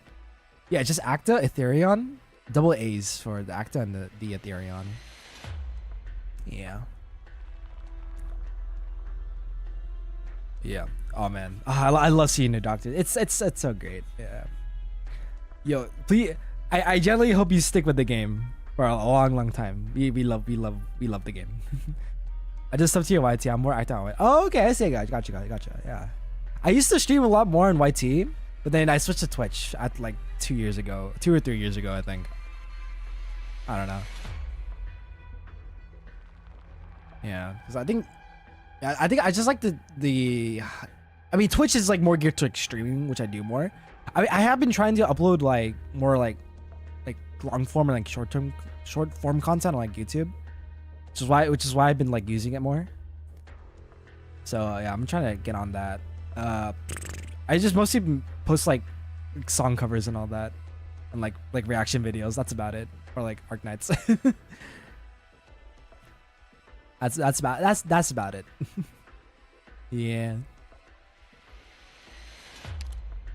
I mean, okay. If I sing song covers for the game, then I think it's safe to say I love this game. So yeah. Believe it or not, but I have a vacuum year on YT. I didn't even open the app for like more than a year. Damn, actually? How is that possible? What? Why would you do that to yourself? How do you even do that? How do you like restrict yourself to not open YouTube for like a year? The fuck? That takes some insane willpower. I'm literally like, I like wired my brain to open YouTube and like Twitter when I wake up. That's how bad it is. It's so bad. It's the first thing I do. Nothing else. It's so bad. It's so freaking bad. Yeah. Shit's horrible. It's so fucking bad. I don't know how the fuck. I wish I could do that.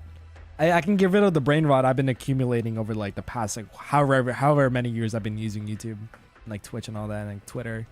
God, I need a cleansing period in my social media. Just like not use it. Just enjoy life. Do other things. I don't know.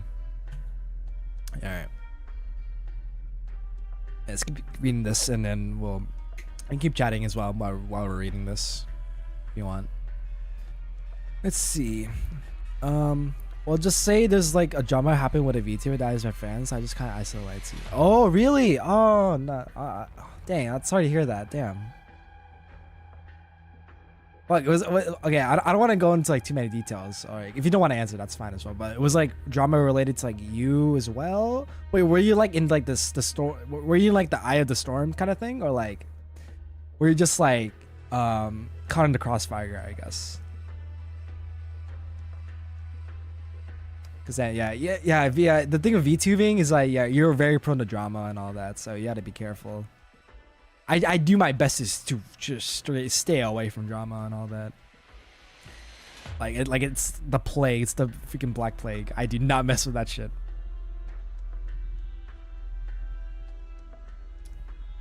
Yeah.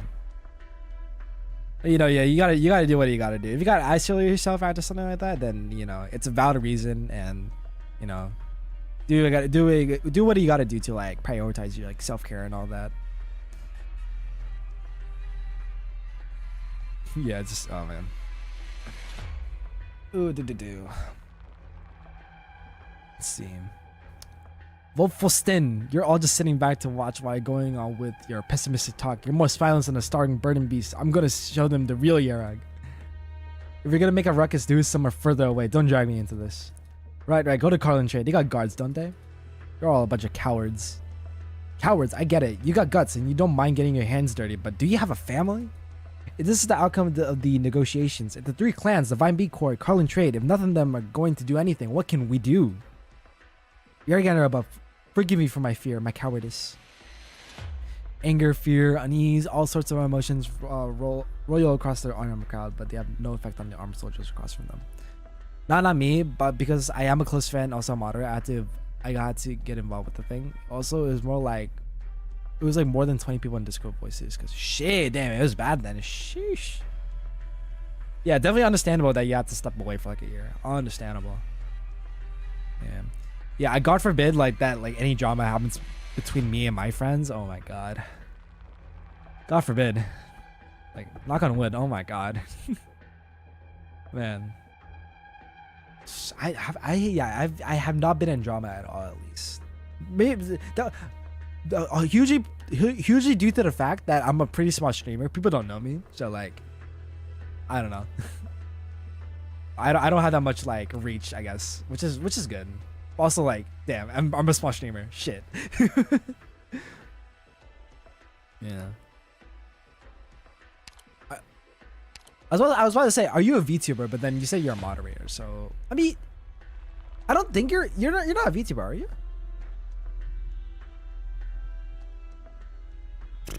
Let's see.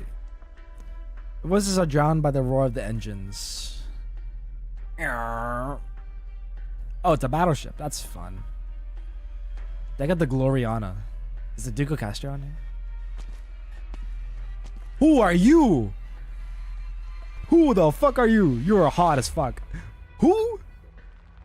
To keep it so, me and my two friends where Chiro got stabbed in the back by someone who's embraced by us.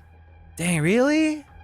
Oh my god, betrayed. Oh my god, I'm so sorry to hear that. Oh my gosh, that fucking sucks.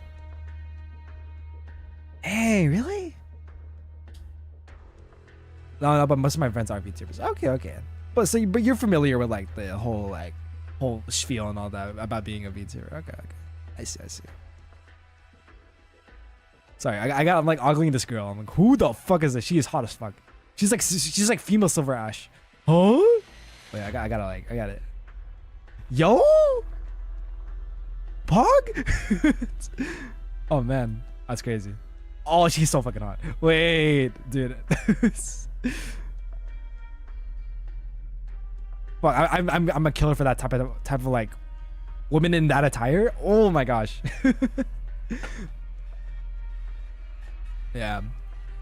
I just going back to the whole like thing. Freaking. Yeah, I just like hope people don't have to like deal with like backstabbers and all that. I mean, you know. I don't know. It's just like.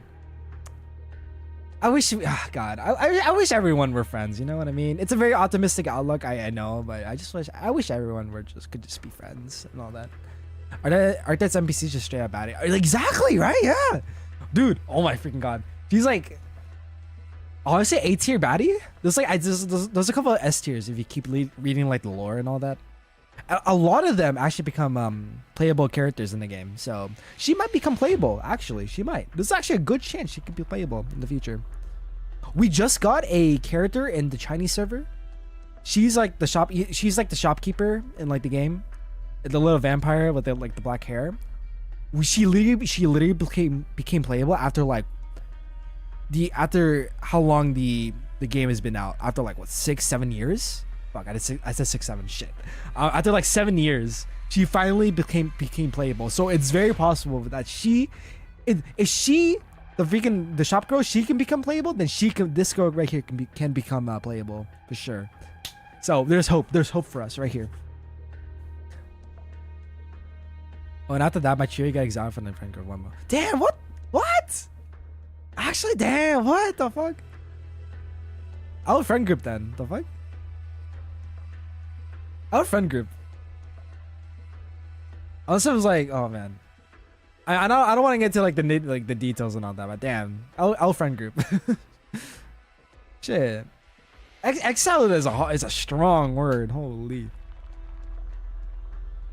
Let's see. The Vanguard forcing Yarag has also surrounded the Vine Beak court. Yarag's own warriors are powerless to resist us. The whereabouts of Yarag's scientists are currently unknown, but we shall ensure that the moment she appears, we will locate her. The situation is under control, so forgive me for speaking bluntly. There's no need for your grace to attend the battle in person. Do not be, old woman. Do not be hasty, Philippa. That's her name, Philippa?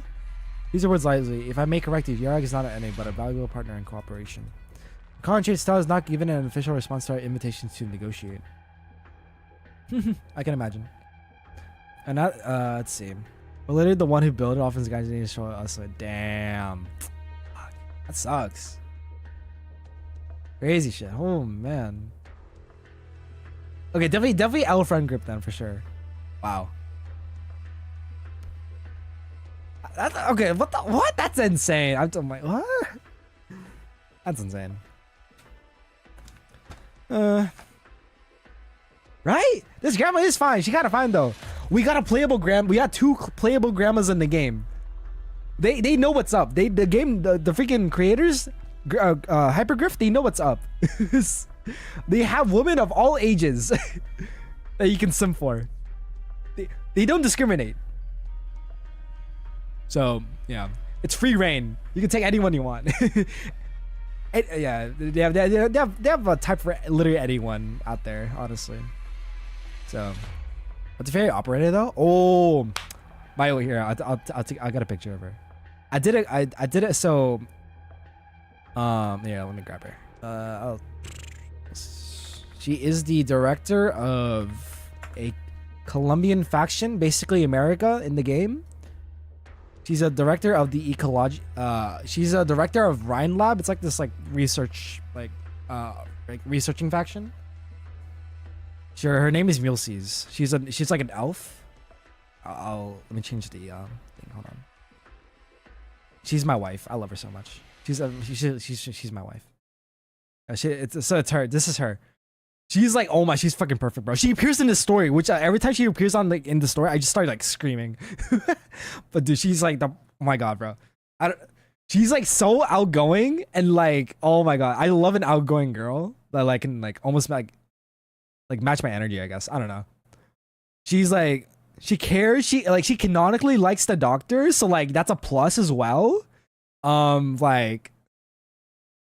Her characters are just on point. I love this. I love elves. But like she's like lonely because like she's like one of the last like few surviving members of the elven race. So she's like lonely. So I want to like, but I have like the feeling to like protect her and all that. You know what I mean? Not make her feel lonely. That's like, I don't know. That's how I feel. Yeah. I did a cover of her character EP. It's called Morning Dew on YouTube. It was my first cover because I love her. I love her that much. I love her so much that I made a cover of her song. So, yeah, literally perfect wife right here. Like she's the pinnacle. There's no one above her. She's like up here, and everyone else is down here. There's no contest. No one has even come remotely close to. Okay, maybe that's a lie. Maybe like Exil Alter maybe. Maybe Exil Alter. She comes pretty close to her. She gets pretty close, but not close enough. Yeah. I feel I had the same towards my Uma. Ooh, what's her favorite Uma? Uma. Ooh, Uma Poi. And all that. Let's put it back. What's my favorite Uma? I think Manhattan Cafe or. Wait, what's it Manhattan? What if Manhattan? Wait, is it Manhattan? Wait. No, Mambo. What am I saying? No, it's freaking Mambo. I love Mambo. Mambo. I remember I was playing Letha Company with some friends, and they had a my friend installed a Uma Musume like character model mod, and I was using Mambo as my character model. So much fun. I love Uma. I don't play the game religiously like Arknights, but I still find it enjoyable when I do play it. And Siotis is a prideful man. One assumes that having to process his failure must be of inconceivable difficulty for him. Mambo. Yeah, Mambo. Fuck, I love Mambo. I should have a Mambo redeem. Oh my fucking god. That's a genius idea on my part. Wait, I gotta do that after stream. I gotta make a Mambo redeem. Oh my fucking god. I gotta put that on like limitless redeems. You must have heard some of the tales about him, Philippa. By all calculations, he is your kin as well. If he really is a talented genius the rumors paint him as, then why did he abandon a chance to stand by your side, deciding to bury himself in the mountains instead? I simply don't understand. My favorite was Aguri Cap. Ooh, Aguri? That's a good choice. We all love Aguri. I didn't watch Cinderella Grey, like the anime she's like the main character of. But, you know, Aguri is a girl. I feel like it's hard to hate Aguri, you know what I mean? It's hard to hate any Uma, I think. It's kind of hard. They're all pretty likable. Like I said, he really is the prideful sort. I shall give him a little more time. 6 hours to do it. If I had to like list off my favorite Umas, Mambo, Manhattan Black, no, Manhattan Black, no, fuck, sorry, Manhattan Cafe, Agnes Takian, Admire Vega, and then Kita-san Black, I think, and then Satono Diamond. Who else? I think that's it for right now. Oh, I think freaking Maino Top Gun as well. Maino Top Gun. Yeah, that's a rough order of who I like the most. If the government of Iraq continues to refuse to accept our agreement, then things can only end in a rather regretful manner. Understood. There is one trifling matter I am unsure is worth your grace's consideration. The matriarch clan Browntail, who by all rights should be dead, we have discovered further traces of activity from her. She is currently hidden within the Vimby court under the protection of the Black Knight. NCS would not go to great lengths to hide someone unimportant at a time like this. It is not worth mentioning, but I am not fond of variables. Find her and find what she is hiding. As you command, your grace. She's so fucking hot. Oh my god, this girl's so hot. Oh my fucking god. Bruh. Like Dia-chan? I like her also, but not about my cute style. I think they're both the same. They're like the same level for me, I think. I don't know. I switch between I like at this point I think they're both like the same likableness for me. I like both of them. Yeah. Oh, I forgot Teo. Tokai Teo, my goat. I love Teo too. Teo's great. Yeah, I think, oh god, if I had to choose one though. Satano Diamond because of that one meme, I think. Where she just like a little like freaking like sticks her tongue out. It's so stupid. I love it. Understand, I shall carry out this assignment to a limited extent, then await further instructions. All hands take note. Team 1 guard the front, Team 2 head to the north gate to lock it down. Teams 3 and 4 find high vantage points to watch the court. Be on guard. If you allow even a single soul out, you shall have to answer to her grace in person.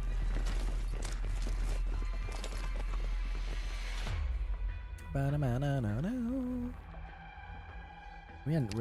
S. It's called Steel. I not received any orders to allow Victorians in, sir. I understand. We shall wait here for a reply. The chairman has informed me not to accept any invitations. If you... No, I had to wait here patiently, just like how every child of Iraq waits for bitter winter to pass. Speaking of how do you people prepare for winter? I am rather curious. I fear you may not have the opportunity to learn for yourself.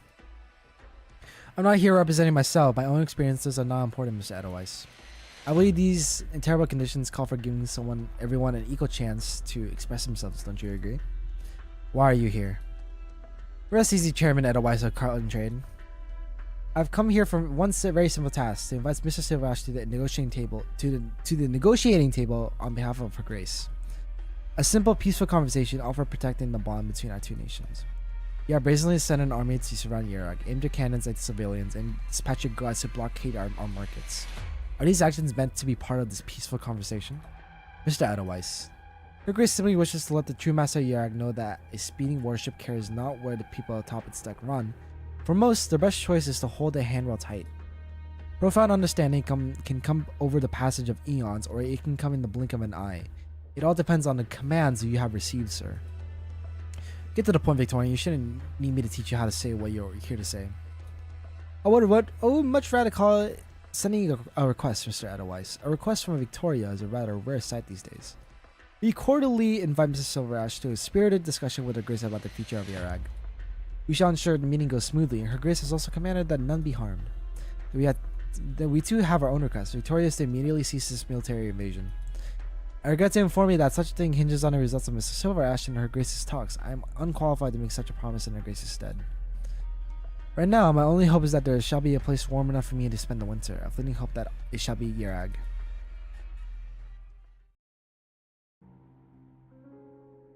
The story is taking a while. Sheesh, let me eat one of these chips.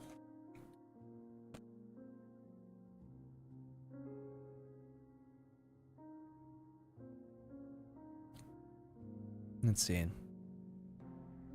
How should you present yourself when you face her? I've asked myself that countless times, until tears of remorse flowed down my face, or I could not find the answer. Just like how, as I waver in the cold wind, I cannot find anything. The heart of Carlan's mere mystic rhetoric, painting within her dream, admiring amidst the mountains. The Vimby Court says that when you are on the brink of death, you shall see her face. I believe this is my last chance. Yet I am unable to prove anything to you. I see only my mother by the bonfire, my wife underneath the curtains. Life I should have. You have come to the end of this fateless follower's epitaph, one written by him for him. His last request to you is to wipe away the snow upon his tomb. A lonely grave stands by the road, and Ian Edzo would stop in front of it. All I did was bury him. He only had time to carve himself a marker before he died. But the bones we saw along the way are all bones of humans. Only human beings who use value and meaning to paralyze themselves, to climb Carlin, to walk her side, to witness her existence. They are willing to give their lives. Saintess's right hand brushes against the worn wooden marker, completing its master's last wish. Cold wind sweeps past her fingertips as if urging her to grab a hold of something. She lifts her head towards the snowcat's peaks as her ears catch the sound of a young woman laughing. Elder, did he hear? She swallows down her unfinished question. Laughter echoes between the mountains, then fades until it becomes nothing more than a memory. I didn't hear anything. Please proceed, Saintess.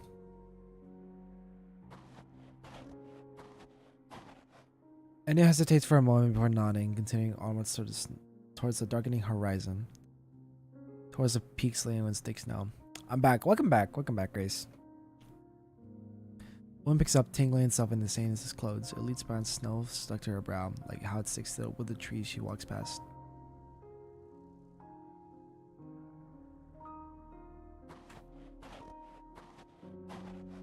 You need to try harder. We can't keep up with Enya if I have to keep pulling you. We're only 2 steps behind. No need to stand so close. Oh, right. Just now, they were talking to something, right? I think I saw it too. There's nothing here except snow and rocks. Whatever. Doesn't matter. Oh, did you have some core tips for like the early game? I've seen some guy, but I just want to hear from you also. Ooh. Tips for early game? I'm assuming you mean... Oh, God. Fuck. Oh, God. Core tips? Listen to the tutorials. There's a joke in the global server of Arknights that's that reads out, EN players cannot read. This is a very true statement because the amount of times I failed stages because I didn't read the tutorials is like immaculate. I can't remember how many times I've done that. Please read the tutorials. They're very helpful actually. That's the reading tutorials. Let's see. Build your base. Your base is very important. That's how you get your daily resources. Max out your trading post and your like your trading post and the like what is it, the factory? Yeah, the factory as well. The freaking the fabricating units, I think they're called, like the yellow rooms or whatever. Do those. Yeah, and just get those resources going, because if you want to max out an operator, at least again like to, yeah, if you want to max out an operator, you need a lot of resources. What else? What operators do you have? Because I can also help you with like who you should like maybe like level up first, or like who you should like focus on building and all that. Like who do you got? Like 6 stars, maybe some 5 stars as well. Let's see. Elena forces herself forward a few more steps. Behind her, the snow where she stepped is suffused with a deep blue glow. At the same time, she has a faint sensation of someone watching her, though the only one by her side is Joanna, gritting her teeth as she pulls out Elena's arm. The billowing wind has numbed her brain. It must have been her imagination. As the thought runs through her mind, Elena hears a sigh.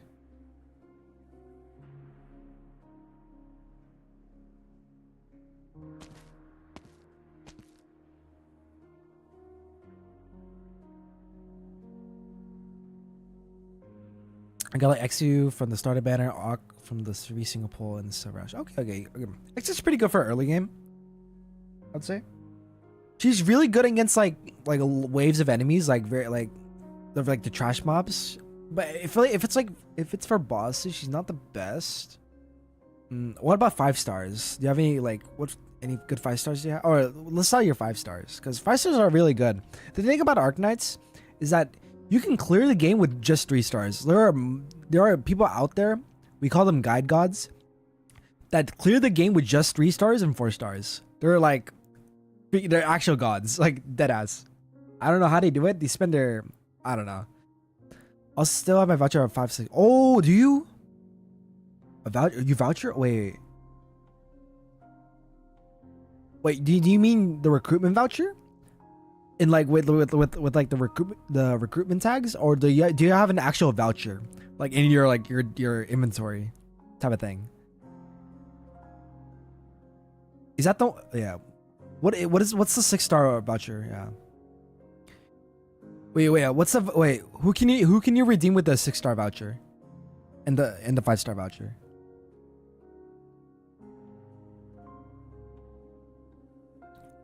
I just select okay, selector. Okay. Yeah, who can you choose of that?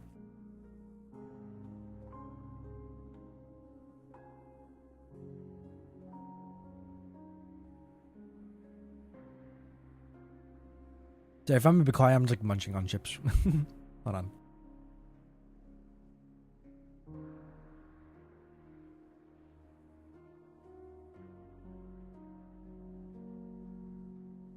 I don't remember. No, you're fine. You're fine. It's probably, if it's a 6-star selector, it's probably one of the year 1 units, year 1 operators. I think like probably like Saria, Aha, Ifrits. Who else? Would be Silverash too. Bagpipe, probably Bagpipe I think as well. Yeah. You take it upon yourself to enter and gamble, you're fated to lose.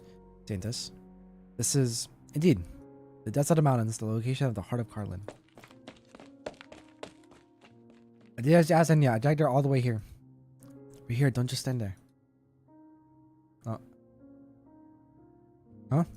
Wait, no, it can't be. Leia puts all her strength, shaking her head and patting her cheeks before taking out a baby of instruments, waving them against the cave wall. It is an ordinary cave, one that can be seen anywhere in Yerag. Its only usual property is its proximity to Mount Carlin's peak. Enya heads deeper within, her breathing picking up pace as she does. The deepest part of the cave is only 100 meters from the entrance, barely wide enough to fit 5 or 6 men. The rocks are covered in a thin layer of moss and lichen, and the air is permeated with the humid scent of fungi and soil. You're not the first who wished to find her, and neither was I. My greatest wish during my youth was to witness her true form, to prostrate myself before her, and so I checked every book in the hall writings, read every line of every poem, all to find proof of her existence. Many before me left behind records and analyses. One mentioned this place, the only cave atop Mount Carlin.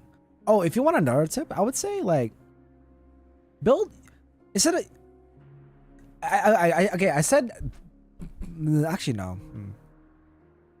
I saw Liskarm, Snow Hunter, and 5-star Fang. Oh, okay, you have Fang Altar. Okay. Liskarm's actually Liskarm's pretty good. So I would recommend building her. Her talent, I believe, regenerates like SP for I think operators inside her, like in her vicinity if she gets attacked. I believe. I think. Thank you for the hydrate, Cal. Thank you.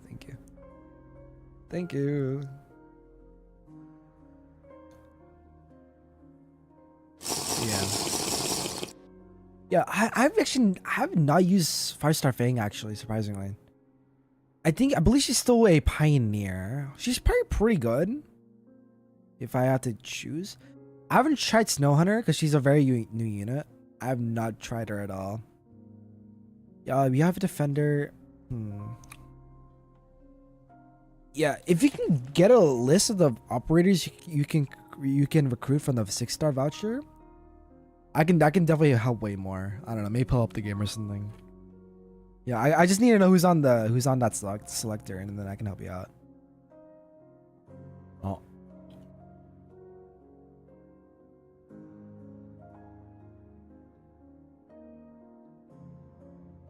Okay. Many before me have left behind records and analyses. Once mentioned this place, the only cave atop Mount Carlin. I followed the endless rugged mountain trails before finally finding myself here. The records say that the clerics of the court once sought refuge in the depths of Carlin. Just so, perhaps you still recall the story of the saintess who roused Yeragander. According to legend, when Yeragander sent divine punishment, the Divine Court chose 100 girls in succession to ascend the mountain and pray. The last of the girls was the one who quelled the fury.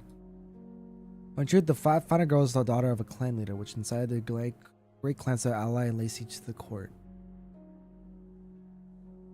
During the massacre, the surviving clerics fled here, after which came the so-called miracle. Peace returned to Yerag. How would you explain this miracle? Look at the Yerag as it is now, and the answer shall be clear. Who has ever heard of a war that came to an end for no reason? If even the murder of a girl can transform into a sublime miracle, so too can political compromise become the stuff of legend. Murder, so that is how you see the actions of the court of old. Indeed, to use murder to seek comfort, to allow ignorance to spurn the heart. This is the bloody death the court has borne in the name of Yeragander. With no God to promise us eternity, our every step is on thin ice, with no room for inattention. I brought you here to learn the truth behind Yeragander, Saintus. And I shall wait for you, no matter how long you struggle to process it. Anyway, come over here quick. This power rocks at the deepest part of the cave doesn't seem natural. It's more like a door that someone built. Clerics of old made this place into a sanctuary. Six says Silver Ash, Mountain Blaze, Thorns, and that's a good choices. Oh, those are very good choices. Oh god, okay, it's either those are all good choices. Those are all really good choices. Silver Ash, Mountain Blaze, Thorns, and Saria. Those are really good choices. All of them are good choices. The year one ops are still really good for some reason. I love it. So Saria is a defender. She's a guardian defender, which means that she can heal her allies. That's her her subclass. 5 is Project Silence and Permanix. Okay. Let's see, okay. Silver Ash is Silver Ash. Yeah, that's pretty good. Mountain. Good lane holder. Blaze is also very good. Thorns. Oh man. You have Liskarm, but Saria is also very good as well. Thorns is a guard. He's a Lord Guard that can apply poison to his enemies. He's a very good lane holder because he can regen his at E2 at his max max upgrades. He can heal himself, so he's you don't need a healer when he's on the field. Blaze is a very good an OG Centurion unit. Oh my god, is that Miyu again? Can I get a second autograph from you, Miyu? Oh my god. I'm your biggest fan. Oh my fucking god. Can you sign my forehead again, please? Yeah, Blaze. What the thing with Blaze is that her S2, her skill 2, it extends to extends her range to another it extends her range by one tile, so that you can put her behind a defender, so that the defender blocks the enemies, but she can still attack the enemies. Basically, there's no. You know what do you mean? There's no space. Oh, actually, no. There's space. There's space. Trust. There's space. Also, there's another 5 voucher with just too many operator. Damn. What are they giving the new players? The fuck? Let me think.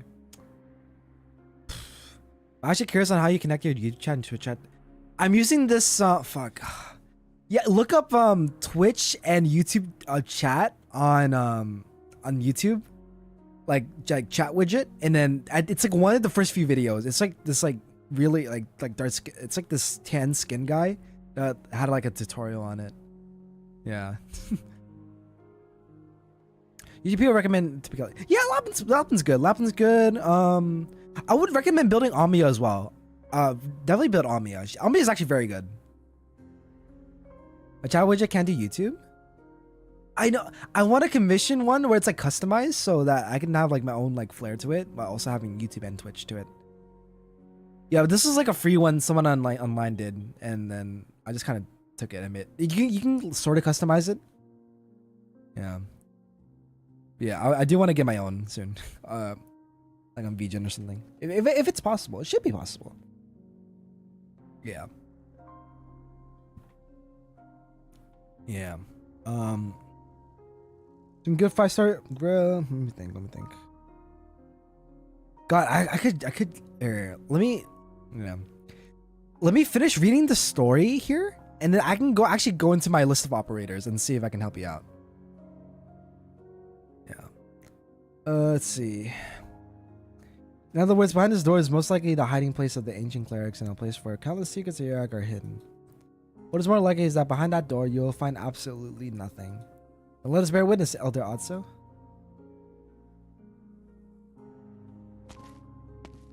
Yeah, I think at least this stage is coming to a close soon, I think.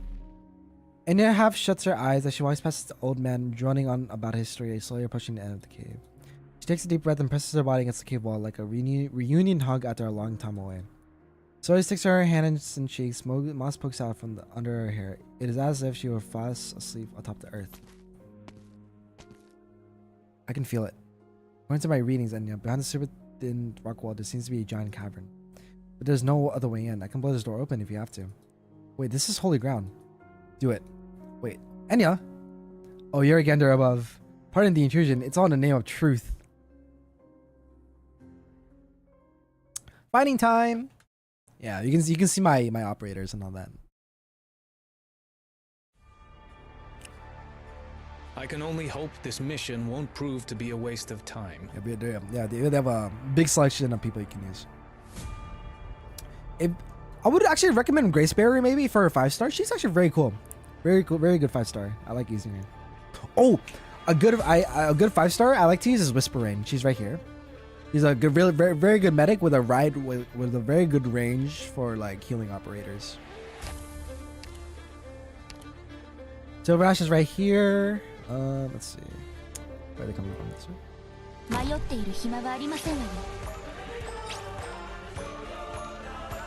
Shoot. Ask on. No one can see me.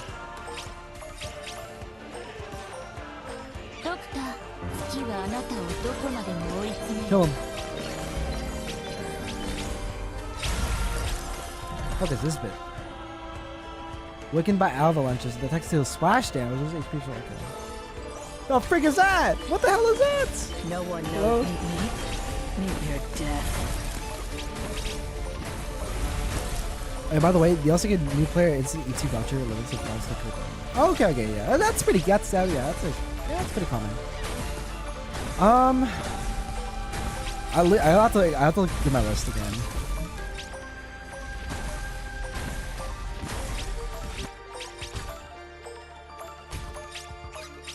Yeah, I can have. Yeah, let's finish up this part of the story, then we can kind of backtrack a bit. Okay.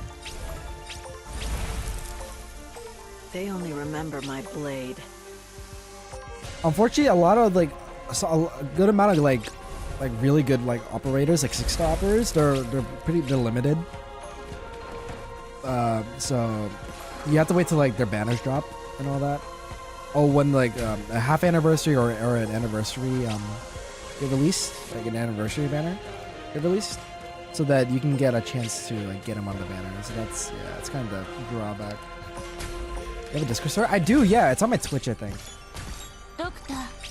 If you go to my Twitch page, it should be in my about, and there's you can just press the Discord text, and it should take you there.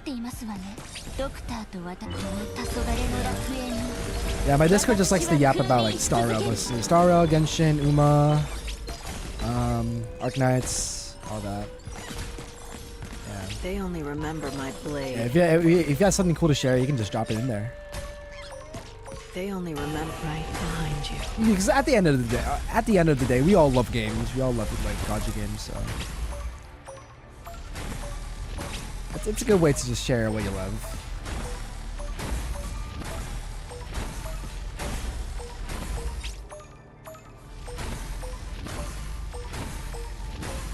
Sick. Fuck yeah! All right, let's finish reading this part.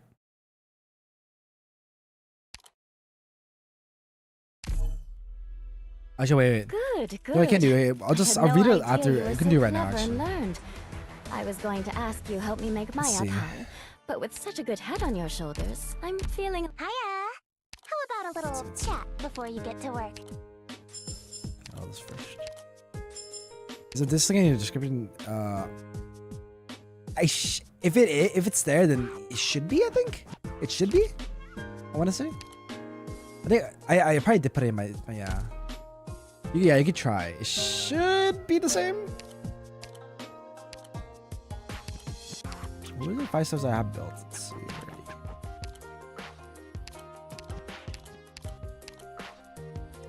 So I have, let's see, I have Chill Chuck built, I have Omnia built, I have Grace Bear built, Andriana, Lapland, Miss Christine, Miss Parain.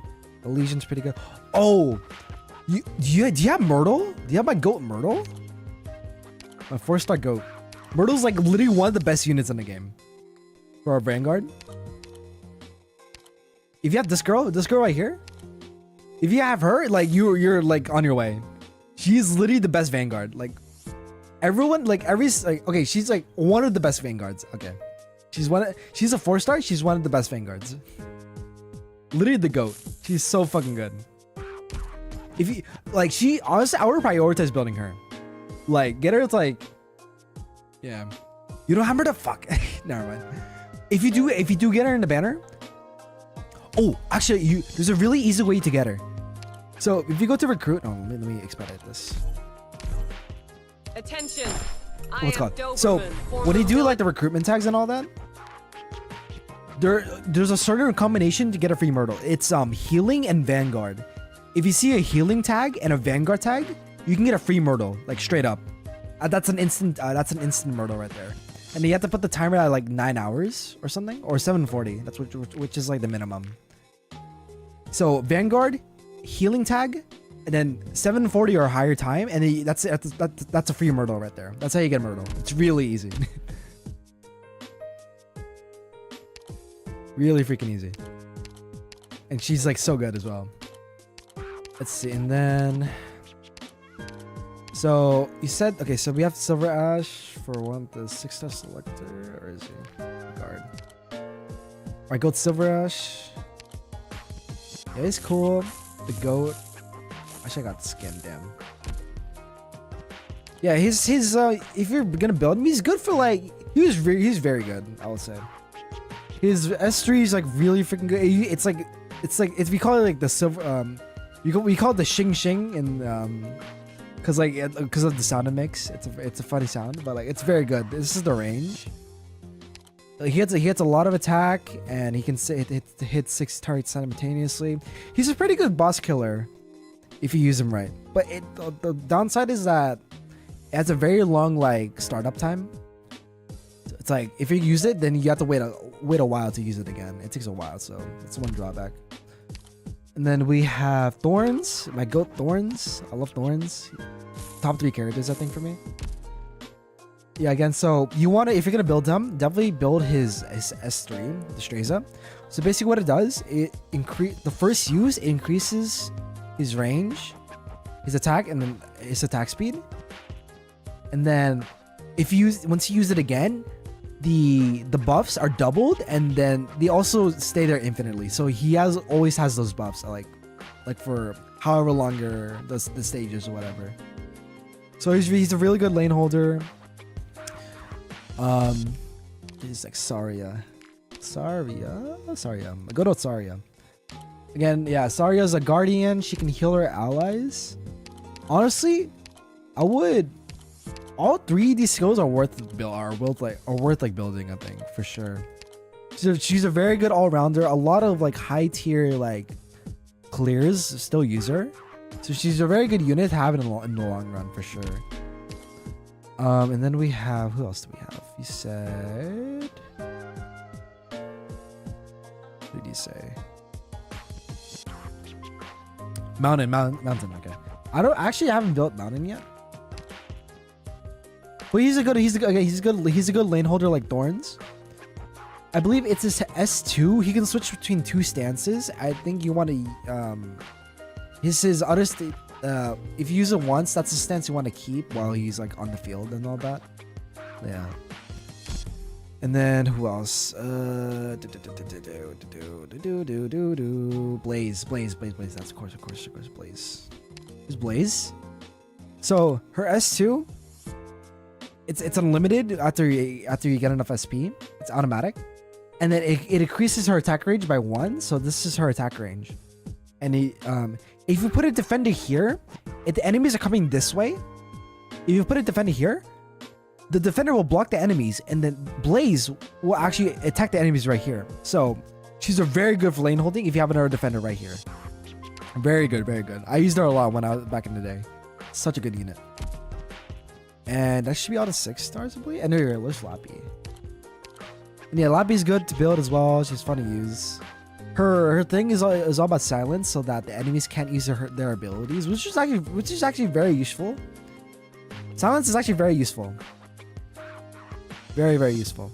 I think it's her ability. Her talent, yeah. Yeah.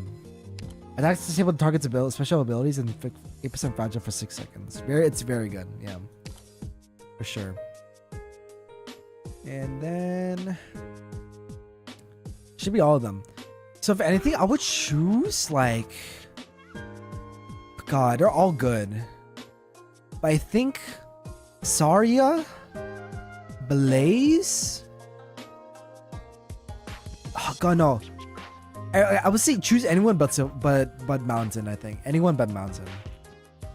Silver Ash is great. Blaze is great. Thorns is great. Saria is great. They're all good besides Mountain. He's good, but not as good as them. So yeah. Yeah, that's my take on it. Yeah, they're all good. It depends on who you have as well. You already, God, you don't have a good. I don't think you have a good guard yet. So I would probably take either Thorns or Silver Ash. Silver Ash if you want someone there to do big PP damage to like a boss, or Thorns if you want them to stay on the field for a good amount of time and you want them to lane hold so that enemies don't go through and all that. Yeah.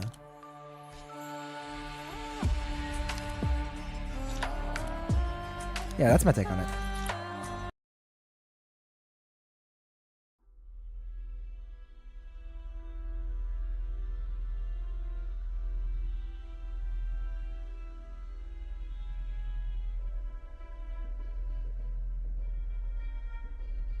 Okay. I'm in position. As the Grace's latest instructions state, Naza's feigned death must have a reason.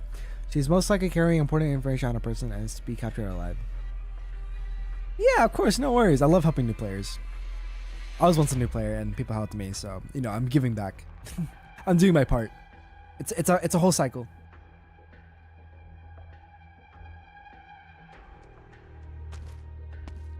Yeah, those are only the starter units though. Like there's so many 6 stars in the game.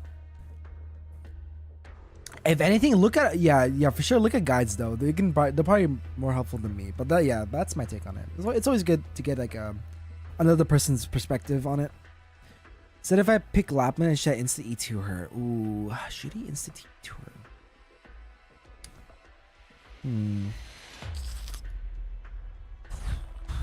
Insta E2. Yeah, it's for a 5-star. Honestly, I think it's worth the E2. I would say it's worth the E2. Yeah, for sure. I mean, I use her sometimes as well. She's still really good. If anything, I use her altar more instead of her. So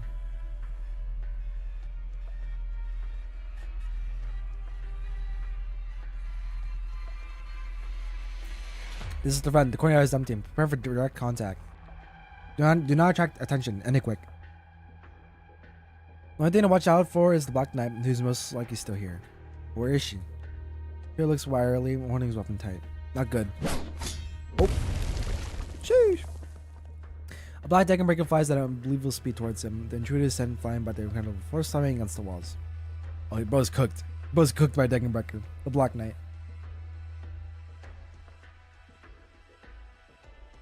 Yeah. I heard more fighting outside. What in blazes is going on? Quiet down. The trickiest enemies for us to handle are outside right now. Deacon Breaker is risking her life to protect us. Oh, yeah, people also said like Wishadel is the greatest operator for now. Is it true? Yes, for right now, yes. But there's gonna be a character within like 3 to 4 months I think rivals her, or I maybe a bit better than her. But for right now, she's basically yeah, she's top tier. She's like SSS S tier, yeah, triple S tier. Like it's like literally cheating. If you use her, you're literally cheating. That's how good she is. Personally, I don't use her that much because, like, you know, I still want sort of a challenge.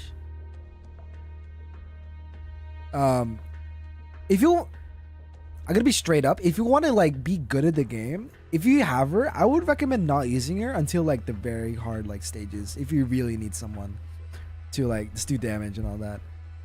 Part of the game is like learning like all different types of situations and then learning how to adapt to those situations. Using Wishidel, you just have she's like your solution if you have Wishidel, you know? I just feel like you should be able to like use anyone, you can use anyone else besides Wishidel and still win, you know what I mean? Yeah, that's how I feel about it. I mean, I still use her on occasion when I have a really hard stage that I need to deal with. But yeah, I feel like for early stages, if you do get her, don't use her as much. Yeah, she's like a Swiss knife. Yeah, exactly. Yeah. You don't need her all the time. Make it harder on yourself the early stages, so that you can learn the mechanics, and then you can use her when you understand the mechanics already. And then, but you're still able to like adapt to a situation, you know, and all that. Yeah, she's literally a cheat code. Like they freaking, oh my god, they gave her some like freaking steroids or some shit like that. Yeah. Okay. Trickiest enemies for us to handle are outside right now. They can break us, fixing her life to protect us. The only thing you can do right now is to sit down, shut up, and not be discovered. Is she on the banner right now? I think she is on the banner, Wishidel. But you have to spark her, or it's a very low chance of getting her from the banner. It's probably easier to spark her, but you need 300 pulls in total to get her. To get enough currency to buy her from the shop. That's the only thing. She came out like, I think a year ago? Maybe a bit more. I heard the broadcast say that I'm a hostage abducted by Yerag. Why? Your fellow Victorians got their weapons out and started up the tanks. They're not letting anything out of this place. So are they here to rescue, or are they here to keep people locked up in here so they can get their other plans done? The answer is obvious. I mean, they're using my rescue as an excuse to invade Yerag? That's what you said, and it seems reality agrees with you. How did it all come to this? If you got a way to get the information out, you can ask your fellow countrymen that question. I came to this place. I thought I could help the oppressed people with my camera and my words. I would be able to let more people know about the true Yerag. I believed all that I did had meaning. Should I be thanking you for your kindness or something? Alright. I'll treat you as an actual kind-hearted lady then. So don't play dumb with me now. Why do you think what you've seen is the true Yerag? And who do you think is doing the oppressing here?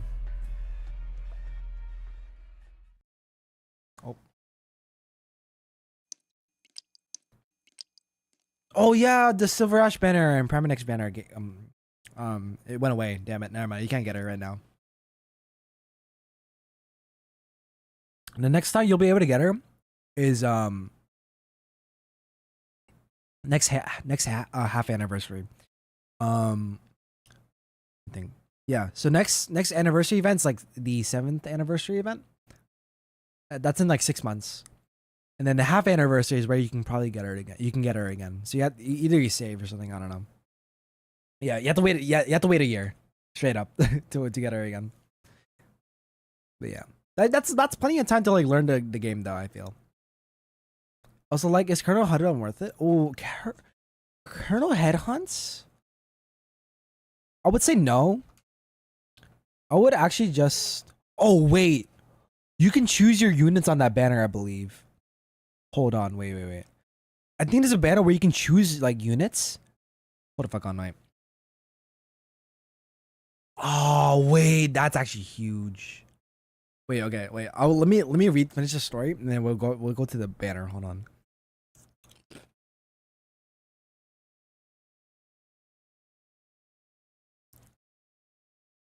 Yeah, there's a unit called Dragodia.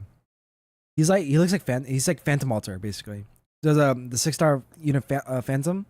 That's his altar, Trigodia. This guy, he has a cat that can literally like so you know if like a boss is like walking along it like its path to like get to like the red box, this guy can summon a cat and like force this guy to move towards the cat, like the boss. He can force the boss or whatever to move towards the cat. And he's so fucking powerful. It's actually broken. Like if you're gonna pull on that, if you're gonna pull on that banner, go for him. Like, if you have a chance of getting him, go for that. Honestly. But there's also a banner that could do the same. It's a new banner, I believe.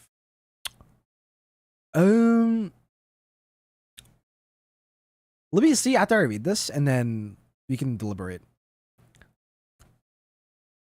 Melanie saw thought the rooftop becomes dripping water dripping onto the courtyard, causing ripples and intruders pooling blood. For him, the face shrouded in light looks right back at him. Within the great hall, the candle flames are like chained bloodthirst, raging and rolling. Such power. No wonder the reports on the yard emphasize the Black Knight's presence. I knew you people would try to sneak in. You. Tell you the truth, I can't tell which one of you is with. I can't tell which one of you is which with underneath those masks. A colleague of yours who came to Yarg before, surely he told you this land is not one you can trample as you please. Indeed, your fame is known to us. We made sure to make ample preparation. What is this music? Oh fuck. Oh, they're cooked. They're mad cooked. These guys are cooked. We made sure to make ample preparations. Oh shit, it's 3 of them. Give me a sec, guys. Someone's calling me.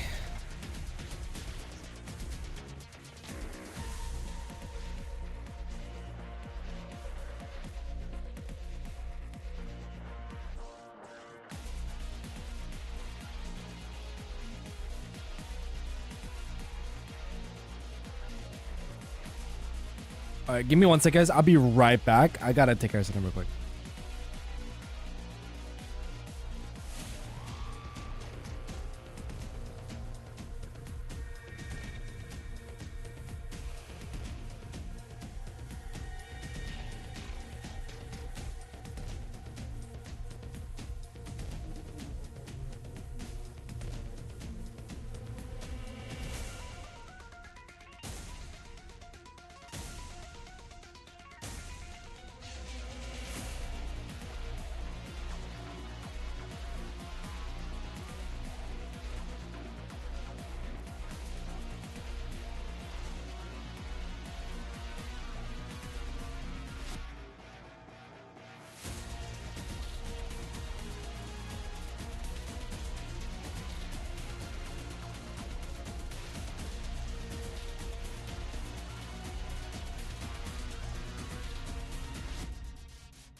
I'm back, guys. Sorry about that.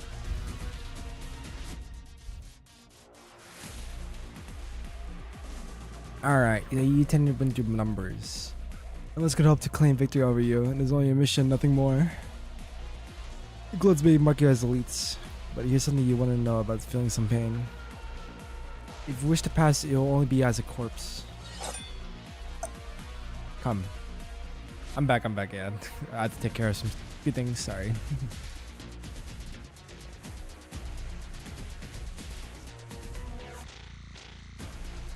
It's rare that I had the chance to go all out. I suppose I should consider you all willing to die. Stakes of a killing sends as the air is filled with the muffled cries of unsheathed weapons. With drawn blades and cold gleams, they slowly step forward, stepping into the puddles reflecting a muddled sky. Upon this holy gun, a savage melee is about to begin. Humid air warms and dries, falling snow melts, steam rises, droplets splash about. When the clouds are still against flesh, come sparks of scarlet.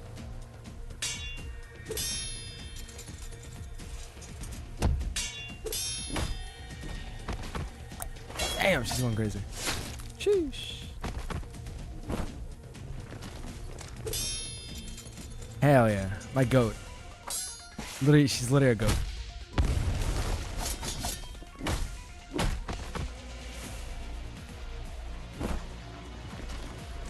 Ha. Not bad, again.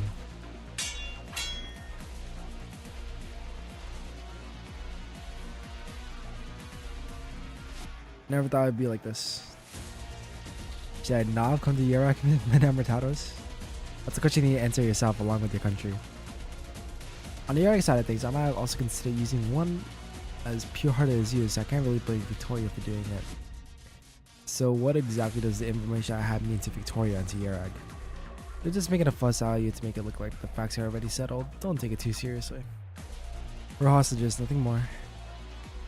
I feel like this is all rather absurd. Oh, that's one way to sum it up. If your camera still works, this would make some excellent material for you. If I walked out that door, the rest of you would be fine, right? If you did, they point their swords at you and confiscate all your material. You yourself might even disappear without a trace, with nobody else knowing what had happened to you. Are you streaming this past 5 hours reading the story only? Pretty much, yeah. It takes a while. Reading everything, it takes a while. We're almost done though. We're getting there. When things haven't come to a head, you're the one who's meant to understand them the most, not me. Are we supposed to sit here and do nothing? I don't think the Vittarans want to lose him as hostage. Just calm down, wait, and then... I don't care what your plan is. And see how this... It's time to put it into action. Yeah, these stories take a while. Especially the recent ones, they take a while. That's some dedication for real. Most people would just get bored, to be honest. Honestly, yeah. I find it enjoyable. Just reading. It helps my comprehension as well. Cause like English is my first language, but I'm just like I just can't. I speak too fast. I think just in general. So I try to slow down and read. That's why I like reading sometimes.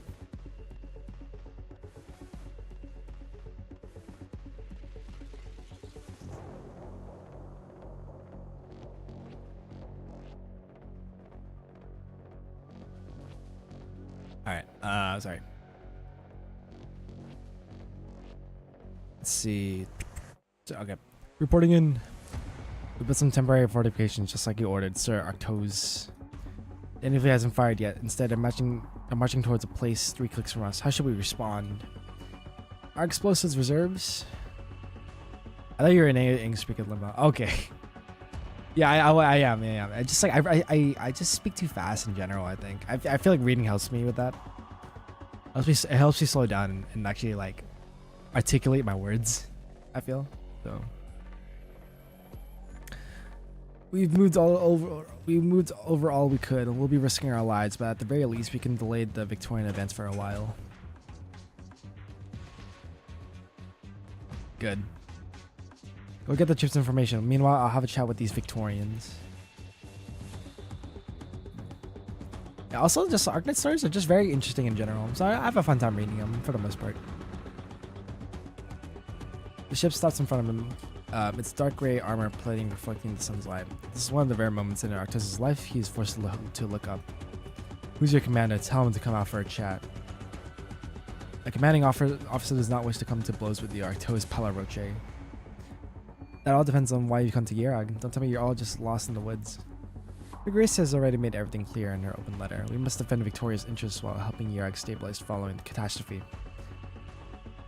There's like an Arknights anime, right? Is it a good adaptation of the Grimm story? It's personally I did enjoy it. What's it called? Like, I think they did a pretty good job for what they had for adapting it. It's just, oh God, how do I explain this? So there's some good things they did. Some of the things they did, they added some side stories into like, in there as like flashbacks, which I found really. So there's a side story called Dark Knight's Memoir, which talks about W's past, because W's character is very important in the main story. So they go into her past by using the side story and putting it in the anime, which I found really cool. It also helped if you read the story here, it helps like visualize like all the events that happen. The pacing overall, it wasn't bad. I will say by near the end though, because like there's a lot of information near the end of the. So it goes from chapter 1 to chapter 8 for the story. Hold on. Yeah, it goes from chapter 1 to chapter 8. And they kind of rushed chapter 8. There's so much like content in chapter 8 that they had to skip a lot of it. A lot of like just lore bits and like characterization of like a lot of characters basically.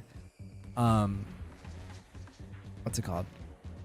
Freaking I lost my train of thought.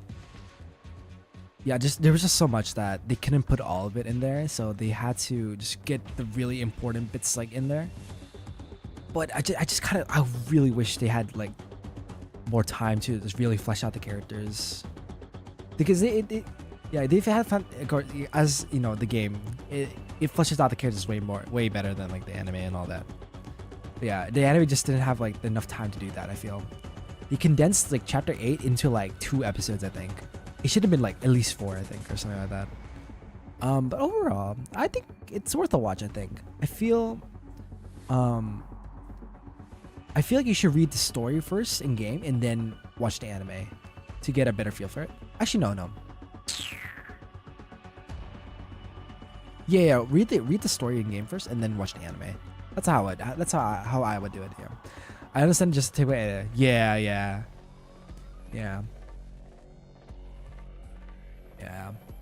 But I do hope they do maybe make some adaptations of like the side stories as well. Because some of these side stories are pretty gas. I ain't gonna lie, pretty freaking good side stories. But oh my god, if they adapt the Victoria arc, that shit's gonna go crazy. That's gonna be some crazy. Oh my god, they might put Babel in like one of the. Oh my god, Grace, you have no idea what you're getting into in lore. Holy fuck, this story spans like thousands of years, like dead ass. It's so fucking crazy. And then it's building up to Enfield as well, which is like, how are they gonna do that? It's like, oh my god. Oh, I'm like frothing at the mouth just thinking about it. It's fucking amazing. Like, oh god, I cry over some of these characters. it's horrible. There's a certain character that I think about, I start tearing up already. I'm tearing up actually right now. But yeah, you're in for a ride. If you like a good story and lore, fuck, this is the game for you. Just stick with it and it will reward you very handsomely.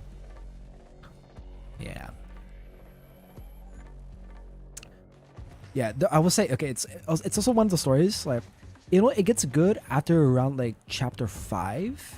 That's when the writing gets better. It was like 1 to 4 with like, it's kind of the freaking like the trials, I guess, for writing, and then chapter 5 is where it really like picks up and like gets good. So yeah, I love complex storytelling. You'll love Arknights then. Like you'll love Arknights. Like the story. Oh my fucking god.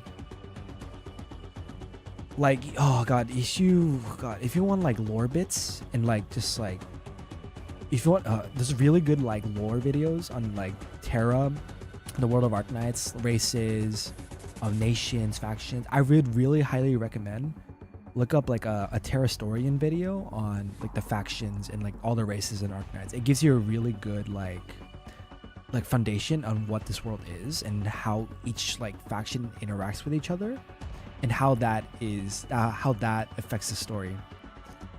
But the feeling of finding out the story on your own is just immaculate. Yeah, that too. Oh my fucking god, it's amazing. There's never been a game like this for me. I that's why I've been sticking with it so long. It keeps growing. It really does. It's so fucking amazing. Again, I would really highly recommend like what is originally, well, actually probably not that, actually that's a spoiler. Don't look that up. Just like basics of Arknights lore or something.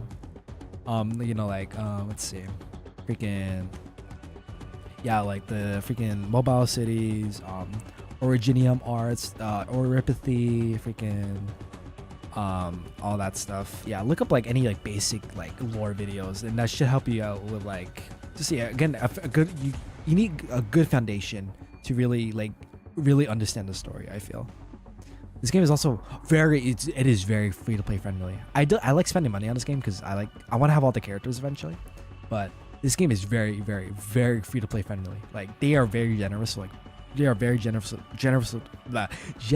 with pulls,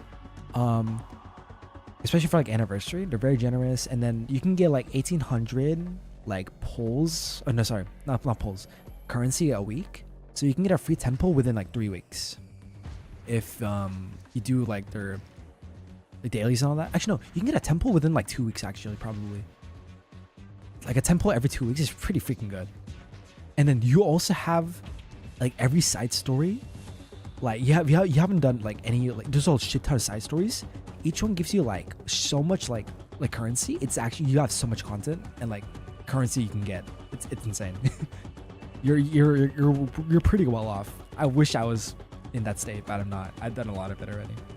I legit spent more than 3 hours watching God on there just to see different perspectives of people. Oh yeah. There's a lot. Yeah, just don't be careful of not spoiling yourself. I made that mistake and I kind of know what's gonna happen, but yeah, just don't spoil. Do not go anywhere past like chapter 14. Don't read anything past chapter 14. All right. Yeah. You're ready to invest it? Let's fucking go. Yes. If you look, I'm such a lore guy. If you want to talk about lore, I'm so down. Even though I may not understand it at times, I'm still down to like talk about lore and all that shit. Cause this is like, fuck, I think I know more history of Terra and Arknights than like actual like real life history. I think I'm pretty dead ass. I think I know more of the history of a fictional world than actual real life. It's insane. Like, oh my fucking god. God. But yeah, okay. The stories you're gonna build up to are Babel. That's like everything that happens. That story's about the doctor, but don't read that until like God. Shit. You don't read that until like chapter 11, I think, on the main story. Babel's really very lore heavy about the doctor's past and all that. Lone Trail talks about that's also very doctor heavy as well, but also like it really talks about what Terra is as like a world, I guess. I think I haven't read it. That's like the synopsis I got from other people. I haven't read it personally yet, but I know it goes in that area. I love real life history. I used to make alternative timeline of the world. Really? Oh, that's awesome. That's fucking awesome. Yo. Yeah. Yeah, Babel. Oh, no, Babel, Walk in the Dust. No. Babel, Dark Knight's Memoir. Lone Trail. What else? What's some other good stories? Those are like the main 3 ones for like the main. Those are the ones you want to read on top of like the main stories. Babel, Lone Trail, and Dark Knight's Memoir. Dark Knight's Memoir goes into Calcite. Into W. Babel's more, again, the doctor, and Lone Trail is just just talking about more about the Doctor essentially, and then like future threats, I guess. So, but yeah, just stick with it, and you'll be very much rewarded handsomely. Like yeah, so yeah. Hopefully nothing in this story spoils anything for the story you haven't read yet. I don't think it does. It should be fine. All right. Let's see. Her Grace has already made everything clear in an open letter. We must defend Victoria's interests while helping Yara stabilize following the catastrophe. All we ask is for the mastermind behind Yarag's troubles and seal to Silverash to receive the trial he deserves, which I believe is in line with the clan power which is stinking. The only thing I'm thinking is this: if you take even one more step forward, you'll pay the full price for it. The only way you'll be going any further into Yarag is over my dead body. My goat.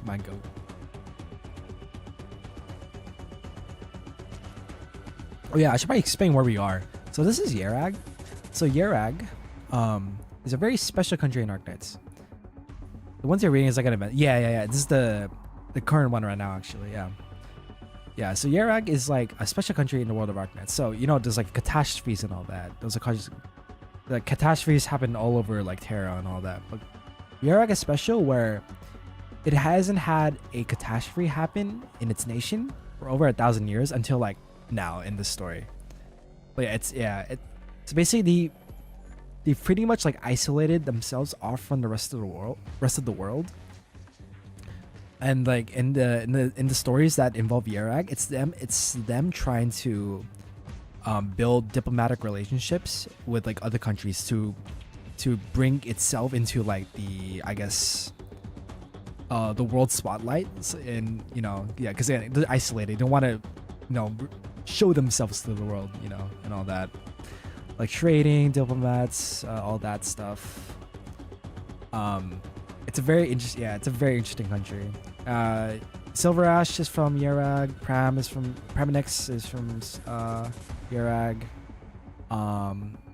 Matterhorn, Gnosis, Dagenbrecker. Those are all operators I just mentioned, by the way. Yeah, they're from Yarag. Yeah, Switzerland. It's probably it's I think it's either Switzerland or is it it's not Russia. Russia is Ursus. I think it's Switzerland. Yeah. Any cold country basically, yeah. So yeah, so all the nations in Terra, they all have their own like real life counterparts. So Ursus is Russia, Higashi is Japan, I think here Yarag is Switzerland, Colombia is America, Victoria is the UK, United Kingdom, and there's also Tara, which is the Irish, which is Ireland. Tara's Ireland. What else? I'm trying to think. Oh, Iberia is Spain. Iberia is Spain. Iberia, by the way, is a freaking awesome country. I love Iberia. Iberia is cool. There's also like a place called Aegir, which is like basically Atlantis, but basically Atlantis. Give me 1 second.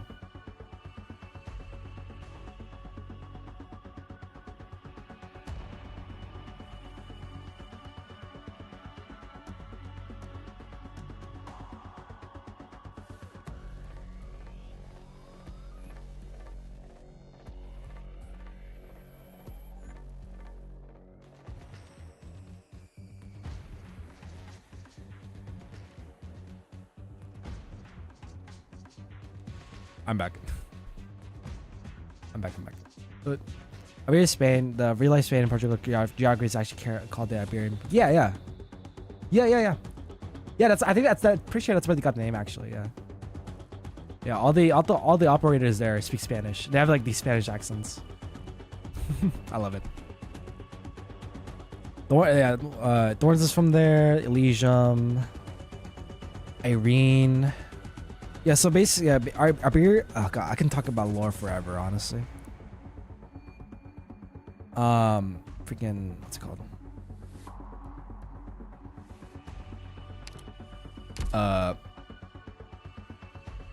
Fuck it. We're gonna stop reading here. We're gonna stop reading. It's fine. I can talk about lore. Lore's fun. I could do this later. I was like, I should probably end stream soon anyway. So next stream we'll finish up the story. But anyways, lore. I love lore. You all rested up? Look after So, yourself, okay? God, so basically Iberia has like Into bubbles, this faction called the Inquisition. They're basically like yeah, this is a real life Inquisition. Yeah. Basically they want to like exterminate the Seaborn. The Seaborn. They want to exterminate the Seaborn, which is like another faction in Arknights. So basically the Seaborn are like they're basically just like aquatic monsters basically, and like they're like a huge threat, not just to like Iberia, but to all, like basically all of Terra. So there's I can just go in here actually. What am I doing? Yeah, I think it's what was it called? Yeah, Glimpse of the Debts. Yeah. Is it Glimpse of the Debts? Yeah. Yeah. So Glimpse of the Debts goes into like the Seaborn more. So they had to talk about the freaking Abyssal Hunters as well. There's so much freaking lore. I can go on for hours. So okay. So to combat the Seaborn, there's this faction called the Abyssal Hunters. It's made up of these Aegirians. They're the people based off like aquatic animals, and they fight off the Seaborn basically. That's their job. I love talking about lore. I love lore. I fucking love lore. It's amazing. Yeah. So these are the Abyssal Hunters. They fight against the Seaborn to like, I guess, to protect the coastline of Iberia, but I guess just protect people against like the Seaborn in general. If you need someone to exterminate the Seaborn, these are your peeps to talk to right here. These are the goats. Yeah, there's like this whole like storyline involving the Seaborn. They might actually become a very prominent threat in the main story, so they're building that up because. Yeah, the current like Seaborn story right now, it's pretty insane. It's like fuck. It's a lot of shit going on. Yeah, that's one plot line of Arknights that might merge with the main story eventually. We'll see. Another good storyline is definitely let's see, what's a good one? Let me do these again. So dark. Lonorano's pretty good. So basically, Lonorano is made up so Lonorano's population. You have a UI skin? Yeah. This is the Dungeon Meshi skin. They had a Dungeon Meshi collab, Delicious and Dungeon collab, like a while back, and this is the skin you can buy the skin, and this is what it was for the UI. Yeah. If you want to change it, you can go here, and then you can change theme, and you have all these like these different ones. You also have one for Ava Musica. I like this one especially. This one's cool. This one changes depending on let's go. This one changes depending on if it's day or night. So right now it's nighttime, so it's like a night sort of theme. You can also change the background music if you have some of this stuff. This came with this as well, so you can So this is like one of the best songs in the game. I swear to God. This song played during like a lobby, like it was like a lobby theme for one of the story events. This played. I was like, oh my fucking God, this is amazing. Yeah, they're all so clean. Yeah. You can let this play. Where was I? So Lonorano is basically like, it's a country made out of people called the Sancta. So basically they're angels. There's actually a few angels in here actually. So. X2 is actually an angel. X2.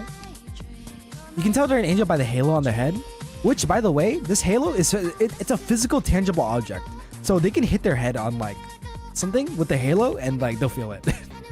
It's not like intangible. It's very much intangible. It's just there. You have to deal with that. But yeah, so basically, it's kind of like the church. They have like this whole church thing. They have the Pope. So basically, all Sancta citizens, or all Sancta are required at least in Lonorano, to have a gun as a like, it's a law to have a gun, basically, pretty much. So, they like their guns. They like shooting people, and they also like ice cream a lot for some reason. Yeah, the hail is physical, so you can physically touch it, and it can you can hit like objects with it as well. Yeah, so the Sancta like their guns, their ice cream. I know the Pope has a shotgun. He has 2 shotguns, I think, or something. He's an angel with a shotgun, literally. Yeah, it's literally the Vatican. Dead ass is literally the Vatican. No. Insane. It's like, oh my fucking god. It's literally the Vatican. There were so many memes on Lonorano. It's so fucking funny. And like, oh my fucking god. We love the Pope. We love the fucking Pope. He's amazing. I wish our Pope was like that. Yeah, recently they had a really like huge development. It has to do with like the sarcasm and the Sancta, but you can read that on. I'm sure you want to read that on your own. I haven't read it either, but I kind of know what happens already. Literally, the Vatican was actually, yeah. Honestly, if it was colonized by the U.S., this is the result. Lonorano is the result, basically, for pretty much. Yeah, Lonorano is a great event. By the way, Lonorano has a lot of the music that plays during like Lonorano events. It's usually dubstep. So the angels love their guns. They love their ice cream. They love their dubstep music. I don't know why. It's like church like dubstep, basically. Church dubstep is the term we players call it. Church dubstep. It's fucking insane. So yeah, that's Lonorano. Definitely give that a read. R&B Angel, yeah, pretty much. Just like, yeah, even more hardcore, honestly. Let's see. So we also got Italy with Siracusa. This one goes in like in this focuses along like Texas and like Lappy. So in the community, they're pretty much gay for each other. So Lappy's gay for Texas, and yeah, and vice versa and all that. So this first one goes in more like Texas's past, and then this one goes into more like Lappy as well. But you also have a Crown Slayer. A lot of these stories have characters from all sorts of like, it can be from the main story, just from other side stories. So they have Crown Slayer from like chapter 1 here. It goes into her backstory as well. Yeah, and all that. You tried so hard not to make it the same. Yeah, I know. Fuck. Oh my fucking god. There's so many funny memes from Siracusa. It's so funny. Yeah, and then Coda Brawl. If you want to learn about more about Exu and Mastima, recommend that. Oh my fucking god. There's so many stories. I'm pretty sure these are all in order, in terms of like chronological order. So you can just follow the timeline here and you'll be good. Yeah, Dark Knight's Memoir, Walking in Dust Vigalo. This goes more into the Doctor Babel, more in the Doctor past, all that. Yeah, so if anything, read top 3. Main story, and all those like side story related. Lonorano and fucking Iberia. And Syracuse, I guess, as well. The Chinese storyline here, it's pretty good. There's just so much. I would recommend to read this like later. This talks about the Sui siblings. So basically, the Sui siblings is like this faction. Yeah, so there was this Fairmoot, which is basically a god, like a god creature in Arknights. That's Sui. And this Sui, this being Sui, he was split into 12 fragments called the Sui siblings. We call them the Sui siblings. And these are 6 of them right here. So I'm pretty sure there's 12 Sui siblings. So eventually we can make a full team of Sui siblings. Pretty much. And they all have like their own personalities and all that. I know we have another upcoming Sui sibling called Wang soon. He's the operator that makes like Wishidel. He's on para with Wishidel basically. Or when I first played that Dark Memoir, yeah. Fucking peak. They played, Dark Knights, the story for Dark Knights Memoir was in the anime, which I was really happy about. It really solidified what really happened in the story for me, because I'm a visual learner as well. I gotta see something, you know? It really helped. It really like helped you knew what was going on in the story and all that. But yeah, that's my yap session. Yeah, just like really take your time with it. There's no rush. These stories will stay here forever. They really do. If anything, it's gonna be on the Victoria arc or like Babel. Fuck, if there's a Babel movie, oh shit, it's over, bro. I'll start crying. Yeah, saddest story in this game, probably Babel. It's most likely Babel. So prepare yourself if you ever do read Babel. That shit's so sad. Oh man. Fuck. Yeah. I think I love this game. I love the story. Make it like a trilogy, like Fate. Yeah, like Heavensville. Yeah. But I should rewatch Heavensville. That's a good idea. But yeah, that's my yap session, and I think we're gonna end the stream here. Actually, I'll finish up reading the story probably next stream. It's probably gonna be Saturday. I want to say Saturday, like early morning Saturday. We'll see. We'll have to see. I don't know if you're in the Discord, but if you want to join Discord, that's where you get notifications for when I stream. So yeah. Shameless plug in. We can sit and catch a breather. And to anyone else in chat, thanks for coming down. I had a fun time reading that. Fuck, we're so close though. I thought I would finish it today, but I guess not. That's fine. I was streaming for too long anyways. It's literally been like 6 hours. I gotta stop. Yeah. Thank you, Grace, for coming in. I appreciate the company. I appreciate you listening to my yap sessions and like how much I love this game. Yeah, so yeah, you need to go. Also, no worries. Do what you gotta do. Is anyone else in chat? Thanks for coming down. Again, next stream's gonna be Arknights. Gonna finish this up. Maybe do the multiplayer event as well. And yeah. That's it. I'll see you guys later. Bye.